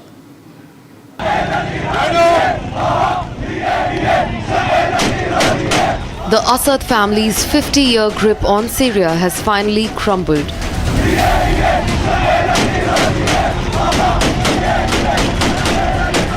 Jubilant celebrations erupted across the nation. Gunfire echoed in the streets, marking the rebels' triumph. Syrian rebels proclaimed victory, declaring the full liberation of Homs, Syria's third largest city. As the regime disintegrated, opposition sources confirmed that President Bashar al-Assad fled to an undisclosed location. In a dramatic turn, furious residents tore down Assad's posters, recreating the spirit of the Arab Spring that swept through Homs over a decade ago. Amid the chaos, Syrian Prime Minister Mohammad Ghazi al-Jalali appeared in a recorded message, offering to work with any leadership chosen by the people. Meanwhile, rebel forces claimed a decisive victory in the capital Damascus, asserting that Assad had abandoned the city. إخواني الكرام، نعيش في اللحظات الأخيرة لتحرير مدينة حمص بإذن الله تعالى. هذا حدث تاريخي الذي سيفصل بين الحق والباطل. ونوصي إخوان المجاهدين كما أوصيناهم في السابق بأن يعطفوا على الناس، ومن ترك سلاحه فيؤمنوه ومن فر فلا يدركوه. Reports emerged of rebels storming the notorious Saidnaya military prison north of Damascus, a symbol of Assad's brutal regime. Key military outposts in Suwaida fell to insurgents without resistance as government troops fled in disarray. The insurgent offensive, spearheaded by the Hayat Tahrir al-Sham group, encountered little opposition from Assad's crumbling military. Explosions and gunfire shook the heart of Damascus as residents braced for what seemed unimaginable till now. This marks the first time since 2018 that opposition forces have breached the capital, a stark contrast to the years-long siege that once reinforced Assad's hold. And moving on, viewers, only 6 months after the Lok Sabha election results, the race to lead the India Alliance has begun, with Trinamool Congress chief Mamata Banerjee expressing her desire to lead the bloc and RJD claiming the throne for Lalu Prasad Yadav. Now, on 6th of December, that's yesterday, Mamata Banerjee expressed concerns over the Indy Alliance's performance in recent assembly election and by-polls and said that she is ready to lead the alliance. Interestingly, Mamata claimed that she is the mastermind behind the formation of the Indy Alliance, and she said, I formed the alliance. If those leading from Delhi cannot manage it properly, then give me a chance. I'm ready to lead the alliance from Bengal itself. Now, a lot of reactions are coming in. Listen in. अब देखिए, अब ये तो सब लोगों को मिलजुल के फैसला लेना है और जो सबकी राय बनेगी उसमें हम लोगों को किसी के नाम पे कोई अभी विचार नहीं किया है, लेकिन जब ये निर्णय होगा, सब लोग बैठेंगे तभी हो सकता है। देखिए, इस पे तो सब लोगों को बैठ करके जो है बात करनी चाहिए और हमारे समझ से इंडिया अलायंस में जितने लोग हैं, जितने सीनियर लीडर्स हैं, कोई भी आए तो उसमें आपत्ति किसी बात की। No, it is for the India alliance to decide. There are 10, at least 10 parties in the alliance, and Congress is an all India party, whereas Mamata is a state party. So in her state, she can lead the alliance. I don't know what the other parties decide. It is for the alliance to decide as to who should lead the. Suddenly making this kind of statements. No. She is willing to lead because she thinks that she can root BJP out. Her intention is to root BJP out. That much I can take up. But whether will be fit will be decided by the alliance, not by any individual party. नहीं, राहुल गांधी तो अब भी India गठबंधन के नेता नहीं। राजनीति में कोई साधु संत तो बन के आते नहीं, सब पद चाहते हैं और वो ये देख रहे हैं। संभवतः उन्होंने इसलिए कहा होगा कि चाहे लोकसभा का चुनाव हो, चाहे विधानसभा के चुनाव हो, कांग्रेस ने कहीं अच्छा परफॉर्म कर नहीं पाया। कहीं अगर लोकसभा के चुनाव में इनकी सरकार है, हिमाचल प्रदेश में 4 की 4 सीटें हार गई। इनकी सरकार तेलंगाना और कर्नाटक में है, वहाँ भी आधी सीटें हार गए।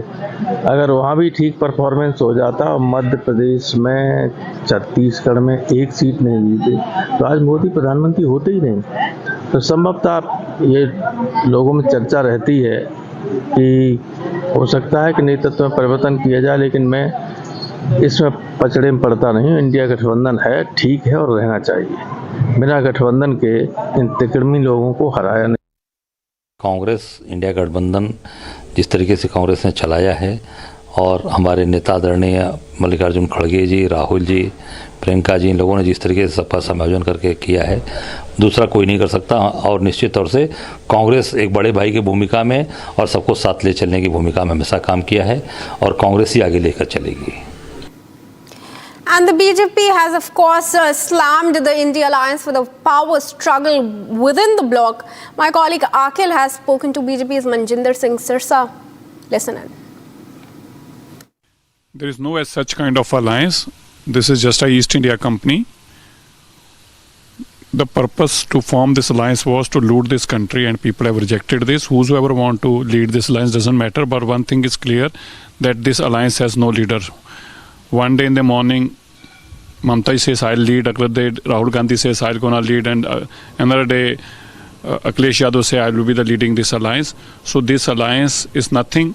This alliance is no more. It was just alliance to loot this country, which people have rejected. And moving on, viewers, BJP MLA Rahul Narvekar has filed nomination for the post of Speaker in Maharashtra Assembly. That's the breaking news that we are bringing you. BJP MLA Rahul Narvekar was elected as the Maharashtra Assembly Speaker on Sunday, unopposed in the House, as opposition Mahavikas Aghadi grouping refused to file nomination for the post. Listen in to what Narvekar had to say.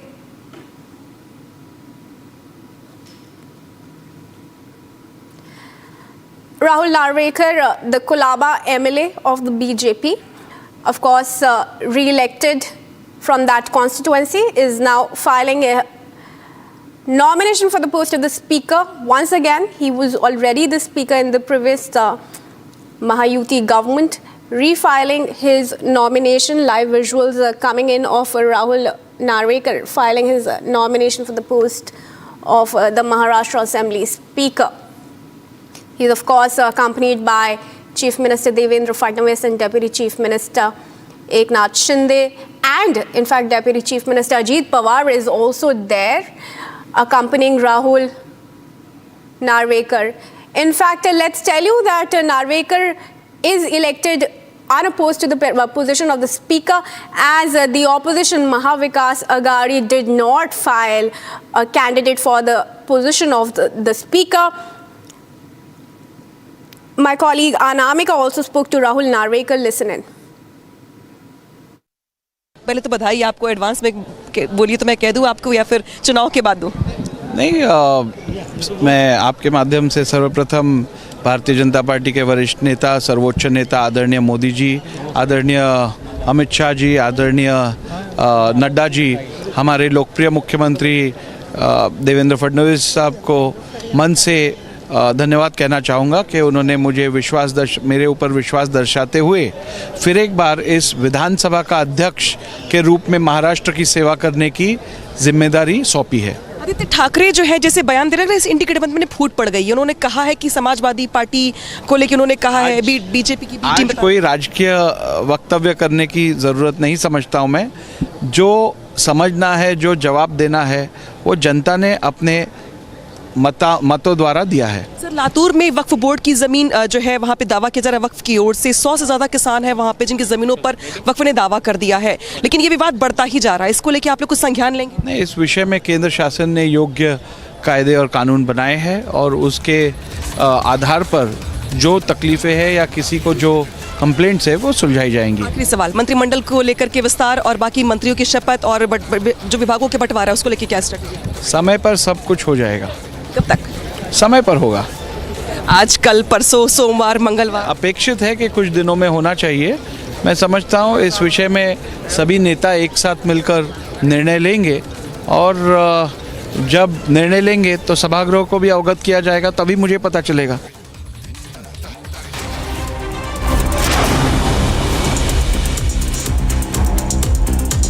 And let's move on to take a look at stories from across the nation in 2 minutes' time. The Border Security Force marched in parade to commemorate the 60th Foundation Day of the Force in Jodhpur. The paramilitary event is being attended by Union Home Minister Amit Shah.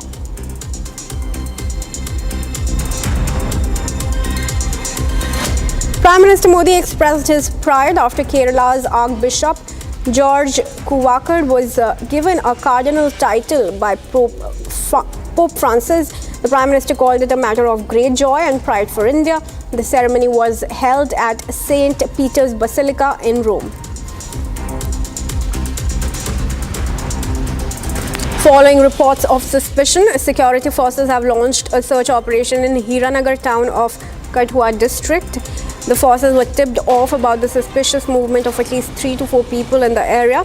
The Army, Special Operation Group and the CRPF are part of the ongoing operations. Along with this, aerial surveillance is also being carried out. रात को हमारे पास कुछ लोगों ने खबर दी थी कि कुछ सस्पेक्टेड मूवमेंट है, तो हम लोगों ने इमीडिएटली उसमें विद इन 1 आवर रिस्पॉन्ड किया। कल रात से लेके अभी तक हम लोगों ने आर्मी और एसओजी और सबको मिला के, सीआरपीएफ को मिला के पूरा एरिया सर्च किया है।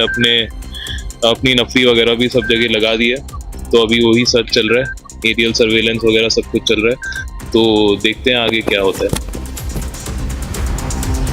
And moving on, viewers, 2 police personnel were found dead with bullet injuries in Udhampur district early today, suspecting fratricide as cause of the incident. The bullet-ridden bodies of the officers were discovered inside a police van outside Kali Mata temple in the district headquarters. Now, as per preliminary reports, the 2 police personnel died after opening fire on each other. Take a look at our report for more details. 2 police personnel were found dead with bullet injuries in Jammu and Kashmir's Udhampur district. The bodies of the policemen with bullet injuries were discovered inside a police departmental vehicle on its way to STC Talwara in Udhampur district. सुबह 6:30 बजे की वारदात है और ये सुपोर से तलवाड़ा की तरफ ट्रेनिंग सेंटर पे जा रहे थे और यहाँ पे जो पुलिस ऑफिसर्स मौके पर पहुँचे हैं उन्होंने जो इनिशियल तफ्तीश की है उससे साबित हुआ है कि AK-47 राइफल का इस्तेमाल हुआ है।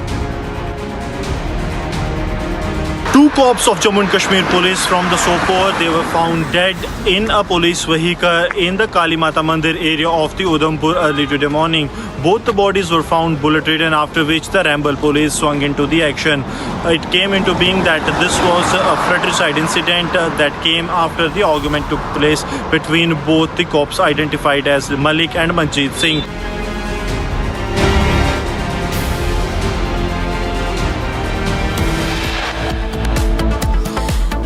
Time for a very quick compulsive break on this bulletin. Stay tuned. Defence Minister Rajnath Singh to visit Moscow. 3-day visit to commission Indian Navy's new frigate INS Tushir in Russia today.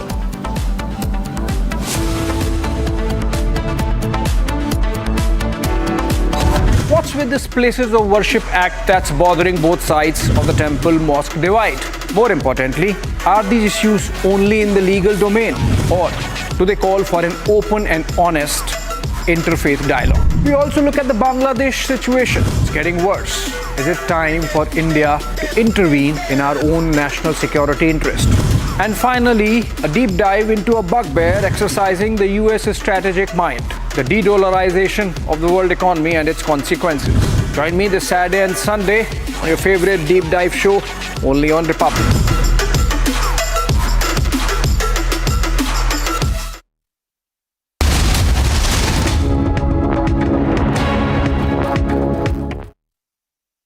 Ice बोला था लाने को, लद्दाख चला गया। पूछा phone पे इतना busy क्यों है, तो क्या बोला तू? हाँ, mountains are calling. Doctor Janvi, उस दिन सनसेट देखने छज्जे पे चढ़ा, टूट गया। हाँ, तो किसने बोला घर की दीवार पे रॉक क्लाइंबिंग करने को? सफीना बदतमीजी। समझ गया। मेरे पास आप दोनों की प्रॉब्लम की मेडिसिन है। इसको घर पे लगाओगे तो शादी का तो पता नहीं, पर घर पक्का नहीं टूटेगा। रुंगटा नहीं तो घर स्ट्रॉन्ग नहीं। रुंगटा स्टील TMT बार एकदम solid.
هذا مطور حماه، هذا الطيران بشار المجرم الذي كان يطلب المدنيين. الحمد لله الذي كرمنا وفتح علينا ونهدي هذا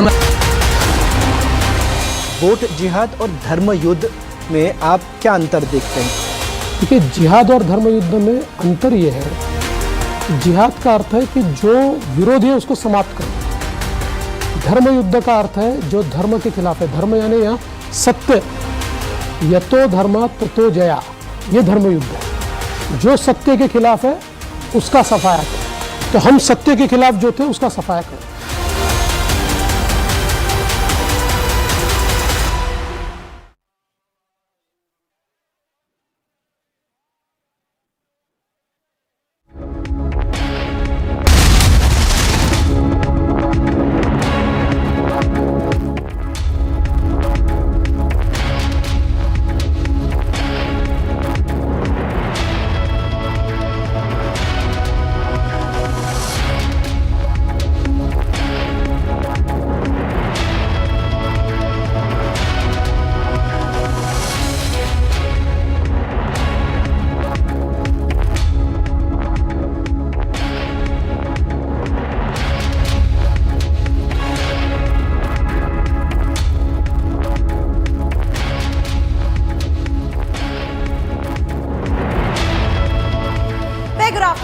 you for tuning in. You're watching Live and Breaking at 3:30. I'm Suesha Sawant. In this edition, we'll get you the latest from Syria after the fall of the Assad regime and how this will impact the Middle East geopolitical scenario. That and much more. First, a quick check of the headlines we're tracking.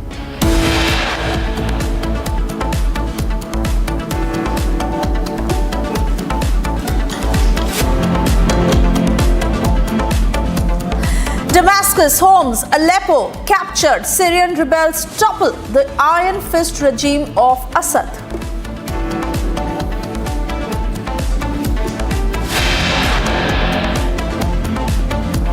Syrian rebels fire celebratory gunshots in Damascus after toppling Assad government. Syrian PM says ready for leadership change.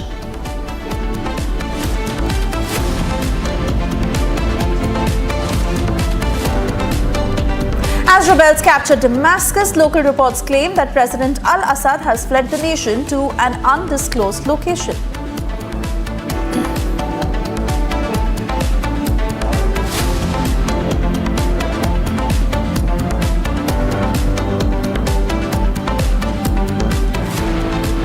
Hindus in Berlin hit the streets with peaceful protests against Yunus regime over atrocities against minorities in Dhaka.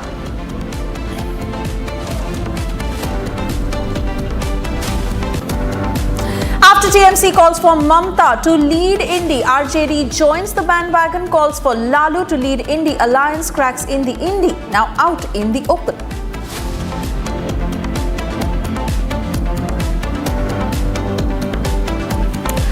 Maharashtra Deputy Chief Minister takes on MBA, saying that opposition only targets EVMs when they are at the losing end.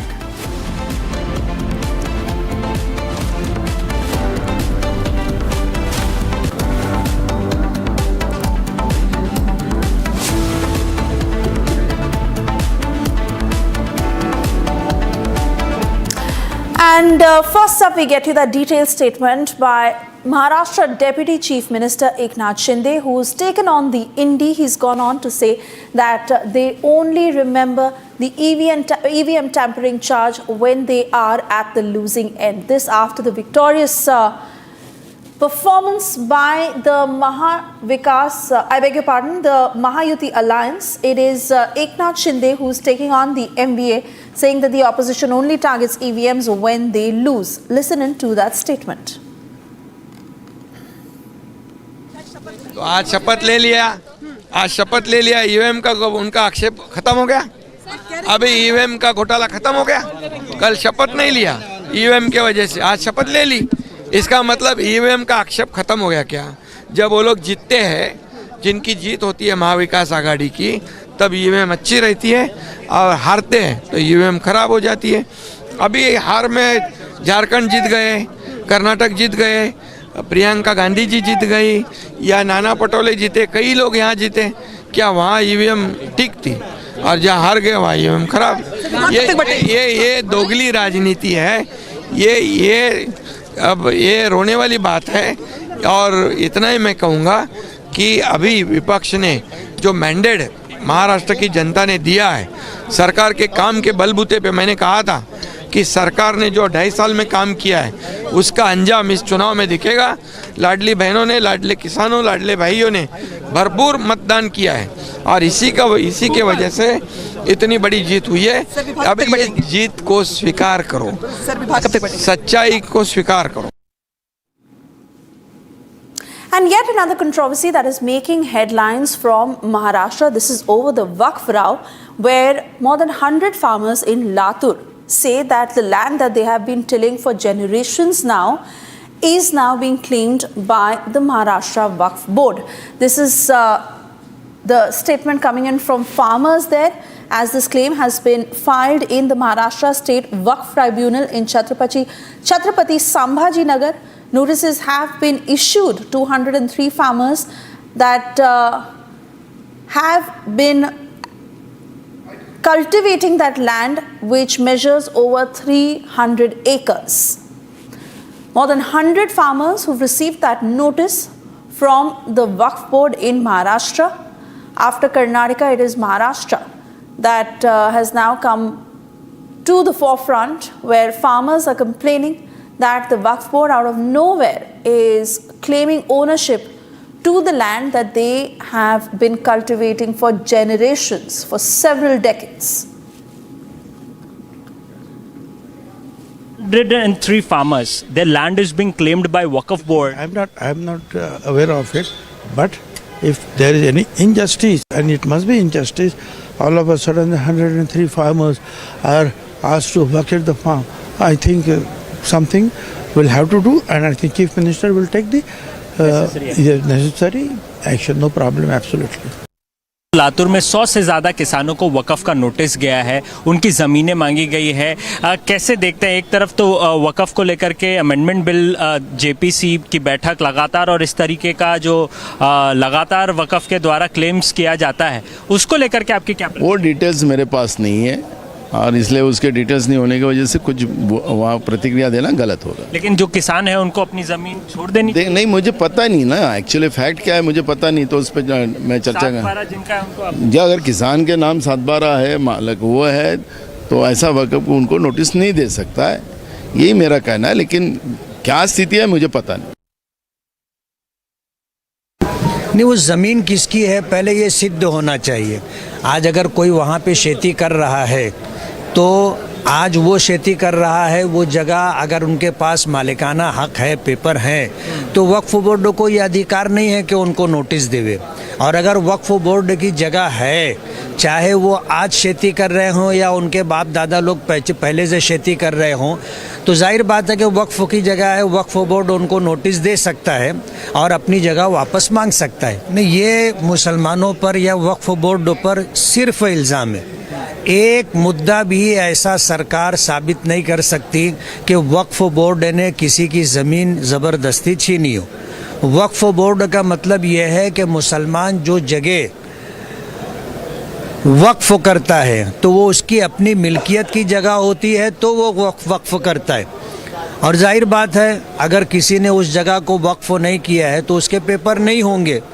और इस तरह वक्फ board पर ये इल्ज़ाम देना कि लोगों की ज़मीनें छीन रहे हैं, ये बोगस इल्ज़ाम है। जहाँ तक शिवसेना का सवाल है वक्फ बोर्ड के प्रति और वक्फ बोर्ड की ज़मीनों के प्रति जो हमारा कहना है वो हम उस पर ठाम है। जो जॉइंट पार्लियामेंट्री कमेटी भी है पार्लियामेंट में, उसमें भी शिवसेना के सदस्य है, वो इसके ऊपर बहुत वोकल है। मगर दूसरी पार्टियां जो है वो वक्फ बोर्ड के समर्थन में दिखाई देती है, मगर कहीं न कहीं मुसलमानों के खिलाफ भी उनकी भूमिका है।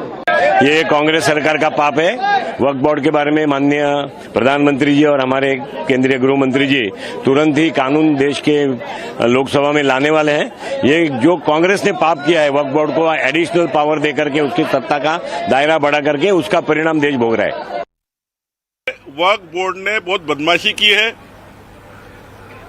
कई हिंदू देवता की जगह, कई ट्रस्ट की जगह है, हिंदू संस्थानों के ट्रस्ट की जगह है, कई किसानों की जगह है, जबरदस्ती अतिक्रमण करके वक्फ बोर्ड ने अपना नाम डाला है।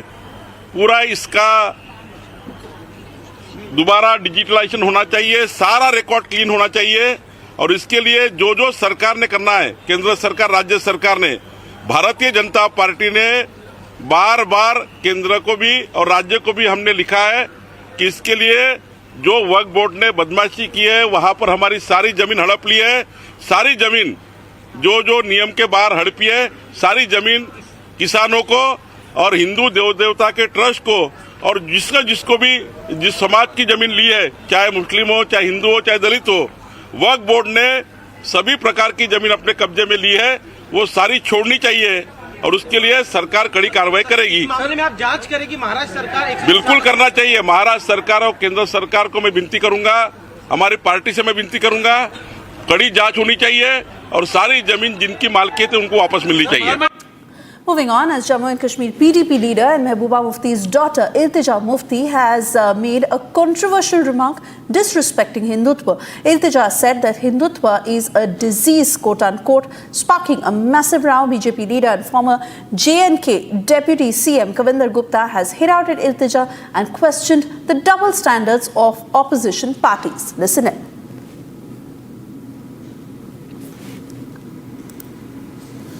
But before that, we play out that sequence where Republic confronted Iltija Mufti on the very same. In fact, we posed hard questions to her on the statement that she made, where Iltija refused to answer any of those questions by Republic over silence on atrocities on Hindus in Bangladesh, continuing to target Hinduism.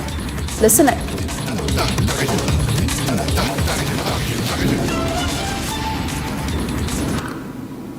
Madam, you have spoken about Hindutva. No words when it comes to the atrocities. Sorry. Take care. Madam, no words on the atrocities on the Hindus in Bangladesh, but you continue to speak. You're heckling me. No, I'm not. I'm not heckling you. I'm just asking you a I question. don't want to talk. Please let me walk. You have been, Madam. You have not spoken a single word when it comes to. You're heckling me and you're proud of No. it. You're heckling a girl. I'm not heckling you. I didn't fell over you. You just don't try to put words. If you don't want to speak, that's completely a different thing. No. No one has heckled you, madam. You have been always been like this. Madam, you have spoken about Hindutva. No words when it comes to the atrocities. Sorry. Take care. Madam, no words on the atrocities on the Hindus in Bangladesh, but you continue to speak. You're heckling me. No, I'm not. I'm not heckling you. I'm just asking you a I question. don't want to talk. Please let me walk. You have been, madam. You have not spoken a single word when it comes to. You're heckling me and you're proud of No. it. You're heckling a girl. I'm not heckling you. Fell over me and you. I didn't fell over you. You just don't try to put words. If you don't want to speak, that's completely a different thing. No. No one has heckled you, madam. You have been always been like this. All right, cutting across to Gursimran now joining us on the broadcast. Gursimran, one thing that's very clear that they only want to answer the comfortable questions. The moment the questions get tough and it is something that they know it'll expose them, they choose to not just evade our question but level charges of this nature. See, this is really unfortunate that a person who claims to be a politician and has contested the elections, she resort to such kind of allegations. Because what we were doing, we were just asking them questions that why you were silent earlier and now you have resorted to target the Hindutva and Hinduism when it comes to the recent incidents. Because why there was a complete silence when it comes to the recent incidents that we have seen. But now what has happened that it is the Iltija Mufti that chooses that when she was asked the question, she was completely silent. Then she find no answer to our questions because the question was very simple. Why silence when the Hindus were being attacked, are being attacked in Bangladesh, and then why to target the Hinduism and also to target the Hindu gods when she said that the Lord Ram should hang his head in shame. These words, why she used this? We just asked her this question, but since Iltija had no answer, she said that you are trying to heckle me, but it's all on the record that who is trying to heckle whom, because there was no one even closer to Iltija Mufti. We were just asking her questions. Since she had no answers, she had been doing the same earlier as well. Now she once again resorted to do the same. But one thing that is very clear, that whenever you will put tough questions to them, they will have no answer and then they will resort to these kind of things. Oh yes, absolutely. And the BJP has hit out heavily on Iltija Mufti, questioning the double standards of the opposition parties. Listen in to all those responses. तो इल्तिजा मुफ्ती ने आज tweet किया है, बड़ा गलत है। भगवान राम को लेकर के इस प्रकार की भाषा, अभद्र भाषा का जो प्रयोग किया है वो ठीक नहीं है। अब कई बार हम अपने विपरीत धर्म की बात करें तो उसमें जिस प्रकार से घटनाएं होती हैं, गोलियां मार दी जाती है, आतंक, देश विरोधी सब चीजें चलती है, उस पर तो इनके मुंह बंद हो जाते हैं। ह्यूमन राइट्स के दायरे में जो चीज आती है उसके खिलाफ ये चलते हैं। लेकिन इस प्रकार की भाषा बोलना किसी भी धर्म को अच्छा नहीं लगेगा, इसलिए अपनी जबान पर इनको कंट्रोल रखना चाहिए। इससे ज्यादा मैं यही सलाह दूंगा, क्योंकि धर्म के प्रति जो आस्था रहती है वो सभी की टूटती है, वो ना टूटे तो अच्छी बात है। इल्तिजा मुफ्ती ने एक बयान दिया, ट्वीट के माध्यम से उन्होंने कहा कि भगवान राम को जो है सिर झुक जाना चाहिए शर्म में, और जो हिंदुज़म है वो कहीं ना कहीं एक बीमारी है। वो एक इंसिडेंट को कोट कर रही थी जहां पे हुआ है जबरन जय श्री राम बुलवाने का।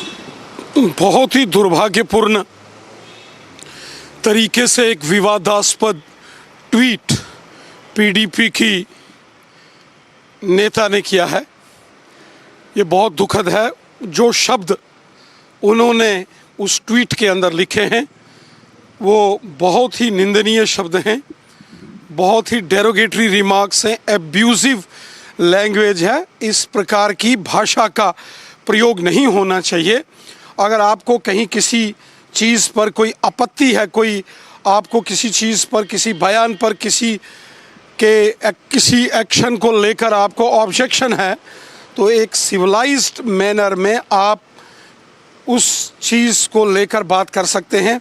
परंतु जिस तरीके के साथ, जिस अंदाज में इल्तजा मुफ्ती ने ट्वीट किया है, ये बहुत ही गलत है।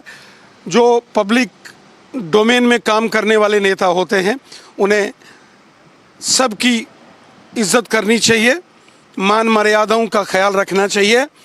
समाज को तोड़कर, समाज में जहर घोलकर मजहबी उन्माद पैदा नहीं किया जाना चाहिए। ये बहुत ही गलत है।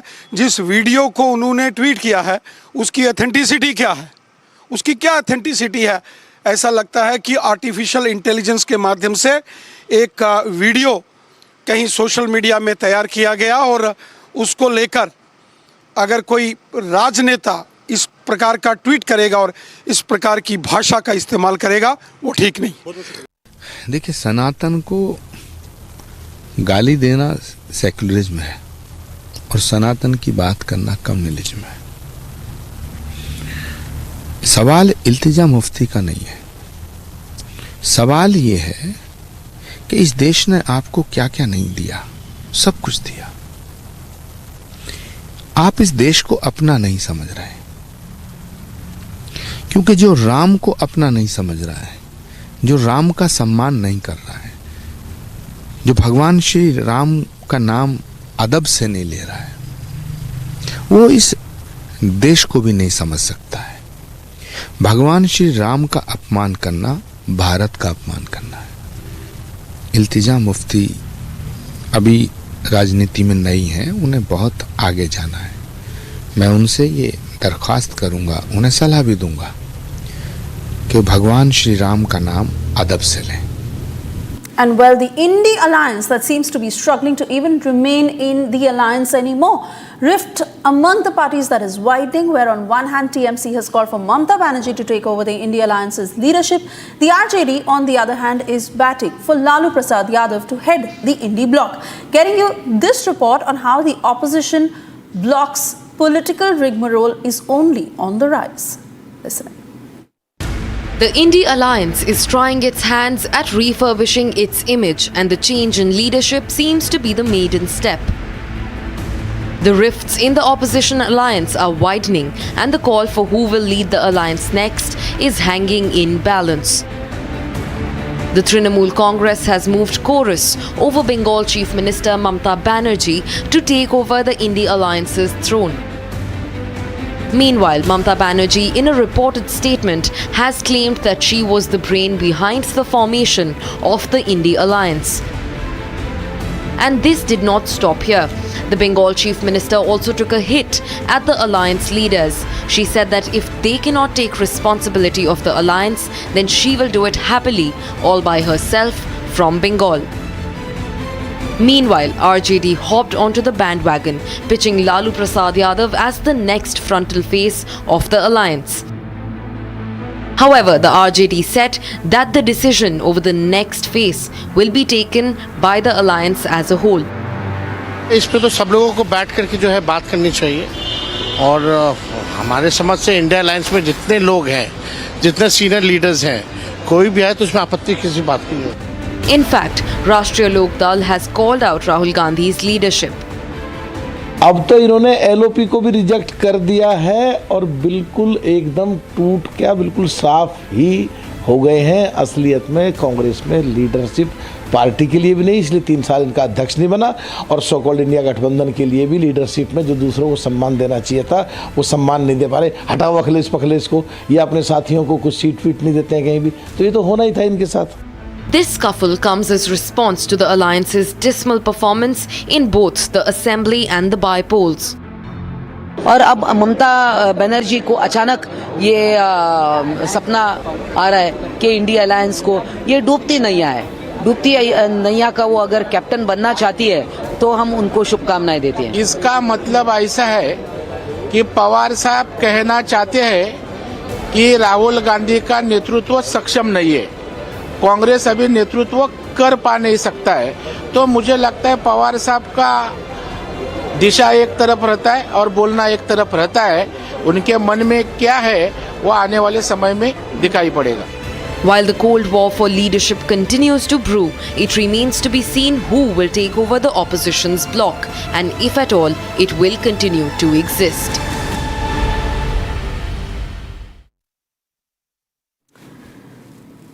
And well, amid the growing atrocities on Hindus and other minorities in Bangladesh, people are now showing support towards innocence.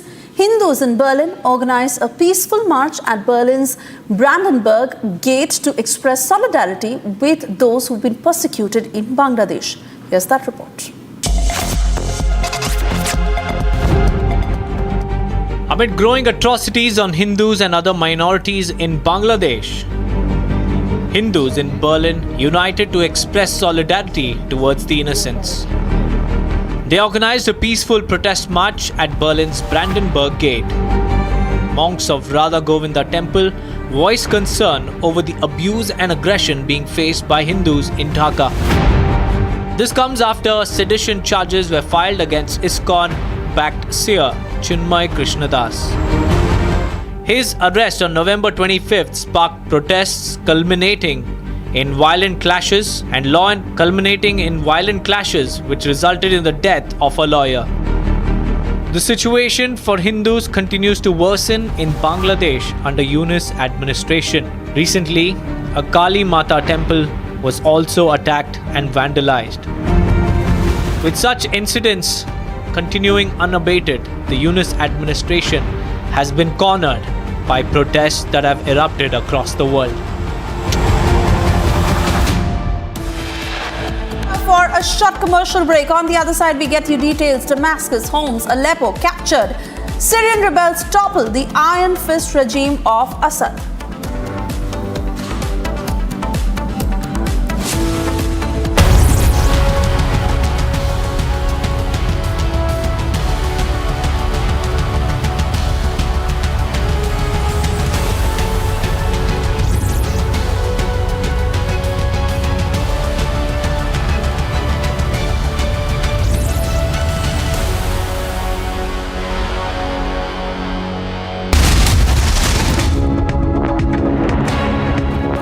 Ice बोला था लाने को, लद्दाख चला गया, पूछा फोन पे इतना बिजी क्यों है, तो क्या बोला तू? हाँ, mountains are calling. Doctor Janvi, उस दिन सनसेट देखने छज्जे पे चढ़ा, टूट गया। हाँ, तू किसने बोला घर की दीवार पे रॉक क्लाइंबिंग करने को? सफीना बदतमीजी। समझ गया। मेरे पास आप दोनों की प्रॉब्लम की मेडिसिन है। इसको घर पे लगाओगे तो शादी का तो पता नहीं, पर घर पक्का नहीं टूटेगा। रुंगटा नहीं तो घर स्ट्रॉन्ग नहीं। रुंगटा स्टील TMT बार एकदम solid. I'll get some water, sir. Please. I have promised the people of this country that... Thank you. Thank you. She has always been so caring, sir. Like a mother, always. Thank you, man. So, when we look deep, it is not about just creating the infrastructure, but it is about connecting them also. Now, you can spend a lot of money, you can create the infrastructure, you can create more air. Under the leadership of Modi ji, aviation is not just looked upon as how many. I also agree to a certain point that it's not about just the numbers. Numbers I'm giving to show you a picture on how much progress we have made. But if you look at the true sense on why we want to promote aviation, why we want to make it one of the best sectors in the country, in the whole world, because when we talk about aviation, we talk about tourism. When we talk about aviation...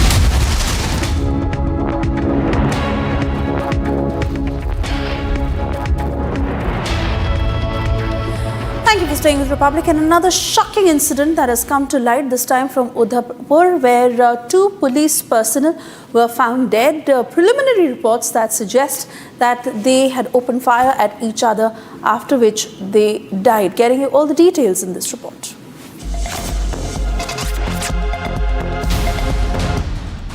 Two police personnel were found dead with bullet injuries in Jammu and Kashmir's Udhampur district.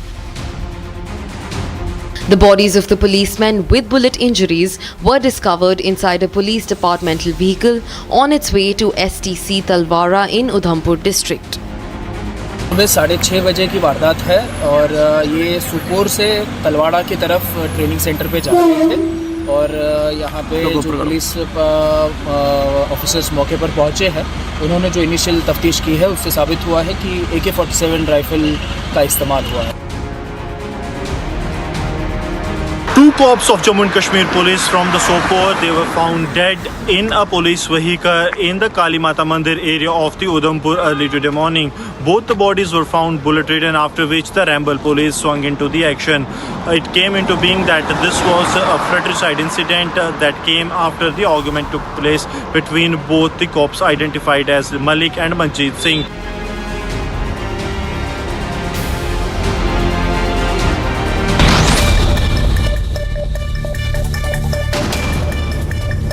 Australia maintained their unblemished record in ping ball test with an emphatic 10-wicket victory over a completely out-of-sorts India, levelling the 5-test series 1-1 within just 2.5 days.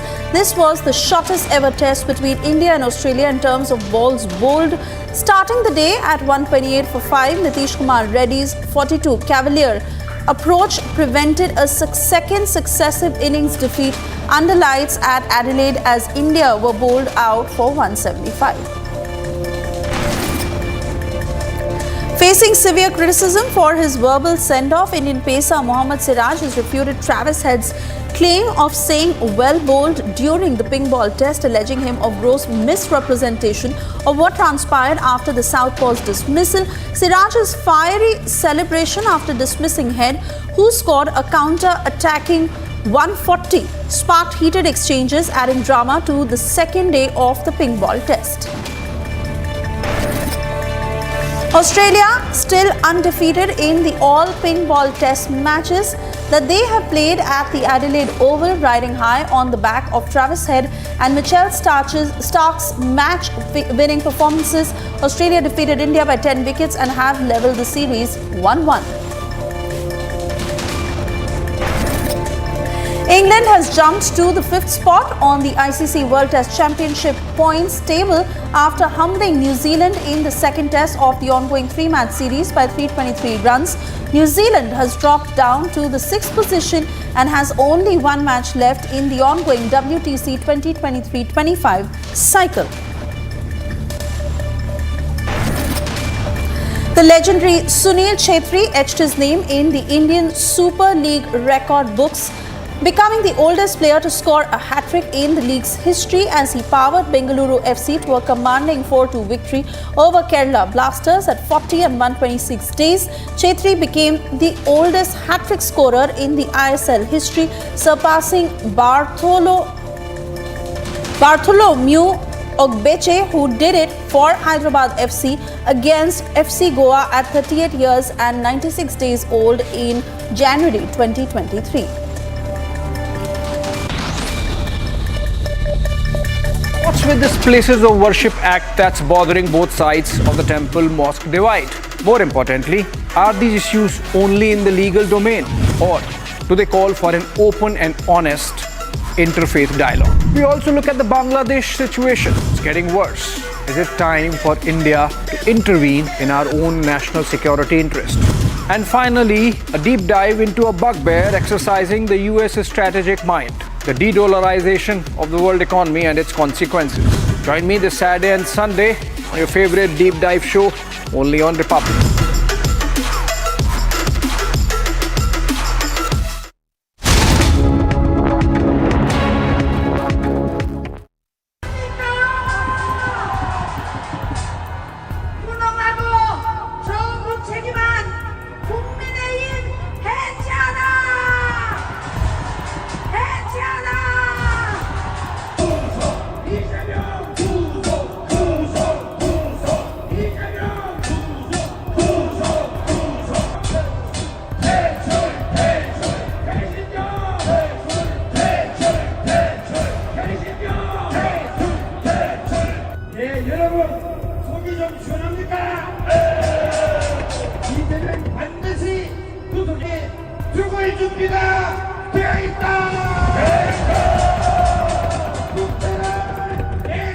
무한 하나님의 말씀을 하고 있습니다. 저는 조그만 교회 목회자이기 때문에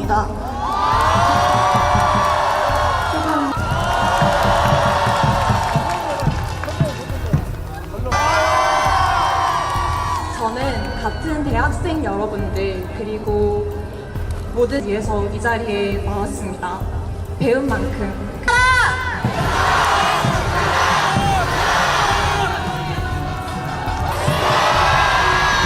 국민들은 못할 것이 없습니다. 계엄이 있던 밤 시민들이 मैं खाली जानना चाहता हूँ कि आपने ऐसा क्या कह दिया जिससे अगले दिन एकनाथ शिंदे खुद स्वेरिंग इन शपथ ग्रहण के लिए आए। मेरा उनसे व्यक्तिगत संबंध है। एक दिन पहले की बात नहीं है, 2-3 दिन पहले वो पेश में थे कि मैं क्या निर्णय करूं। उस समय मैंने उनको मेरा व्यक्तिगत उदाहरण देकर ये कहा कि आपने जो लोग करें उसी निर्णय के अनुसार जाना चाहिए। ये बहुत इमोशन में फंसने का विषय नहीं है, ये प्रैक्टिकल विचार करने का विषय है। सरकार भी चलनी चाहिए और पार्टी भी चलनी चाहिए। इस दृष्टि से आप निर्णय लो, तो उन्होंने वो निर्णय लिया।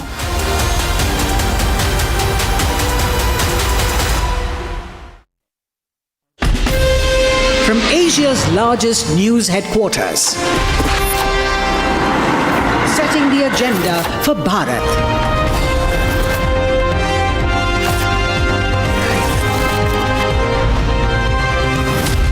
You're watching Republic.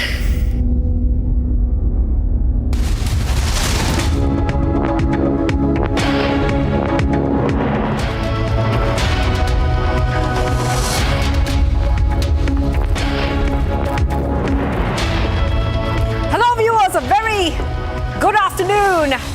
Good evening, in fact. We are live and breaking this Sunday. I'm Shivangi Shukla, getting you the latest coming in. And our top story coming all the way from Syria, where President Bashar al-Assad has now left Damascus as rebels have moved in. They've taken over Damascus and major cities. We are seeing that we don't know exactly where President Bashar al-Assad is right now. He's at an undisclosed location. Syria is in turmoil, even though some parts are celebrating the end of Bashar al-Assad's regime. We'll tell you exactly what's happening. This is one of our big stories we're tracking the entire day today. But as usual, the headlines coming in. Let's get started.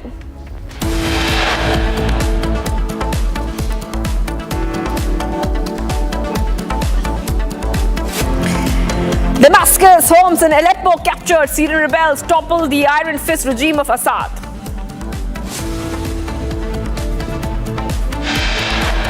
Syrian rebels fire celebratory gunshots in Damascus after toppling Assad government. Syrian Prime Minister says ready for leadership change. As rebels captured Damascus, locals report and claim that President al-Assad has fled the nation and has gone to an undisclosed place.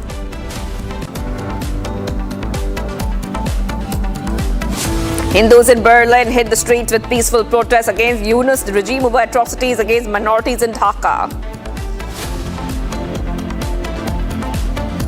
After TMC calls for Mamta to lead India, RJD joins the bandwagon, calls for Lalu to lead India alliance. Cracks in the India now out in the open.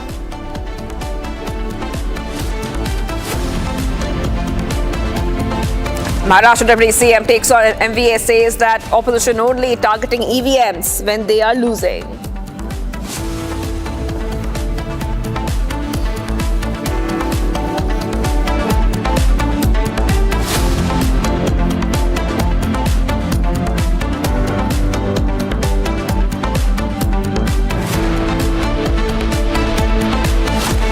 So viewers, we're getting this big update coming in from Syria, where after President Bashar al-Assad's 5-decade regime has come to an end, we're coming to know that rebels are now floating a new flag.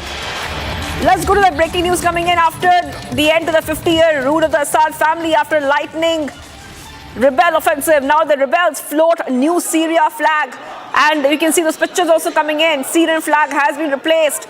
The head of the Syrian opposition war monitor said President Bashar Assad has fled the country for an undisclosed location. He left ahead of insurgents who said they entered Damascus after making advances across the country. Big update coming in right now, viewers, with the pictures coming in as civil war in Syria rages on in a very, very fast development. We see that Bashar al-Assad has left Syria, rebels have moved in, and these are also some of the top updates we're getting for you. Also, it looks like we have a guest joining us live. Sakir Idris, Secretary General Syrian Journalist Association, joining us. Thank you for joining us here on Republic TV. I just want to ask you one question because, you know, what we see right now looks like something very, very fast in terms of development. But it looks like as well that because Syria's allies were busy with their own conflict, that's the reason why these rebels had the opportunity to move in really fast. How do you really read these developments?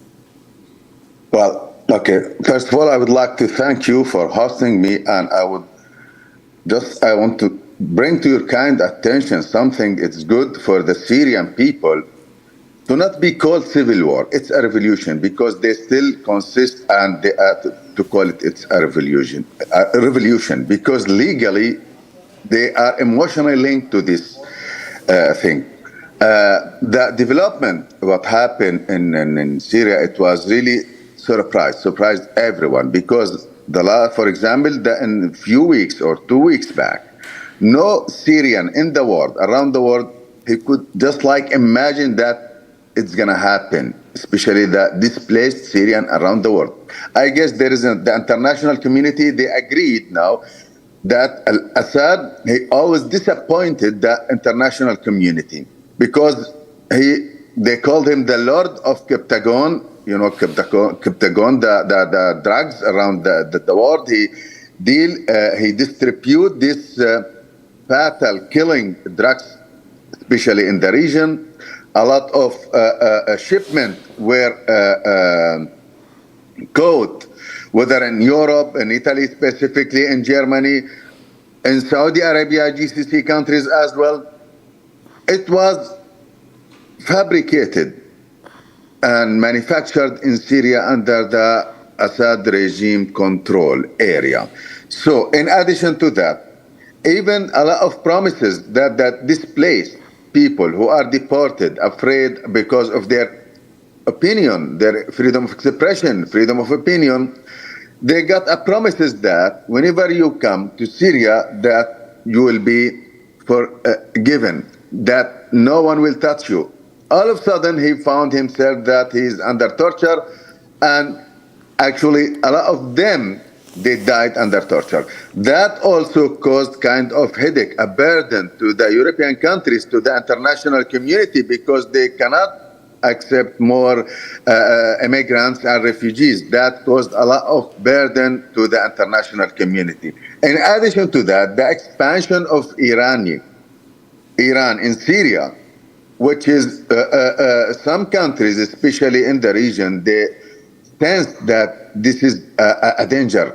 This is a dangerous expansion. This is a dangerous extension, actually, for Iranian in the region, because Iran, as all of us know, or regardless we want to admit it or not, Iran is very dangerous in the country because they are occupying by ideology and threatening the peace talks in the region. Always they cannot play the role of peacemakers or peace players. They always play the role of a negative or kind of creating chaos in the region. Al-Assad, he was totally under the control of Iran, in addition to Russia. Russia plays more international game player than Iran. So all of those factors, I guess, they were gathered. So the international community, or we call it deep state, call it whatever, or the player in the region, they decided finally that Assad is disappointing the international community and the region. They are searching for a peace now, for economy development, for business. So that cannot be, can take place, whereas the regime Assad is there or still in control. So that's why I guess a lot of factors were gathered to reach to this, let us say, point. Also, I just want to ask you that, Mr. Idris, you are a Syrian journalist, so it's pertinent for me to ask you, how are the people of Syria reacting to this change? Well, all of them are very happy. I don't know if you got the videos that thousands of people, the political prisoners, they were released. So just imagine, we are talking about here 100,000 and 100,000 of people, whether men and women, and some of them, they found children because they were with their mothers when their mothers were detained. So all of them are happy. All of them, you cannot feel their happiness. And in addition to that, there was a very, very important thing. A lot of them, or most of them, they call for peace now to keep the government or the state establishments, the state departments, to not destroy, to keep all of this in a place. And the government is continue now working. We know that there of course, it has to be chaos, because you are talking about collapsing, destroying 53 years of suppression, oppression, and detention. So it's not easy. The people are very happy. The people are asking, even now, the revolutionists, they are asking the others to not harm any Syrian who were pro-regime, and they are calling everything has to be through the court, through the justice. Sorry. So they are happy. Some of them, they were not able to talk, to express this feeling because they were under this suppression. They express it now. Right. Okay. Thank you for joining us, Mr. Idris, joining us live, and he's speaking. A little bit optimistic, maybe. All right. Thank you for joining us, Secretary General, Syrian Journalists Association, Mr. Idris. I will be, of course, coming back to the story because we are tracking all the developments coming in from Syria. We have to move ahead right now because we're getting some more updates. And remember that Iltija Mufti has sparked a fresh row after she said Hindutva is a disease. That is right. Now, that has led to a lot of criticism. Not just that, my colleague is also, Gursimran has confronted Iltija Mufti. Iltija Mufti, the PDP leader and daughter of former Jammu and Kashmir CM Mehbooba Mufti, has once again insulted Hinduism and said that Hindutva spreads hatred.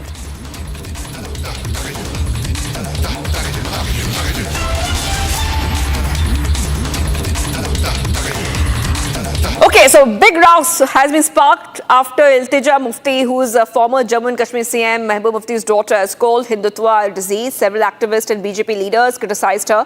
The political class of Jammu and Kashmir hates Hindus, non-Muslims to the core. Kashmiri activists, in fact, we are seeing these updates coming in as many have gone ahead and slammed Iltija Mufti for the comment that she has made. We have, of course, tried to get more reactions coming on the story.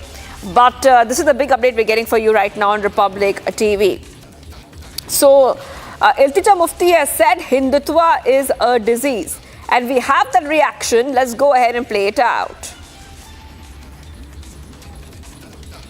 देखिए, हिंदुत्व और Hinduism में बहुत फ़र्क है।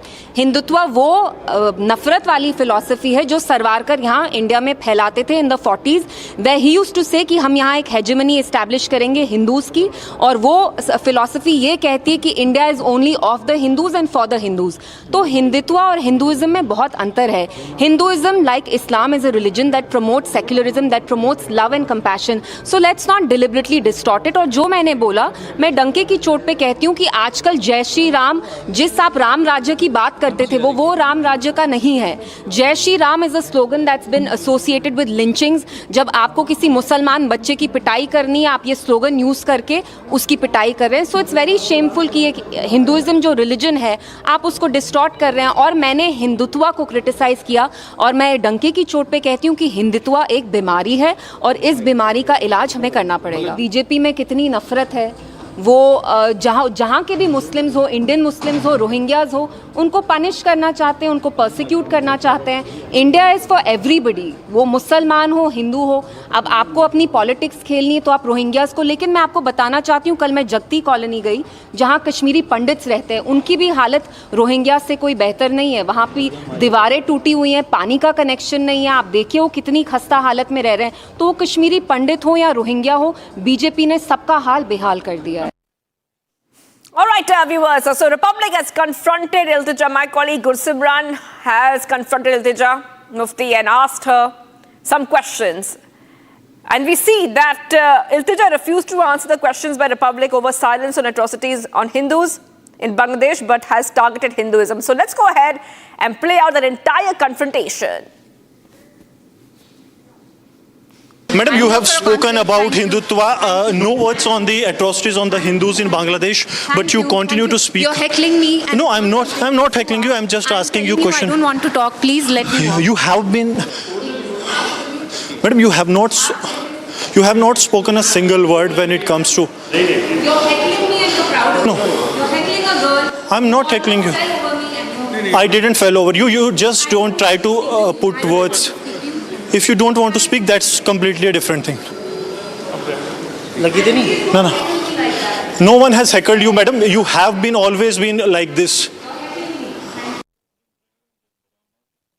Madam, you have spoken about Hindutva.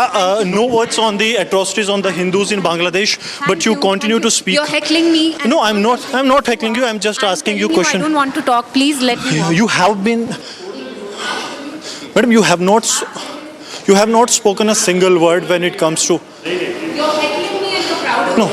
You're heckling a girl. I'm not heckling you. I didn't fell over you. You just don't try to put words. If you don't want to speak, that's completely a different thing.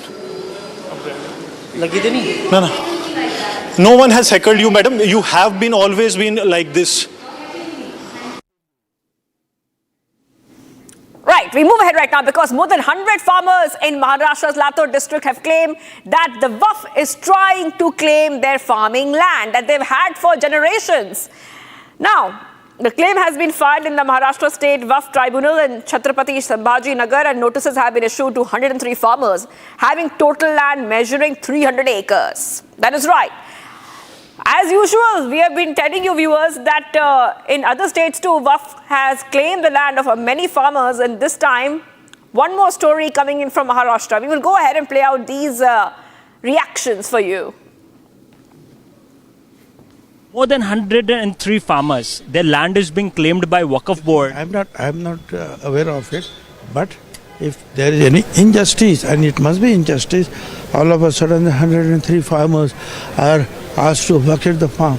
I think something will have to do, and I think Chief Minister will take the necessary action. No problem. Latur में 100 से ज़्यादा किसानों को वक़फ़ का notice गया है, उनकी ज़मीनें मांगी गई है। कैसे देखते हैं, एक तरफ तो वक़फ़ को लेकर के अमेंडमेंट बिल जेपीसी की बैठक लगातार, और इस तरीके का जो लगातार वक़फ़ के द्वारा क्लेम्स किया जाता है, उसको लेकर के आपकी क्या? वो डिटेल्स मेरे पास नहीं है, और इसलिए उसके डिटेल्स नहीं होने की वजह से कुछ वहाँ प्रतिक्रिया देना गलत होगा। लेकिन जो किसान है उनको अपनी ज़मीन छोड़ देनी नहीं, मुझे पता नहीं ना एक्चुअली फैक्ट क्या है, मुझे पता नहीं, तो उस पर मैं चर्चा कर जो अगर किसान के नाम 7/12 है, मालक वो है, तो ऐसा वक़्फ़ उनको नोटिस नहीं दे सकता है, यही मेरा कहना है। लेकिन क्या स्थिति है मुझे पता नहीं। वो ज़मीन किसकी है पहले ये सिद्ध होना चाहिए। आज अगर कोई वहाँ पे खेती कर रहा है तो आज वो खेती कर रहा है, वो जगह अगर उनके पास मालिकाना हक है, पेपर है, तो वक्फ बोर्ड को ये अधिकार नहीं है कि उनको नोटिस देवे। और अगर वक्फ बोर्ड की जगह है, चाहे वो आज खेती कर रहे हों या उनके बाप दादा लोग पहले से खेती कर रहे हों, तो जाहिर बात है कि वक्फ की जगह है, वक्फ बोर्ड उनको नोटिस दे सकता है और अपनी जगह वापस मांग सकता है। नहीं, ये मुसलमानों पर या वक्फ बोर्ड पर सिर्फ इल्ज़ाम है। एक मुद्दा भी ऐसा सरकार साबित नहीं कर सकती कि वक्फ बोर्ड ने किसी की ज़मीन ज़बरदस्ती छीनी हो। वक्फ बोर्ड का मतलब यह है कि मुसलमान जो जगह वक्फ करता है तो वो उसकी अपनी मिल्कियत की जगह होती है, तो वो वक्फ करता है। और जाहिर बात है अगर किसी ने उस जगह को वक्फ नहीं किया है तो उसके पेपर नहीं होंगे, और इस तरह वक्फ बोर्ड पर ये इल्ज़ाम देना कि लोगों की ज़मीनें छीन रहे हैं, ये बोगस है। जहाँ तक शिवसेना का सवाल है वक्फ बोर्ड के प्रति और वक्फ बोर्ड की ज़मीनों के प्रति जो हमारा कहना है वो हम उस पर ठाम है। जो जॉइंट पार्लियामेंट्री कमेटी भी है पार्लियामेंट में, उसमें भी शिवसेना के सदस्य है, वो इसके ऊपर बहुत वोकल है। मगर दूसरी पार्टियां जो है वो वक्फ बोर्ड के समर्थन में दिखाई देती है, मगर कहीं न कहीं मुसलमानों के खिलाफ भी उनकी भूमिका है। ये कांग्रेस सरकार का पाप है। वक्फ बोर्ड के बारे में माननीय प्रधानमंत्री जी और हमारे केंद्रीय गृह मंत्री जी तुरंत ही कानून देश के लोकसभा में लाने वाले हैं। ये जो कांग्रेस ने पाप किया है, वक्फ बोर्ड को एडिशनल पावर देकर के उसकी सत्ता का दायरा बढ़ा करके, उसका परिणाम देश भोग रहा है। वक्फ बोर्ड ने बहुत बदमाशी की है। कई हिंदू देवता की जगह, कई ट्रस्ट की जगह है, हिंदू संस्थानों के ट्रस्ट की जगह है, कई किसानों की जगह है, जबरदस्ती अतिक्रमण करके वक्फ बोर्ड ने अपना नाम डाला है। पूरा इसका दोबारा डिजिटलाइजेशन होना चाहिए, सारा रिकॉर्ड क्लीन होना चाहिए। और इसके लिए जो जो सरकार ने करना है, केंद्र सरकार, राज्य सरकार ने, भारतीय जनता पार्टी ने बार बार केंद्र को भी और राज्य को भी हमने लिखा है कि इसके लिए जो वक्फ बोर्ड ने बदमाशी की है, वहां पर हमारी सारी जमीन हड़प ली है। सारी जमीन जो जो नियम के बाहर हड़पी है, सारी जमीन किसानों को और हिंदू देव देवता के ट्रस्ट को, और जिसको भी जिस समाज की जमीन ली है, चाहे मुस्लिम हो, चाहे हिंदू हो, चाहे दलित हो, वक्फ बोर्ड ने सभी प्रकार की जमीन अपने कब्जे में ली है, वो सारी छोड़नी चाहिए। और उसके लिए सरकार कड़ी कार्रवाई करेगी। में आप जांच करेगी महाराष्ट्र सरकार? बिल्कुल करना चाहिए। महाराष्ट्र सरकार और केंद्र सरकार को मैं विनती करूंगा, हमारी पार्टी से मैं विनती करूंगा, कड़ी जांच होनी चाहिए और सारी जमीन जिनकी मालकियत है उनको वापस मिलनी चाहिए। And viewers, let's move ahead right now to what is happening. The opposition, that is right, the Indie bloc seems to be in opposition with itself, with the rift is widening, it's getting bigger and bigger. Why? Because there seems to be indecision within the Indie bloc on who is going to lead the Indie bloc. Will it be Mamata Banerjee or will it be Lalu Prasad Yadav? The RJD wants Lalu Prasad Yadav. Well, here's a report highlighting the latest internal division within the opposition. The Indie Alliance is trying its hands at refurbishing its image, and the change in leadership seems to be the maiden step. The rifts in the opposition alliance are widening, and the call for who will lead the alliance next is hanging in balance. The Trinamool Congress has moved chorus over Bengal Chief Minister Mamata Banerjee to take over the Indie Alliance's throne. Meanwhile, Mamata Banerjee, in a reported statement, has claimed that she was the brain behind the formation of the Indie Alliance. And this did not stop here. The Bengal Chief Minister also took a hit at the alliance leaders. She said that if they cannot take responsibility of the alliance, then she will do it happily, all by herself, from Bengal. Meanwhile, RJD hopped onto the bandwagon, pitching Lalu Prasad Yadav as the next frontal face of the alliance. However, the RJD said that the decision over the next phase will be taken by the alliance as a whole. इस पे तो सब लोगों को बैठ करके जो है बात करनी चाहिए, और हमारे समझ से इंडिया अलायंस में जितने लोग हैं, जितने सीनियर लीडर्स हैं, कोई भी आए तो उसमें आपत्ति किसी बात की नहीं। In fact, Rashtriya Lok Dal has called out Rahul Gandhi's leadership.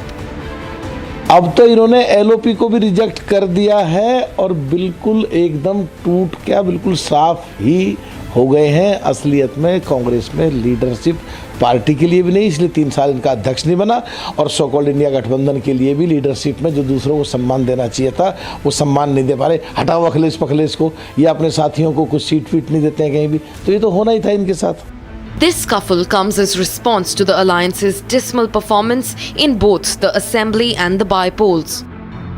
और अब ममता बनर्जी को अचानक ये सपना आ रहा है कि इंडिया अलायंस को ये डूबती नैया है, डूबती नैया का वो अगर कैप्टन बनना चाहती है तो हम उनको शुभकामनाएं देते हैं। इसका मतलब ऐसा है कि पवार साहब कहना चाहते हैं कि राहुल गांधी का नेतृत्व सक्षम नहीं है, कांग्रेस अभी नेतृत्व कर पा नहीं सकता है। तो मुझे लगता है पवार साहब का दिशा एक तरफ रहता है और बोलना एक तरफ रहता है। उनके मन में क्या है वो आने वाले समय में दिखाई पड़ेगा। While the Cold War for leadership continues to brew, it remains to be seen who will take over the opposition's bloc and if at all it will continue to exist.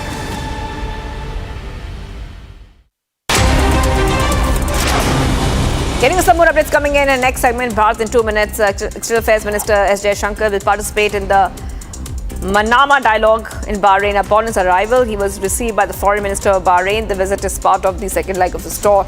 During the visit, he will also co-chair the 4th India-Bahrain High Joint Commission with Bahrain's Foreign Minister.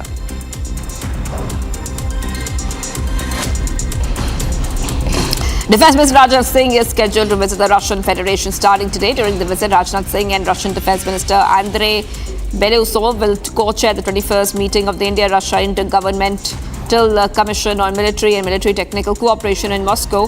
On December 10th, the two leaders will review the entire range of multifaceted relations between the two countries in defence, including military-to-military and industrial cooperation. They will also exchange views on contemporary regional and global issues of mutual interest. Farmers' protest group have announced the resumption of Delhi Chalo March today. Meanwhile, the Delhi police have set up barricades and installed nails at the Sambhal border. Now, this is while the farmers have said that they will continue their march till the central government yields to their demands. नहीं, media को रोका नहीं गया है। मैं बड़ी categorically ये कहना चाहूँगा कि मीडिया को रोकने की ना तो कोई इंटेंशन है, ना ही ऐसा कोई हमारा था वहाँ पे। लेकिन मीडिया को ब्रीफ करना ज़रूरी था, बिकॉज पिछली बार जब मीडिया कवर करने गया था तब हमें पता चला था कि 3-4 मीडिया कर्मी भी उसमें इंजर्ड हो गए थे। सो ये ज़रूरी था कि आज मीडिया को ब्रीफ करके भेजें, ताकि जो पिछली बार हुआ था, जो मीडिया के बंदे इंजर्ड हुए थे, वो इस बार ना हो। 2 police personnel were found dead with bullet injuries in Udhampur district, suspecting that this could be the cause of the incident, and the bullet-riddled bodies of the officers were discovered inside a police van outside Kali Mata temple in the district headquarters. Preliminary reports suggest that the 2 police personnel died after opening fire on each other. ये सुबह 6:30 बजे की वारदात है और ये सुपोर से तलवाड़ा की तरफ ट्रेनिंग सेंटर पे जा रहे थे और यहाँ पे जो पुलिस ऑफिसर्स मौके पर पहुँचे हैं, उन्होंने जो इनिशियल तफ्तीश की है उससे साबित हुआ है कि AK-47 राइफल का इस्तेमाल हुआ है। सर, इसमें इंजर्ड भी हुआ है कोई और कहाँ उनको लेके जा रहे हैं? 2 पुलिसकर्मियों की डेथ हुई है, तीसरा पुलिसकर्मी जो है वो सेफ है। सर, इनको कहाँ पे लेके जाएंगे अभी डेड बॉडीज जो है? अभी इनका पोस्टमार्टम और दीगर कार्रवाई के लिए GMC उधमपुर लिया जाएगा। And massive fire erupted at a scrap metal godown, and the incident occurred in the early hours with thick plumes of smoke billowing in the sky in Maharashtra. In a quick response, the firefighters rushed to the spot. Much more coming up, viewers, as we are live and breaking this Sunday evening. Defence Minister Rajnath Singh to visit Moscow, 3-day visit to commission Indian Navy's new frigate INS Tushil in Russia today. Stay tuned.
live and breaking this Sunday. I'm Shivangi Shukla getting you the latest coming in. And as usual, we'll be talking about the biggest stories making the headlines. And we'll keep a focus on what's happening in Syria because President Bashar al-Assad has fled Syria as opposition rebels have taken over. That's one of our top stories coming in, especially from outside India. We'll keep a very close eye on the story.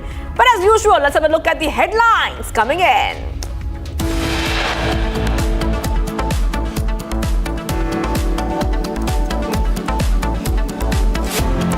Our TMC calls for Mamta to lead India. RJD joins the bandwagon. Calls for Lalu to lead India alliance. Cracks in the Indy now out in the open.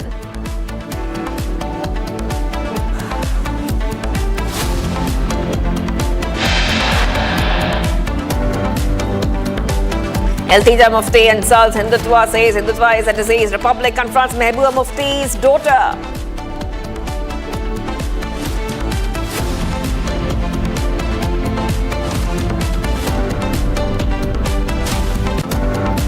Farmers' protest stopped after 8 to 9 protesters injured at Sambhal border. Tear gas shells fired.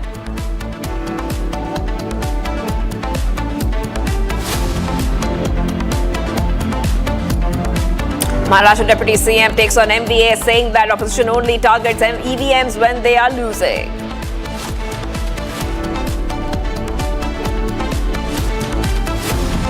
As rebels captured Damascus, local reports claim that President al-Assad has now fled the nation to an undisclosed location now.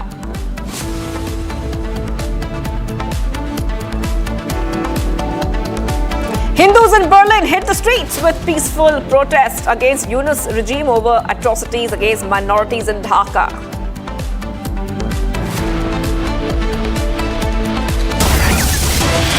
Getting your big updates coming in right now. Amritsar court has again granted a 3-day police remand to Narayan Singh Chora, the man who tried to assassinate Sukhbir Singh Badal. Now Chora will be produced in the court on 11th of December. That is right, viewers. Big update coming in right now on Republic TV. After the assassination attempt on Sukhbir Singh Badal, we're getting back-to-back updates coming in. Now, remember that this is coming in after Sukhbir Badal's attacker Chora was sent to 3-day police remand. Post that, he's been again, Amritsar court has again, I repeat, again granted a 3-day police remand of Narayan Singh Chora, the man who tried to assassinate Sukhbir Singh Badal. So now next date for Chora would be 11th of December. That is what we're learning of right now on Republic TV. Remember that Narayan Singh Chora was the one who tried to take the life of Akali leader Sukhbir Singh Badal. It was foiled, but we're getting these back-to-back updates coming in here in Republic TV. He was produced before the court today. This was December 8th. And after that, once again, he will be produced on 11th of December. The council has said that Chora has been booked under Section 109, attempt to murder of the Bharatiya Nyaya Sanhita and relevant sections of the Arms Act. Let's go ahead, viewers, and play out the reactions. ਅੱਜ ਜਿਹੜਾ ਇਹ ਸਰਦਾਰ ਨਰੈਣ ਸਿੰਘ ਚੌੜੇ ਨੂੰ पेश करने ਲਈ ਲੈ ਕੇ ਆਏ ਸੀ ਇਹਨਾਂ ने 10 दिन ਦਾ पुलिस रिमांड मांगा था और जज साहब ने इन्हें 3 दिन का अलाउ किया है। इनके पास कोई भी प्ली नहीं है दोबारा रिमांड लेने की। ये बार बार यही बोलते हैं कि इस पे 30 केस हैं। 30 केस जो 1995 से लेके 2010 तक इन्होंने फेक केस उन पे रजिस्टर्ड किए थे, सभी में वो क्विटल हो चुके हैं। एक भी केस अभी तक पेंडिंग नहीं है, सभी में वो बरी हुए हैं। सारा जो इनके लॉ एंड ऑर्डर को मेंटेन रखने वाले ऑफिसर भी हैं वो भी प्रेस के सामने झूठ बोल रहे हैं और सारा जो दूसरा कैडर भी है वो भी जो बार बार 30 केसों की बात करता है, एक भी केस उनमें से पेंडिंग नहीं है। और जो इन केसों की बात करते हैं कि इन पे केस पेंडिंग है और इन पे RDX के केस हैं, आर्म्स के केस केस हैं वो तो आप एनडीपीएस केस के अभी उनके पेंडिंग चल रहे हैं और अंडर ट्रायल हैं, वो ऐसे बात कैसे कर सकते हैं? वो ऐसे कोई बात नहीं कर सकते जो आप बंदा अंडर ट्रायल हो जिसने पंजाब के जो लोग हैं बच्चे हैं चिट्टे पे लगवा के मरवा दिए और 6,000 करोड़ तक का उसने चिट्टा भेज दिया और वो दरबार साहब में आके सौं खा के ये कह सकता है कि मैंने इसमें ऐसा काम नहीं किया। All right, let's go straight across to my colleague joining us. Lalit is joining us live on the phone line. Lalit, go ahead, take us through what happened. Why did the Amritsar court send Narayan Singh Chora once again to a 3-day police remand, and what can we expect on the next date?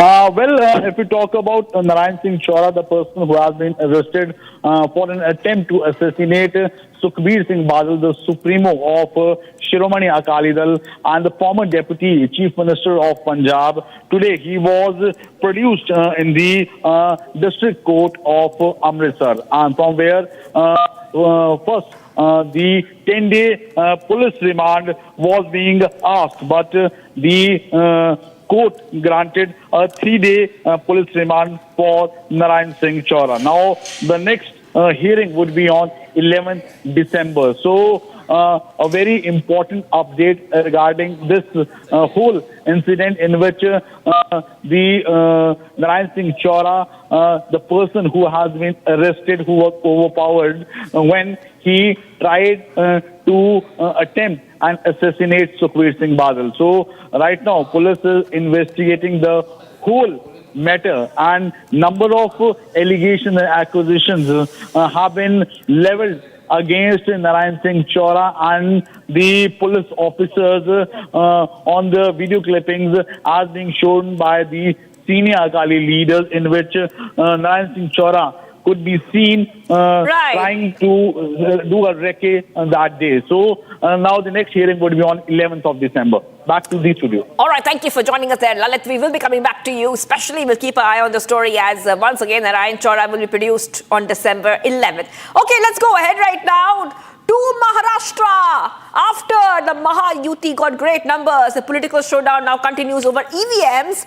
Now, Maharashtra Deputy CM Eknath, in fact, the Deputy CM Eknath Shinde is hit out at MVA saying that opposition only targets EVMs when they are losing. He further said that NDA never blames EVMs when they get less seats. So, once again, Eknath Shinde, the Maharashtra Deputy CM now, has hit out at the opposition, at the MVA, saying that because they got less numbers, so that is why they are once again blaming it on the EVMs, something that they have done in the past. I just want to go ahead and play out the reactions coming in on the story.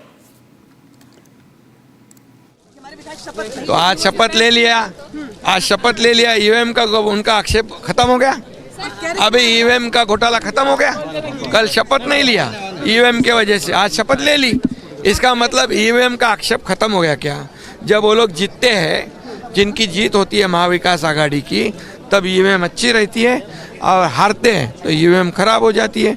अभी हार में झारखंड जीत गए, कर्नाटक जीत गए, प्रियंका गांधी जी जीत गई, या नाना पटोले जीते, कई लोग यहाँ जीते। क्या वहाँ ईवीएम ठीक थी? और जहाँ हार गए वहाँ ईवीएम खराब। ये दोगली राजनीति है। अब ये रोने वाली बात है।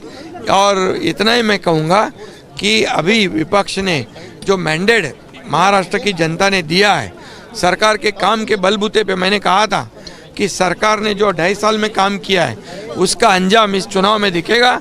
लाडली बहनों ने, लाडले किसानों, लाडले भाइयों ने भरपूर मतदान किया है, और इसी के वजह से इतनी बड़ी जीत हुई है। अब इस जीत को स्वीकार करो, सच्चाई को स्वीकार करो। All right, let's move ahead right now. Now, we see a new development where the opposition is in opposition with each other. The India alliance seems to be struggling to even remain an alliance anymore. Rifts within the parties are widening, getting bigger and bigger. Where one hand, TMC has called for Mamata Banerjee to take over the India alliance's leadership. The RJD, on the other hand, is batting for Lalu Prasad Yadav to head the Indie bloc. What will happen next? Well, for that, take a look at this report. The Indie Alliance is trying its hands at refurbishing its image, and the change in leadership seems to be the maiden step. The rifts in the opposition alliance are widening, and the call for who will lead the alliance next is hanging in balance. The Trinamool Congress has moved chorus over Bengal Chief Minister Mamata Banerjee to take over the Indie Alliance's throne. Meanwhile, Mamata Banerjee, in a reported statement, has claimed that she was the brain behind the formation of the Indie Alliance. And this did not stop here. The Bengal Chief Minister also took a hit at the alliance leaders. She said that if they cannot take responsibility of the alliance, then she will do it happily, all by herself, from Bengal. Meanwhile, RJD hopped onto the bandwagon, pitching Lalu Prasad Yadav as the next frontal face of the alliance. However, the RJD said that the decision over the next phase will be taken by the alliance as a whole. इस पे तो सब लोगों को बैठ करके जो है बात करनी चाहिए और हमारे समझ से इंडिया अलायंस में जितने लोग हैं, जितने सीनियर लीडर्स हैं, कोई भी आए तो उसमें आपत्ति किसी बात की नहीं। In fact, Rashtriya Lok Dal has called out Rahul Gandhi's leadership. अब तो इन्होंने एलओपी को भी रिजेक्ट कर दिया है और बिल्कुल एकदम टूट क्या बिल्कुल साफ ही हो गए हैं। असलियत में कांग्रेस में लीडरशिप पार्टी के लिए भी नहीं, इसलिए 3 साल इनका अध्यक्ष नहीं बना, और सो कॉल्ड इंडिया गठबंधन के लिए भी लीडरशिप में जो दूसरों को सम्मान देना चाहिए था वो सम्मान नहीं दे पा रहे। हटाओ अखिलेश पखलेश को, या अपने साथियों को कुछ सीट वीट नहीं देते हैं कहीं भी, तो ये तो होना ही था इनके साथ। This scuffle comes as response to the alliance's dismal performance in both the assembly and the by-polls. और अब ममता बनर्जी को अचानक ये सपना आ रहा है कि इंडिया अलायंस को ये डूबती नैया है, डूबती नैया का वो अगर कैप्टन बनना चाहती है तो हम उनको शुभकामनाएं देते हैं। इसका मतलब ऐसा है कि पवार साहब कहना चाहते हैं कि राहुल गांधी का नेतृत्व सक्षम नहीं है, कांग्रेस अभी नेतृत्व कर पा नहीं सकता है। तो मुझे लगता है पवार साहब का दिशा एक तरफ रहता है और बोलना एक तरफ रहता है, उनके मन में क्या है वो आने वाले समय में दिखाई पड़ेगा। While the Cold War for leadership continues to brew, it remains to be seen who will take over the opposition's bloc, and if at all, it will continue to exist.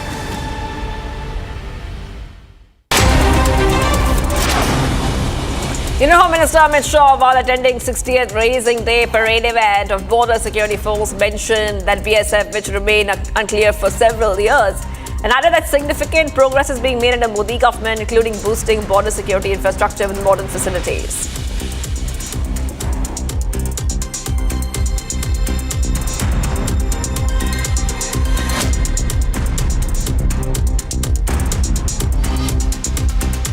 Modi ji के कार्यकाल में सीमावर्ती क्षेत्रों में मजबूत इंफ्रास्ट्रक्चर का निर्माण हो, सीमा क्षेत्रों के गांवों में कल्याणकारी योजनाओं का 100% क्रियान्वयन हो, और सीमा क्षेत्र में हर जिसको अंतिम गांव पहले कहते थे, मोदी जी ने इसको देश के पहले गांव का नाम दिया है।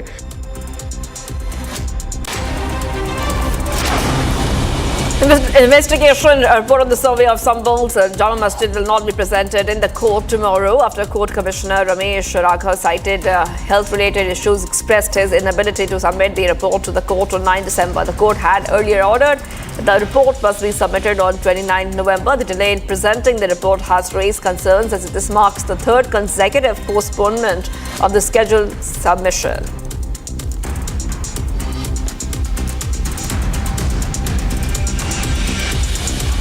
Clashes erupted at the Sambhal border between Haryana and Punjab as security personnel used tear gas shells to disperse protesters.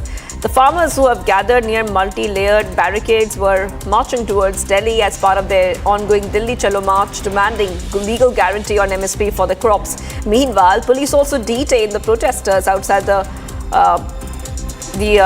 Sahakar Bharati 8th National Convention venue, which will now see Union Minister Nitin Gadkari and Haryana CM Nayab Singh Saini in attendance. Items worth around 12 lakh were reported stolen during the Maha swearing-in ceremony at Azad Maidan, Mumbai on 5th December. According to police officials, the stolen items include gold chains, mobile phones and cash. The police have filed FIRs against unidentified individuals and investigations are ongoing to nab the culprits.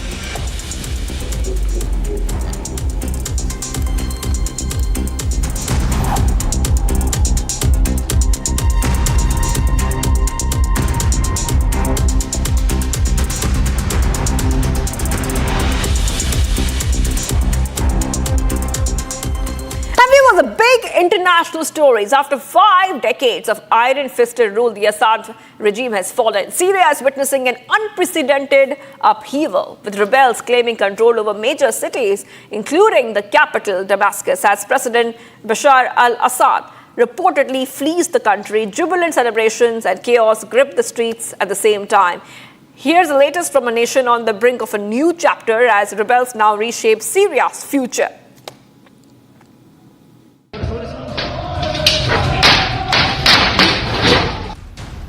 The Assad family's 50-year grip on Syria has finally crumbled.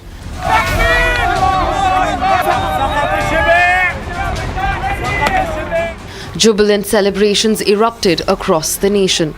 Gunfire echoed in the streets, marking the rebels' triumph.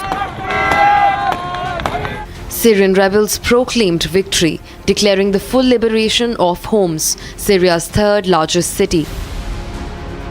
As the regime disintegrated, opposition sources confirmed that President Bashar al-Assad fled to an undisclosed location. In a dramatic turn, furious residents tore down Assad's posters, recreating the spirit of the Arab Spring that swept through Homs over a decade ago. Amid the chaos, Syrian Prime Minister Mohammad Ghazi al-Jalali appeared in a recorded message, offering to work with any leadership chosen by the people. Meanwhile, rebel forces claimed a decisive victory in the capital Damascus, asserting that Assad had abandoned the city. إخواني الكرام، نعيش في اللحظات الأخيرة لتحرير مدينة حمص بإذن الله تعالى. هذا حدث تاريخي الذي سيفصل بين الحق والباطل. ونوصي إخواننا المجاهدين كما أوصيناهم في السابق بأن يعطفوا على الناس ومن ترك سلاحه فيؤمنوه ومن فر فلا يدركوه. Reports emerged of rebels storming the notorious Sadnaya military prison north of Damascus, a symbol of Assad's brutal regime. Key military outposts in Suwaida fell to insurgents without resistance as government troops fled in disarray. The insurgent offensive, spearheaded by the Hayat Tahrir al-Sham group, encountered little opposition from Assad's crumbling military. Explosions and gunfire shook the heart of Damascus as residents braced for what seemed unimaginable till now. This marks the first time since 2018 that opposition forces have breached the capital, a stark contrast to the years-long siege that once reinforced Assad's hold. There is a big breaking update coming in right now. External Affairs Minister S. De-Dollarization has issued a statement amid the Syrian civil war. He says, we intend to increase our bilateral agreements in Gulf and Mediterranean as well. Okay, so this is what we're learning of right now. Getting a reaction coming in from India, where External Affairs Minister S. Jaishankar has issued a statement amid the Syrian civil war. And he has made these statements coming in. Now, remember that he is commenting on the Middle East, the crisis within Middle East with the many developments coming in Syria, where rebels have overthrown the Bashar al-Assad regime. External Affairs Minister S. Jaishankar has said that there are challenges from Gaza to Lebanon to Syria. And he's also said that they want to increase our bilateral agreements in Gulf and Mediterranean as well. So that means we can, what he means to say is that he is looking to increase bilateral pacts in the Middle East, West Asia region. Let's go ahead and play out exactly what External Affairs Minister S. Jaishankar has to say. We've had very significant security challenges in this area with a very deep and disastrous impact for trade in Asia. So when we look at the diversion of maritime routes and the insurance costs and the shipping costs and the container costs and the delays that it has imposed. Okay, so you just heard what Jaishankar had to say. We'll try to play that out for you once more. But as we are tracking the story, we see that Jaishankar has issued a statement amid the Syrian civil war, very clearly saying that there has been tensions between Israel, Iran and many other countries in the region. And he says that we intend to increase our bilateral agreements in Gulf and Mediterranean as well.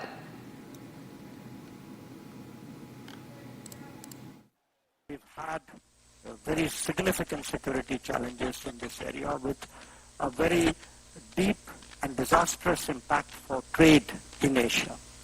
So when we look at the diversion of maritime routes and the insurance costs and the shipping costs and the container costs and the delays that it has imposed, obviously, India, but not just India, we have an interest in trying to mitigate that situation. So we've actually had naval presence in this region, in the Gulf of Aden, Somalia, Northern Arabian Sea.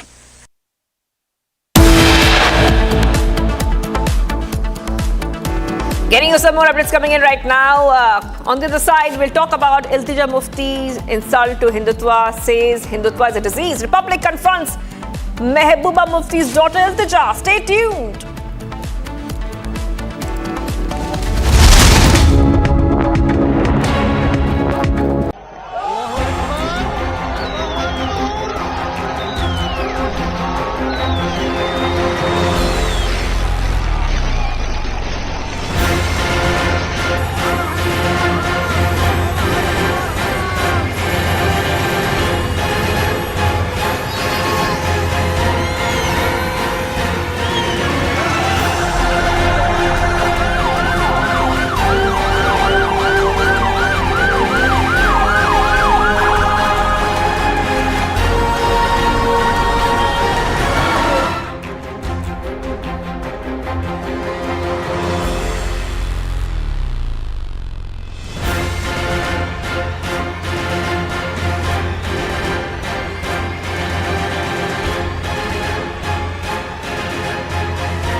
Getting us some more updates coming in for all our sports enthusiasts. Australia maintained their unblemished record in pink ball test with an emphatic 10-wicket victory over a completely out of sorts India, levelling their 5-test series 1-1 within just 2 days and a half. This was the shortest ever test between India and Australia in terms of balls bowled. Starting the day at 128 for 5, Nitish Kumar Reddy's approach has prevented a second successive innings defeat under lights at Adelaide as India were bowled out for 175.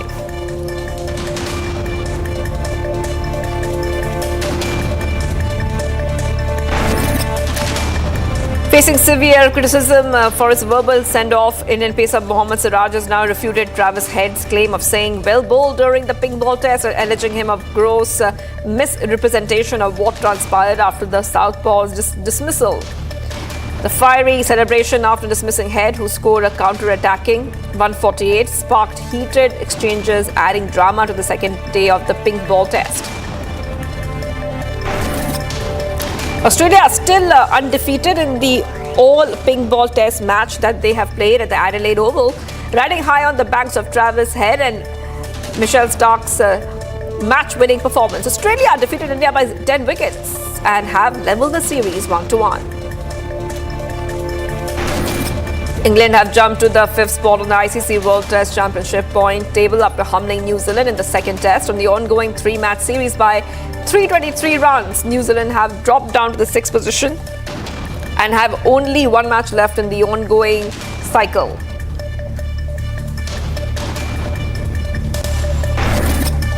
Legendary Sunil Chhetri etched his name in the Indian Super League record books, becoming the oldest player to score a hat-trick in the league's history as he powered Bengaluru FC to a commanding 4-2 victory over Kerala Blasters. At 40 years and 126 days, Chhetri becomes the oldest hat-trick scorer in the ISL history, surpassing Bartholomew, who did it for Hyderabad FC against FC Goa at 38 years and 96 days old in Jan 2023.